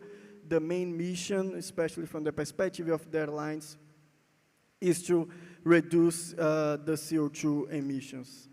In this sense, I would like now to come back to Jose Ignacio. What would it be, okay, let's try now to go a little bit like deeper from a sustainability strategy to ask specifically, especially after this contribution around the carbon price as well as the SAF price and the difference, but I would like to know, in your case, what would be your strategy related to SAF procurement, or perhaps in the short term, try to offset, try to buy some carbon credits.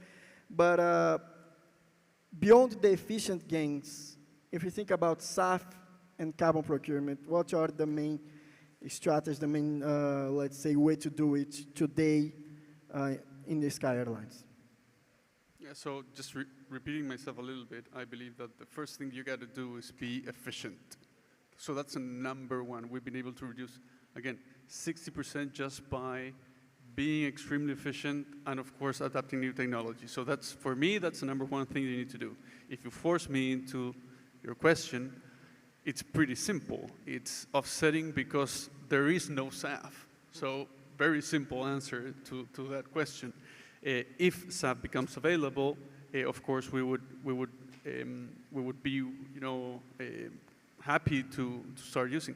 But again, it has to be sustainable. SAF is not sustainable. Very simple. It's 3 or 4 times more expensive. It's just not sustainable. So it has an impact on the emissions of the environment, but it is not sustainable. So for me, the question is, everybody thinks that SAF is sustainability, and it's not. If SAF is not produced at a reasonable cost, it is not sustainable. It can, you can use a little bit, maybe, to have a full set of strategies. But the first thing you got to do is be efficient. New technologies are helping really a lot.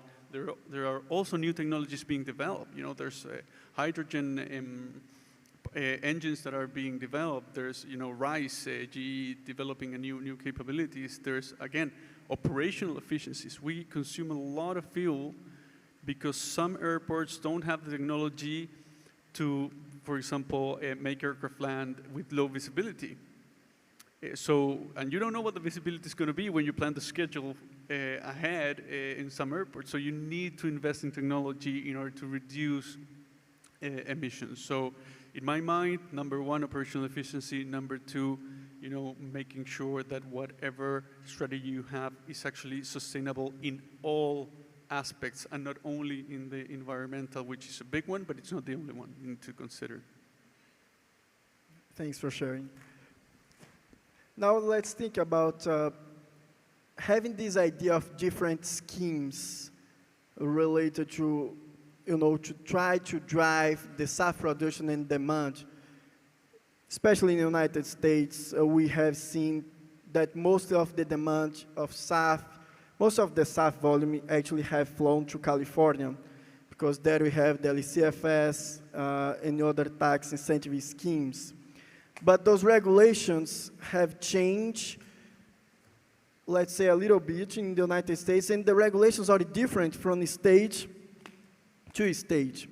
And this lack of clarity, if I may say, and stability in those regulations have hindering somehow not only the demand, but also the SAF investments. That's what I have heard sometimes when I travel to the United States in talking with some investors and some producers. In this sense, I would like now to come back again to Nathan.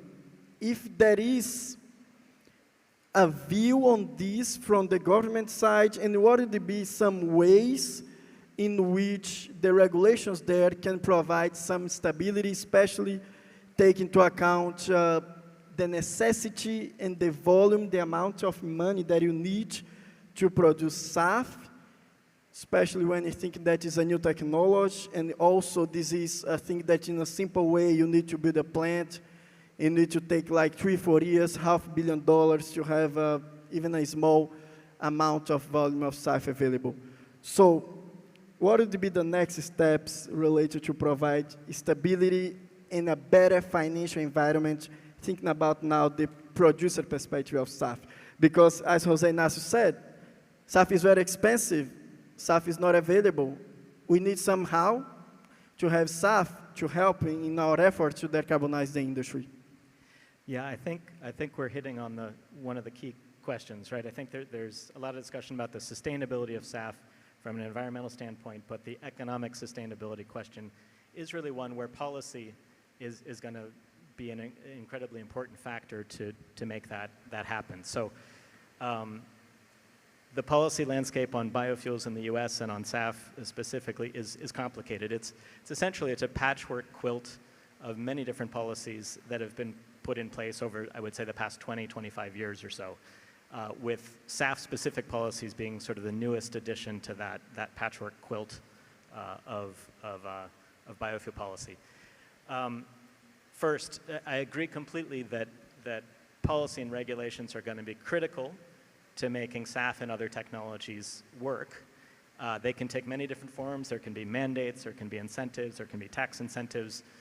There's a whole range of policy mechanisms, and in many cases what we're seeing is that those are working when they're held in combination. In other words, where the value of these different policies or these different incentives can be stacked and can be shared. And so that's what we're seeing in the US at both the federal level, at the state level. You mentioned the low carbon fuel standard in California being one of the examples, but there are multiple state policies and state programs in place. There's the federal renewable fuel standard, and now there are, under the Inflation Reduction Act, SAF policies, a SAF tax credit, a biofuels tax credit that follows that SAF tax credit, and then also investment programs, grant programs for supporting infrastructure that are coming out of the IRA. Again, I think it's a patchwork quilt. It's a messy process. I think that's a reflection of both what existed and the legacy programs, and then also what's been politically feasible in recent years in terms of additions specific for SAF. Good things that have been done. One, we've managed, and actually industry, this is a credit to industry, has managed to get SAF recognized and included in existing programs. So in the renewable fuel standard, the EPA's renewable fuel standard, SAF is an opt-in fuel that can be recognized and receive credit as renewable diesel in that program. There's no mandate specific to SAF, but there's the opportunity to receive credit. Similarly, in California, SAF has been recognized in their low carbon fuel standard. We're seeing a proliferation of state policies that are coming out. That's a good and positive development. And again, these credits generally can be stacked on top of each other, the full value for the multiple programs. It's obviously complicated to navigate. It requires a lot of, I'm sure, many attorneys and a lot of paperwork to do this. But putting those pieces together, it is helping. We've also had at the federal level the SAF Grand Challenge, which is both an announcement and sort of an endorsement of very ambitious goals, 3 billion gallons by 2030, 35 billion gallons by 2050 of SAF production. It's a non-binding goal, but it also puts in place a coordination mechanism across federal agencies, the Department of Energy, the Department of Agriculture, the Department of Transportation, the FAA, and others to align their programs and to identify gaps in programs that are supporting everything from the development of new conversion technologies for SAF or new feedstocks, all the way down the line to conversion of fuels, to investment in facilities that can produce those fuels, and the entire supply chain. So that's a positive that's in place. And then we're in the process of implementing recently, really in the last year, the IRA legislation. So both the SAF tax credit and the Fast SAF grant program, which is supporting infrastructure for SAF production. But we hear in general about the need for long-term policy and stability in policy. And so if there were a couple of things that clearly we could improve, first would be to extend those SAF tax credits, because they're for a very short period of time. What was passed in the case of the blender's tax credit, I believe was for 2 years. That's followed by a 3-year policy that also supports SAF, a total of 5 years. But we hear from the investment community that you need more time than that to have the certainty of making these really significant hundreds of millions of dollars investments into production facilities. So programs that in general need a longer lifespan and more predictability over time. And additional things that can be done could be and there's some talk about this, although again it depends on our legislature, depends on the Congress, a national low carbon fuel standard. That model has worked really well at the state level, and so there's consideration of potentially having that at a national level. But the bottom line is that regulations need to be in place for sufficient time and provide sufficient value for these investments to be made. Perfect, thank you. Thank you, Nathan. Now back to Sean. When you're thinking about those improvements and potential operational gains, we know that this is a very technically heavily regulated industry.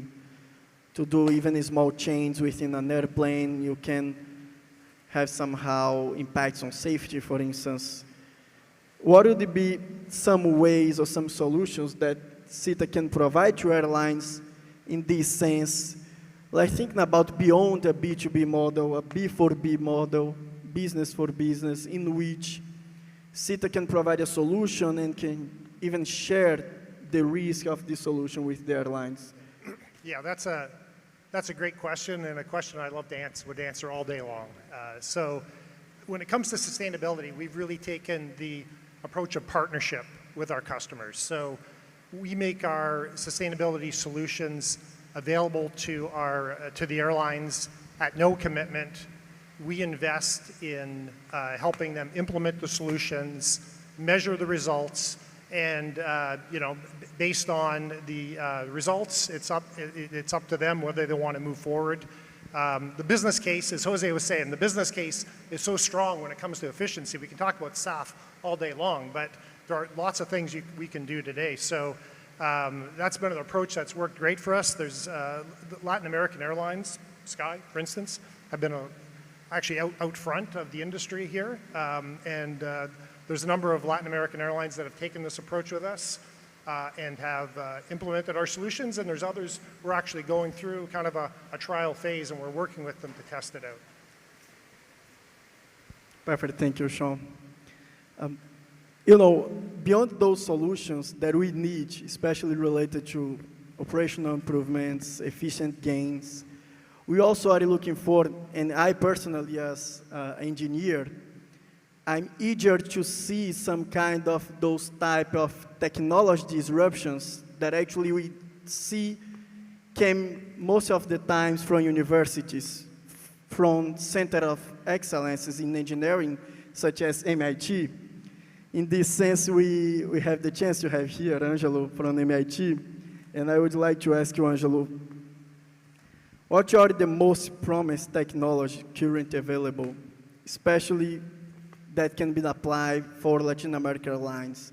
What we can expect from the university, and what would be some ways in which the academia, the universities, and centers such as MIT can collaborate, for instance, with airlines, with safety providers, focusing more on this kind of, let's say, engineering solutions? Well, I think most of us in this room know the technologies that they are available there and probably will be available in the future, and I don't bring new solutions on that front, right? So I think the first thing is that we have some pathways for SAF that we know how to do, we know the costs, and they are available now, right? They are not economically sustainable today because we don't price fossil fuels, right? We don't price the carbon emissions or the damage from fossil fuels. So if we price fossil fuels, the social cost of carbon on the fossil fuels, we believe that between $200 per ton, $250 per ton would enable SAF. It's sustainable for society to pay that $200 today, $250? I don't know. Right? Probably we need to have societies understanding a little bit better the problem at hand to be able to pay $200, $250 per ton of carbon to make SAF sustainable if fossil fuels would have to pay that penalty, right? So besides that, those pathways that we know today that we could be using for SAF with some incentives from the government, with some policies that will be wise enough to price the carbon there, implicitly or explicitly, would be HEFA, from residues, half are from animal fat. But scalability will be an issue for that kind of stuff, right? We don't have enough to reach the ambitious goals that we have for decarbonizing the sector. But half are from soybean, half are from palm oil, ETJ and ATJ from sugarcane and from corn. They are all pathways that the region could deploy. They are available today, the technology is there, but they are more expensive because we don't price the fossil fuel, the carbon in fossil fuels, right? Besides that, in the medium term, we believe that some SAF pathways could arise. They still need more development, which will be the power to liquids or synthetic fuels or e-fuels, but also second generation biofuels for SAF, so sugarcane bagasse, miscanthus, and all other kind of fast-growing biomass that could have the second generation cellulose is breaking down. Maybe in 15 years we could see that, 10 years. Macaúba in Brazil is being a big hot issue now, but still needs some development for the long run. And in the long run, we believe that hydrogen and electricity or batteries will be the way to go, but they are technologies for beyond 2050. And we have commitments, international commitments to decarbonize, to reach net zero by 2050. So we cannot rely that much on batteries and on hydrogen to reach the goals for 2050. They will be beyond 2050, right? And they are the big challenge. And of course, academia can help a lot trying to come up with better efficiency in engines, better efficiency in operations, better efficiency in policies, right? How to design policies, how to design the supply chains to reach those goals. And most important than that, the academia needs to prepare the new generation of practitioners, of engineers, of workers, of policymakers, of players in this market, right? So this is, I think, is the big role of academia, not only doing research, but preparing the labor force in all the dimensions of society that we will need to decarbonize the aviation sector and to decarbonize the society in general. Thanks, Angelo. Back to Jose Ignacio. We talked a lot about challenges, and I would like to ask you, what would be the main challenge that you face in this process to decarbonize? And also, perhaps, if you see some opportunities for the airlines in the region in this process. Yeah. Well, today we have a lot of challenges. For example, if you want to have new technology aircraft, they are not available. So one thing is very important. One. Two, have higher costs of capital now, so buying new technology is also much more expensive than it used to be. So there's another challenge over there. Three is, new technology is not performing as well as it was supposed to be performing. So, we see now airlines taking old technology aircraft instead because the new technology is not performing as it should. So there's lots and lots of aircraft on ground because of, failures on the engine. So there's a lot of challenges that go beyond regulation and beyond SAF and beyond things that we discussed openly here and we, point at.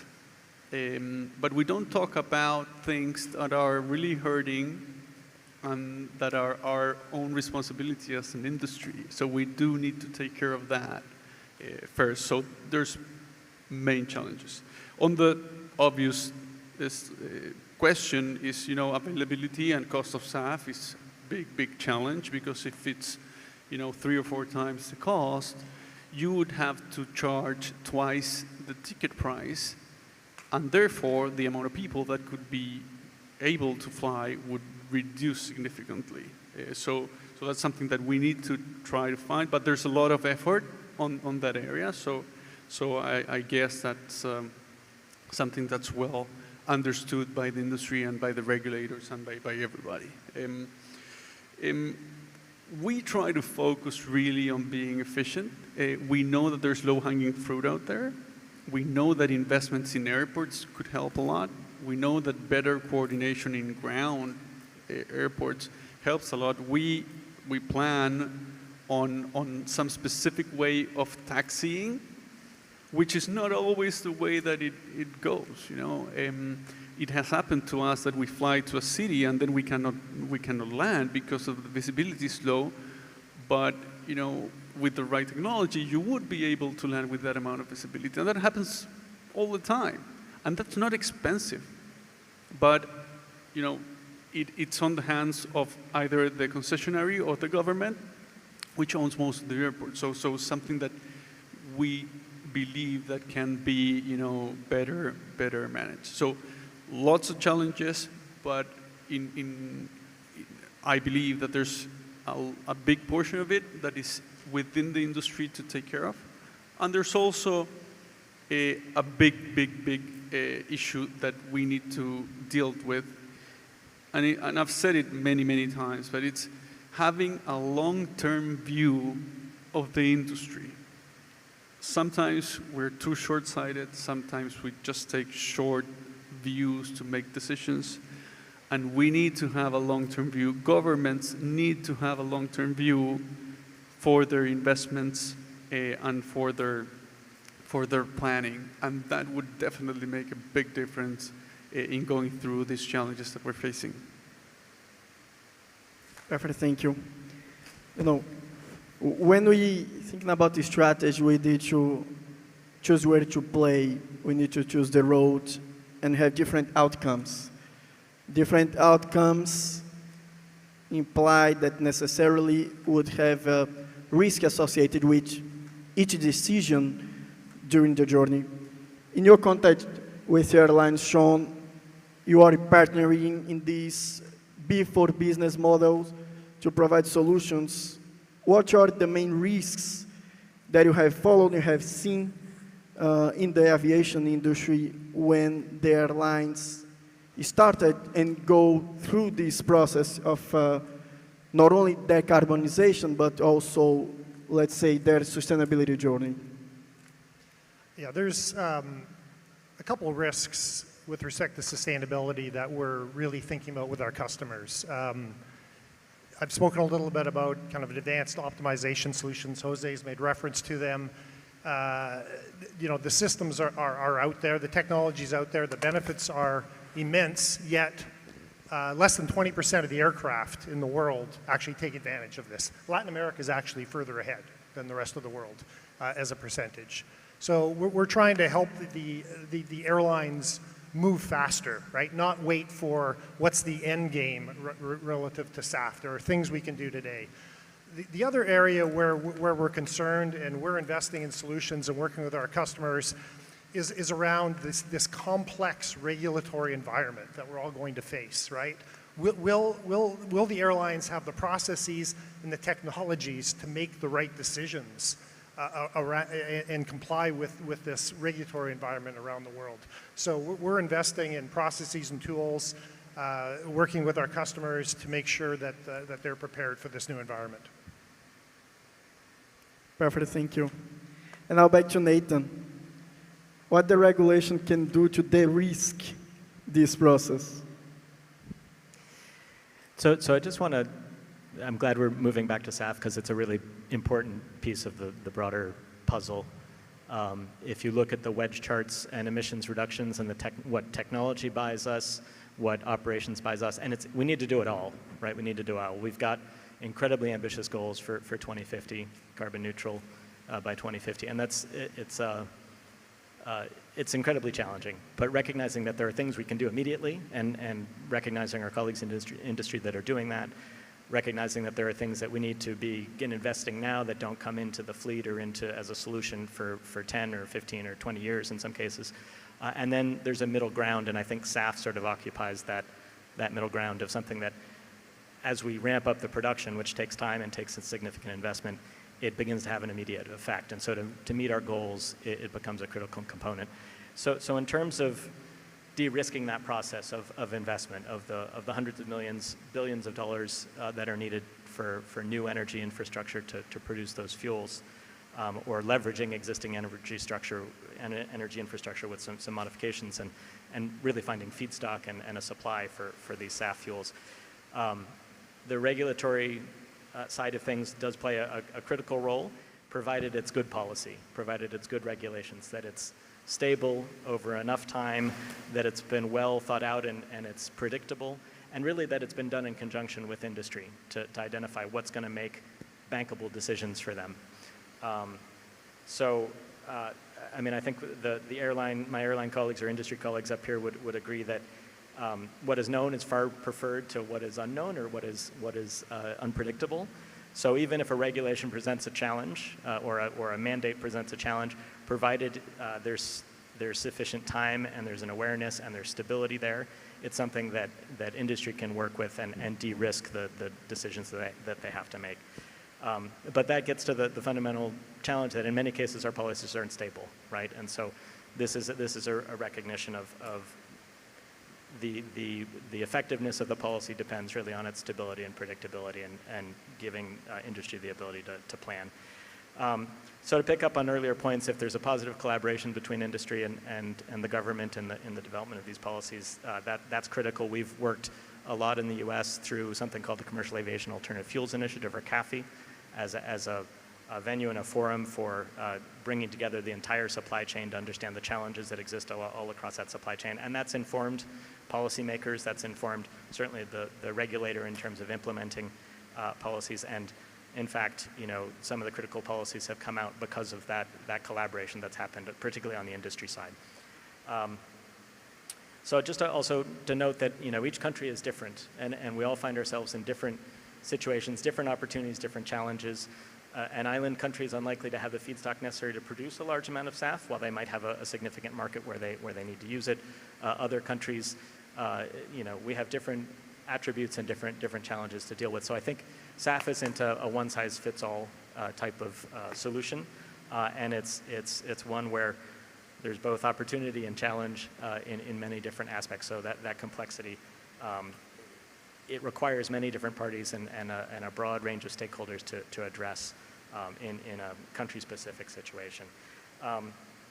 So just want to return, I want to highlight just the critical nature of that industry-government partnership. I know that that's been a critical component of what's led to the success such as it is that we have in the US of the current situation. What's been accomplished to date is the result of longstanding collaboration between industry and government and the broad range of public and private stakeholders. But that component, again, speaking from a government piece, we realize that we are not going to produce SAF, we're not going to buy very much SAF. That has to be done by industry. So then again, we're at the facilitation stage and the facilitation role. Absolutely, thank you. The last question is, Angelo, you touch a little bit on different pathways and also different feedstocks. And we know there is no clear winner, let's say for now. We have some advantages related to different pathways. Some pathways can have bigger scale. Some pathways can be related to a higher GHG emissions reduction. Some pathways can be produced in different places. So there is no clear winner. But at the same time, when we compare, for instance, SAF with the jet fuel production, when you're thinking about a sizable refinery, oil common refinery, you are talking about some kind of capacity around 300,000 barrels per day. And when you're talking about today a SAF plant, you are talking about 300,000 barrels per year of capacity. In this sense, I would like to ask you why it is still so challenging to scale the SAF production and also, especially, alternative pathways? Well, I think the simple answer, well, there are many challenges, right? And if we try to translate all the specific and detailed challenge that we have to build a new supply chain based on SAF, right? Somehow they come up with higher costs, right? So it's much more expensive to do and to use, to produce and to use SAF than fossil fuels-based jet fuel, right? But if you think about carbon pricing and think about the challenge of climate change, at some point we will need to make all the externalities that come from using fossil fuels, we need to eliminate that. We need to remove that. And the right way to do that is somehow pricing the carbon or implicitly penalizing the use of high-intensive carbon fuels and other sources of carbon emissions, right? So the challenge is much more expensive to do SAF than keep using the fossil fuels. So we have more than 80, 70 years of experience using petroleum, oil, fossil fuels. It's the most efficient way if we ignore the externalities, right? And now we are trying to recreate society, internalizing the externalities. And we are learning how to do that. We don't know exactly how to do that. Europe has the most advanced experience with carbon markets. We know that it's not easy to implement carbon markets. A lot of economies are talking about these, are trying to do decarbonization strategies. And as we try to push different sectors to do something with the technology, maybe we will lose ourselves in a novel kind of complicated set of policies that will targeting a specific sector with different policies that will give different carbon price for each sector in a very inefficient way to try to decarbonize. So the way forward probably is try to think how in the long run we aggregate the SAF policy to the overall climate policy of the countries, the overall net zero targets of different institutions, and try to go to the common goal that is reducing emissions. Is the aviation sector, is Latin America the ones that should be doing more, or we should think about the common but differentiate responsibilities that is under the framework of the Paris Agreement? If you think about that, doing a kind of roadmap for Latin America makes all sense because probably we are not in the same stage of development in the aviation industry that Europe and US are. And we need to set up those standards that will be key for the region and will be important for the region. And the region has two comparative advantages that need to be explored and we are not prepared to explore at this point. Biomass production, Latin America is the best place in the world to grow biomass. Offsets, Latin America is the best place of the world to get offsets, not only carbon offsets, but environmental offsets with the richness that we have in the region in terms of biodiversity and natural ecosystems. But we are not doing that yet. And governments should capitalize on that, should use that as the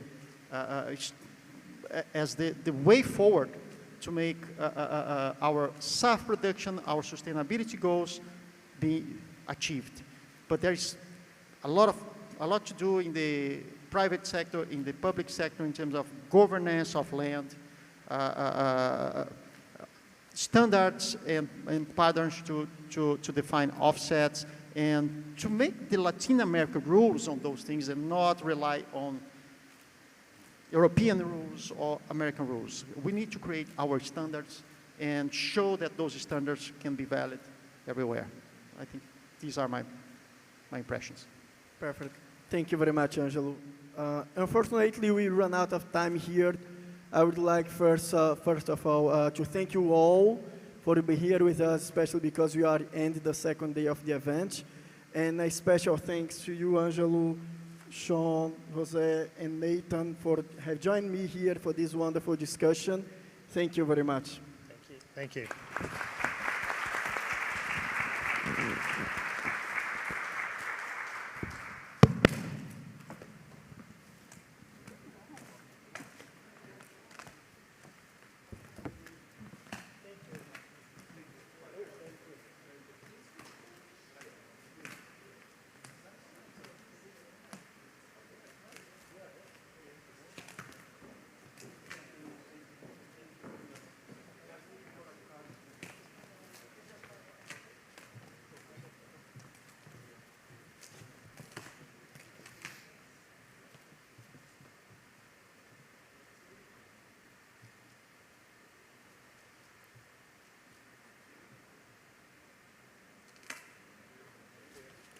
Thank you so much.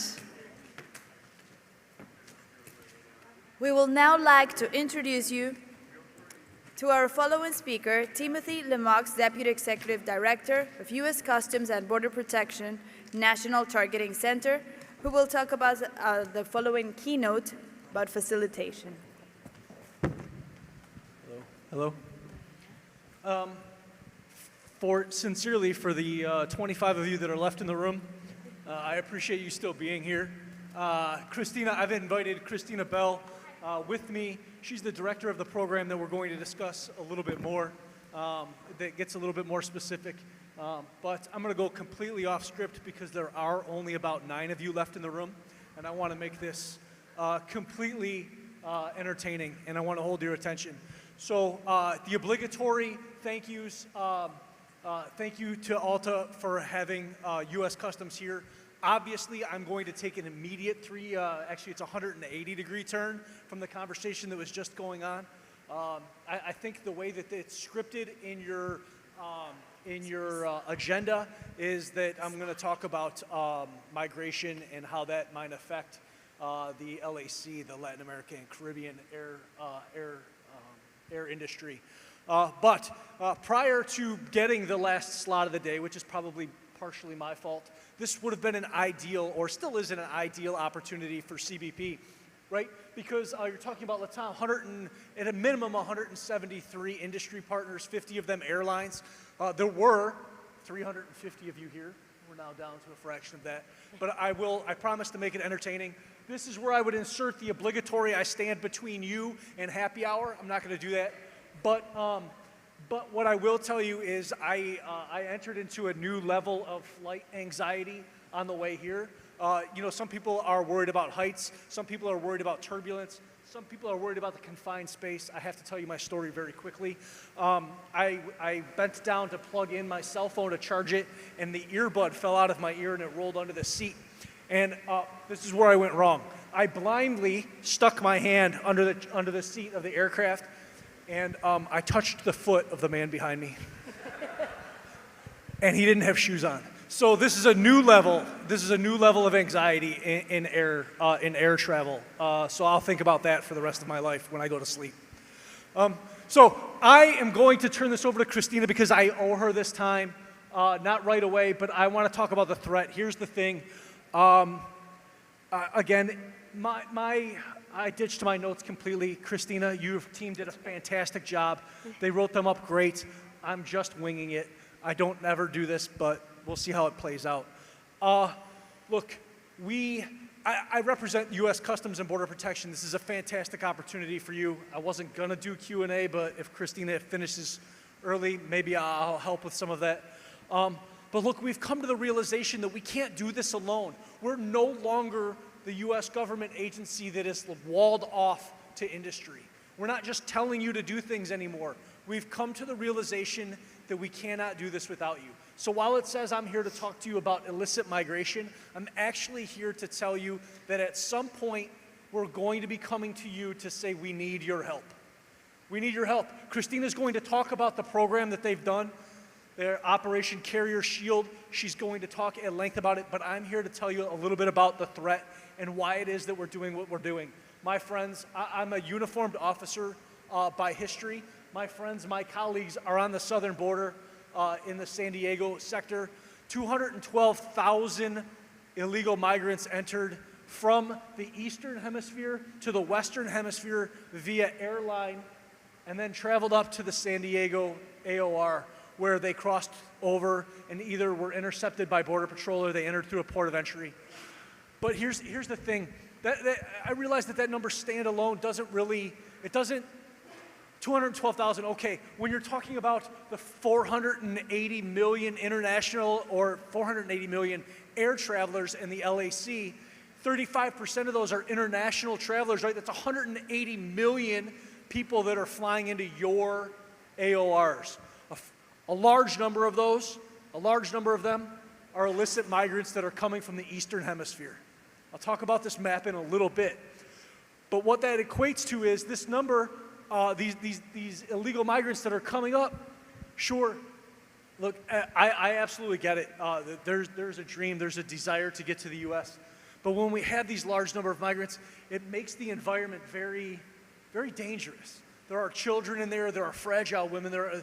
We've done an absolute fantastic job of trying to find legitimate ways of travel. No, not legitimate, but safer ways of travel for people that have an interest of coming to the U.S. So really what we've done, again, back to the point is we realized that we need partners. We've done it with governments. We're very good about going to a government and saying, look, my State Department issues your government a demarche that says, hey, would you please institute transit visas for this certain population to make sure that they can't transit into from your airport or from your country to the Western Hemisphere. We do that very well. What we realized we needed to do was partner with industry. Because you're seeing all of these people, the governments are only seeing a fraction of them, but you in the industry are seeing each and every one of them, the airlines specifically. So what we've done, and again, I keep saying Christina, but she is the owner of this program. What they've done is they've gone to industry and they've said, please do what you can. Please institute the rules and the regulations that will assist us in the long run. Well, look, I'll be honest. The other part of this is when we're doing this right, and when I say we, that's the collective we. It's the U.S. government, it's CBP, it's the foreign governments, it's industry. We heard them talk about. We heard. Does anybody else want to know what's in that little black book that Willie has? I really do. But we heard Willie talk about how satisfaction surveys are at an all-time high. I guarantee you that satisfaction surveys for CBP will be at an all-time high. Why? Because at any point in the travel continuum, when you stop to take a survey, and the average traveler confuses one for the other. Whether it's, in my case, whether it's CBP, or it's the airline, or it's the airport, or it's TSA, you could have had an absolutely terrible flight. And then somebody asks you about a survey about CBP or OFO, and they're going to say, oh yeah, it was absolutely terrible, when I could have provided the best customer service possible. They relate all of it together. So when we're doing this the right way, we acknowledge that all of these are intermingled, right? All of them are, they can't be one without the other. We have to come to that realization. Christina and her team are getting there. They're doing a fantastic job. But the whole as a CBP, we need to do better. And that's me proving to you, right? I want to begin to share a little bit of data. I'm going to need my notes for this, but I could probably wing it. It's not going to be as pretty, but so what we realized was that we need to give you information in order to get stuff back, right? Like, why is it we're doing what we're doing? But look, we're talking about I talked about the 212,000, the most popular airports within the Western Hemisphere where they're arriving: Quito, Ecuador; Bogota, Colombia; Mexico City; and Managua, right? We've identified the outbound airports, and these are kind of common sense because they're the world's busiest airports. Istanbul, and thank you to Ahmet, and I really do need to give a shout out. I talked about going to foreign governments and to going to carriers. Turkish Air has already been a fantastic partner. Christina and her team have had conversations with some of your airlines where we're already talking about the things that you can do in order to help us and what we can do. Again, this is an accountability thing. If we're going to be holding you accountable, you have to hold us accountable. What is it that you can get back, right? But again, the outbound ports, the transit ports, Narita, Heathrow, Istanbul, and I forget, Ataturk, Narita, Heathrow, and sure, yeah, that covers most of them. But look, I want to talk about the top 5 populations. The Chinese, we can see that they're, they're going in 2 different routes: China to Turkey, Turkey to Panama, Panama to Ecuador, and then they're making their way north.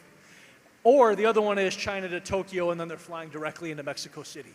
So you can see that from the maps, right? The distribution points, the broken lines are from the countries of origin into the transit ports, and then the lines into the Western Hemisphere. And then we have the Indian nationals, who you'll see in yellow. right? They're either going from Turkey or the Netherlands, and from Amsterdam, then into Suriname, Panama, El Sal, Guatemala, or directly from Istanbul into Mexico City. You could see why Istanbul, why Turkey, Turkish Air is such a popular partner for us.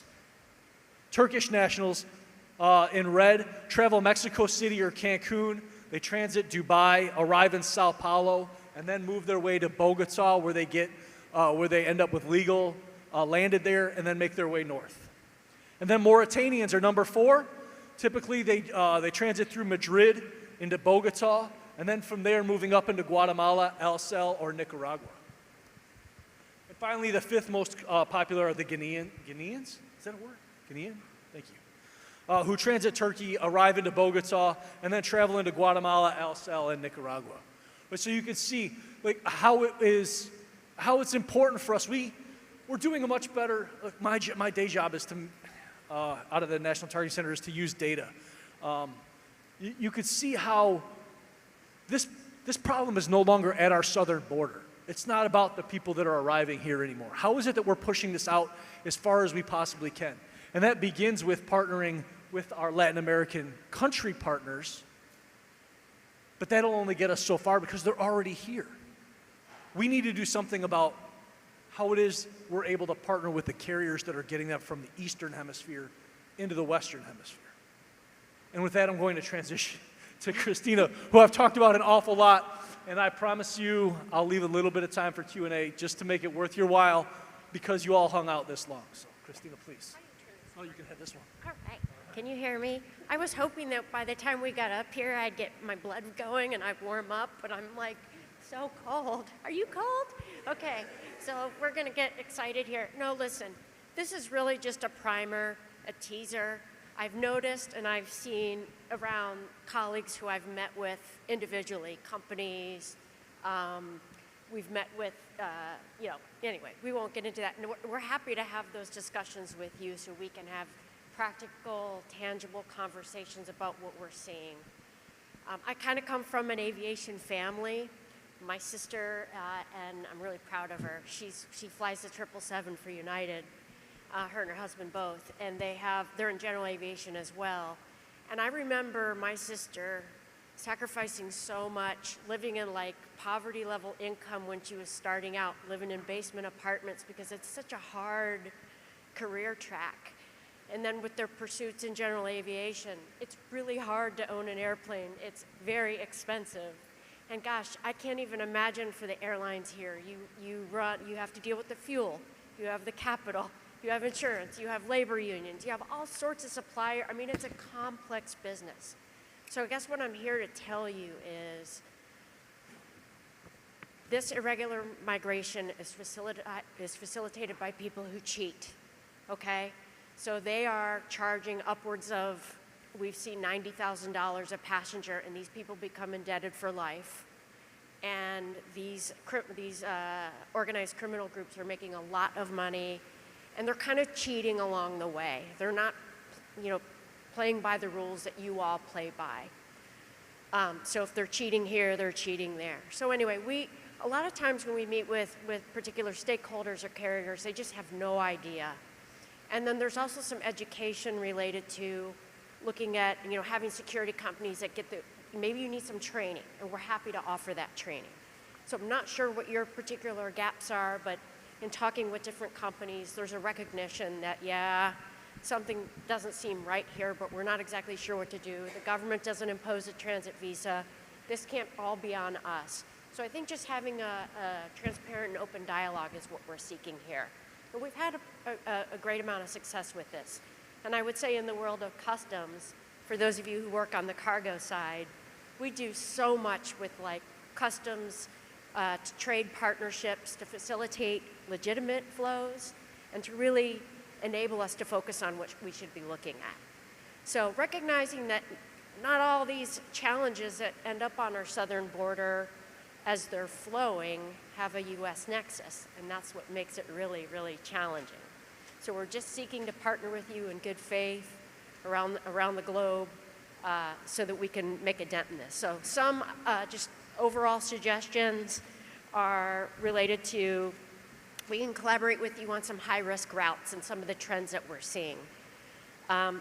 We're also happy we have an intake address, which we can follow up with, where you might want to report some concerns that you're seeing.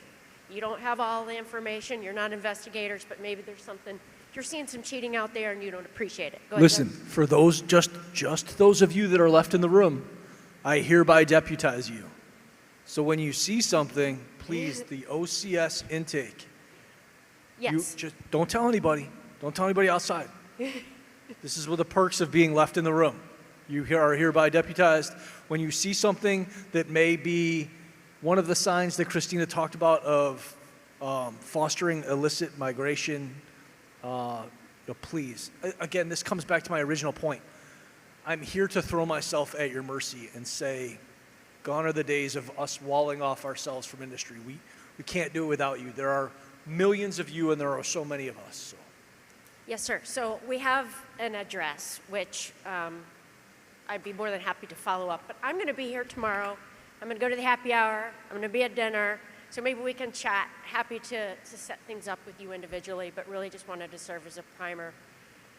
Public-private partnership in cross domains, from the movement of cargo to the movement of legitimate travelers is so important. So we avail ourselves to you, and if your company or your organization would like to have a one-on-one with us, we're happy to do it. We've had all these things we've learned from COVID with Teams platforms, et cetera. So these are easy meetings to set up. But we had a really formal speech, really that we were happy to give, but it really got the room thinned, and we were like, okay, we want to give a message that people will remember. Remember when Christina comes to you and says, hey, I'd like to talk about this, that this is an accountability thing. She talked about the trainings that we can provide, the fraudulent document training, all sorts of things. Be sure to ask and say, look, what is it that we can do better, or you can train me to do better that's going to help you out. This is a reciprocity thing. We're not going to just ask from you. We may not be able to get exactly what it is that you want, but you should definitely be asking for something. Yeah, so hopefully people are excited. I am shivering, and I'm excited for happy hour. All right. So for those of you that stayed, I will do a CBP Q&A. Who's got a question? You don't make it easy on me. I'm paying for this now. Yes. I feel like that dude from Let's Make a Deal. How can private stakeholders help you without help from the government, maybe issuing travel bans or otherwise? Like, how can airlines help CBP stop these illegal crossing of immigrants? Outstanding. That's exactly why we're here, right? So really, the first part of that falls on us. And for us to say, look, you're running a high-risk route. What we'll do is, as really peeling back the onion and really telling you, being transparent. What we'll do is when we encounter them at the border, we'll have conversations with them, talk to them. Hey, how is it that you got to where you were? And what we'll do, we kind of identify the trends. And we'll go back and say, look, this is what the trend is. This is who we need to go to talk to. Christina will initiate that conversation and say, hey, look, these are the signs of fraudulent visas. These are the signs of human traffickers. These are the signs of, and then she'll come in and say, how is it that we can help you be better at helping us? We're not just going to go, do better, or we're going to fine you. We're going to say, legitimately, we owe you something. We can't just tell you to do it, but not show you how to get there. And some other examples that have been successful, sir, and it's an excellent question, is with data nowadays, and I know the airlines, I mean, when you have like a high status passenger, you know where they are in the plane. Like, you guys use data better than a lot of government agencies do.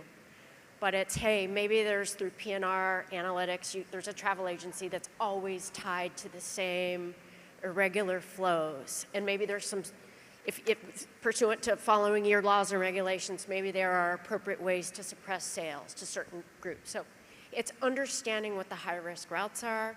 It's also making sure your security companies are well-trained. There are some student visa fraud trends that we see with Schengen visas, student visas, et cetera. So this is a dialogue, and it's just basically information exchange. You're not being deputized or anything like that. It's just, hey, this is what we're seeing. So Again, in fair transparency, it's 6:02, Yep. so you're free to go. However, I'm here at your leisure. right here. Well, sorry, I thought I was a rare deputy, but now I understood I couldn't. How can we, at an individual perspective, help too? Like me, a regular traveler, not me, the CEO. How can we help? Just by asking the question, man, right? Like, I think there are so many people out there that just, awareness is the key. I think the fact that we're even talking about it, the fact that you want to know. I think we need to do a much better job, admittedly, about public information campaigns. We talk to industry about it. We talk to government about it. You know, we do a really good job about, what's the name of that program? No, the Blue Lightning? Where we help to educate industry, we help to educate the airlines, we help to educate pilots and flight crews about the signs of child trafficking. Right? We need to be better about the human trafficking as well. And I think that's probably where we're headed. But again, I think my answer would be that you're just asking about it is key. That you want to be, that you are having the conversations with your colleagues, that you're having the conversations with your family and with your friends, and that you recognize, look, it's easy to sit back and say that's US's problem, right? And I recognize that, I do. But it really is a humanitarian problem, and we're trying to do much better about being better for people. And I think, again, the recognition is huge.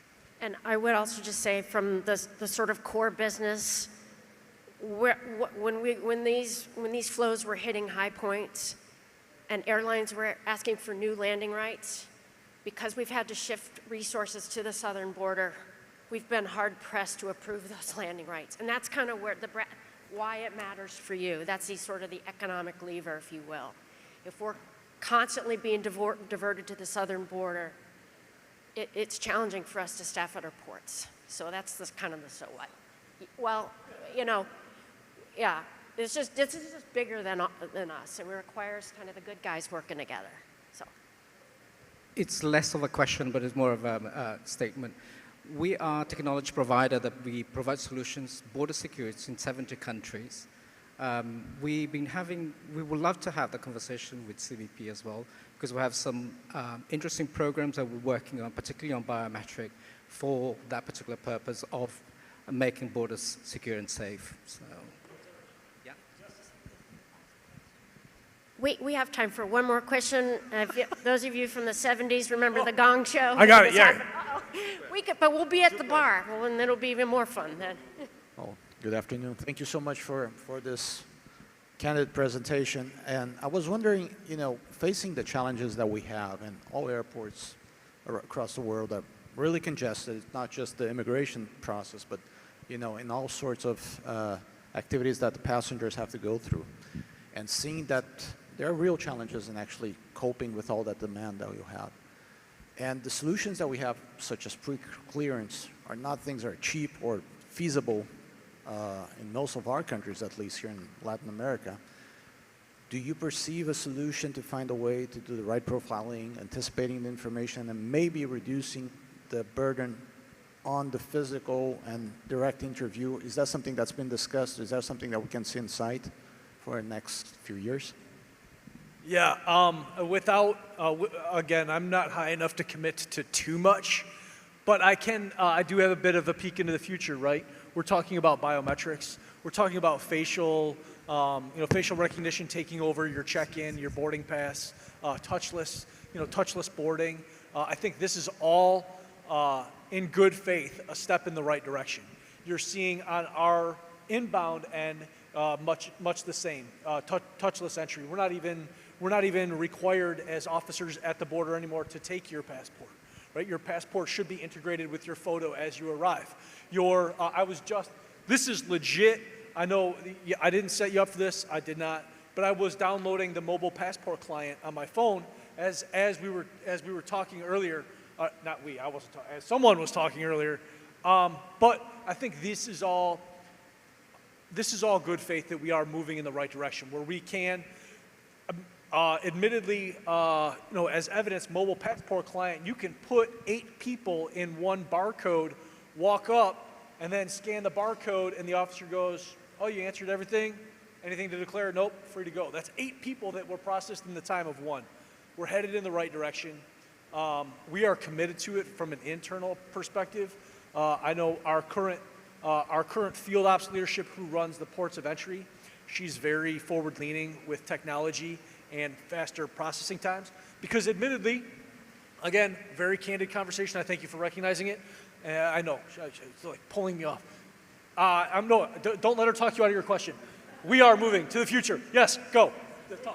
Yes. No, it's not a question. It's actually, I'd like to say thank you very much to be here with us. I'm so sorry for those 300 and something that are not here. No, because actually, sir, they lost a great presentation. Thank you very much. Thank you very much. Thank you very much. And be sure, and thank you, Christine, thank you for this. And be sure that as ALTA, our safety directors there is safety and security. And your message is going to get there. For the entire team, for the next year, not for this one, but for the Safety Summit, because you did a great job. First of all, thank you for coming all this way to send this message at this time and, and do something that was completely different. Thank you very much. And we got the message. Thank you very much. Thank you, appreciate that. Thank you. Thank you, Timothy, Christina, and thank you for all of those who stayed until the end. We now invite you at 7 p.m. to the happy hour that we're having in the exhibition area, sponsored by CAE, followed by our gala dinner. See you there. Thank you. Ok, el crew del hotel está ya listo para entrar. Les pedimos por favor que abandonen.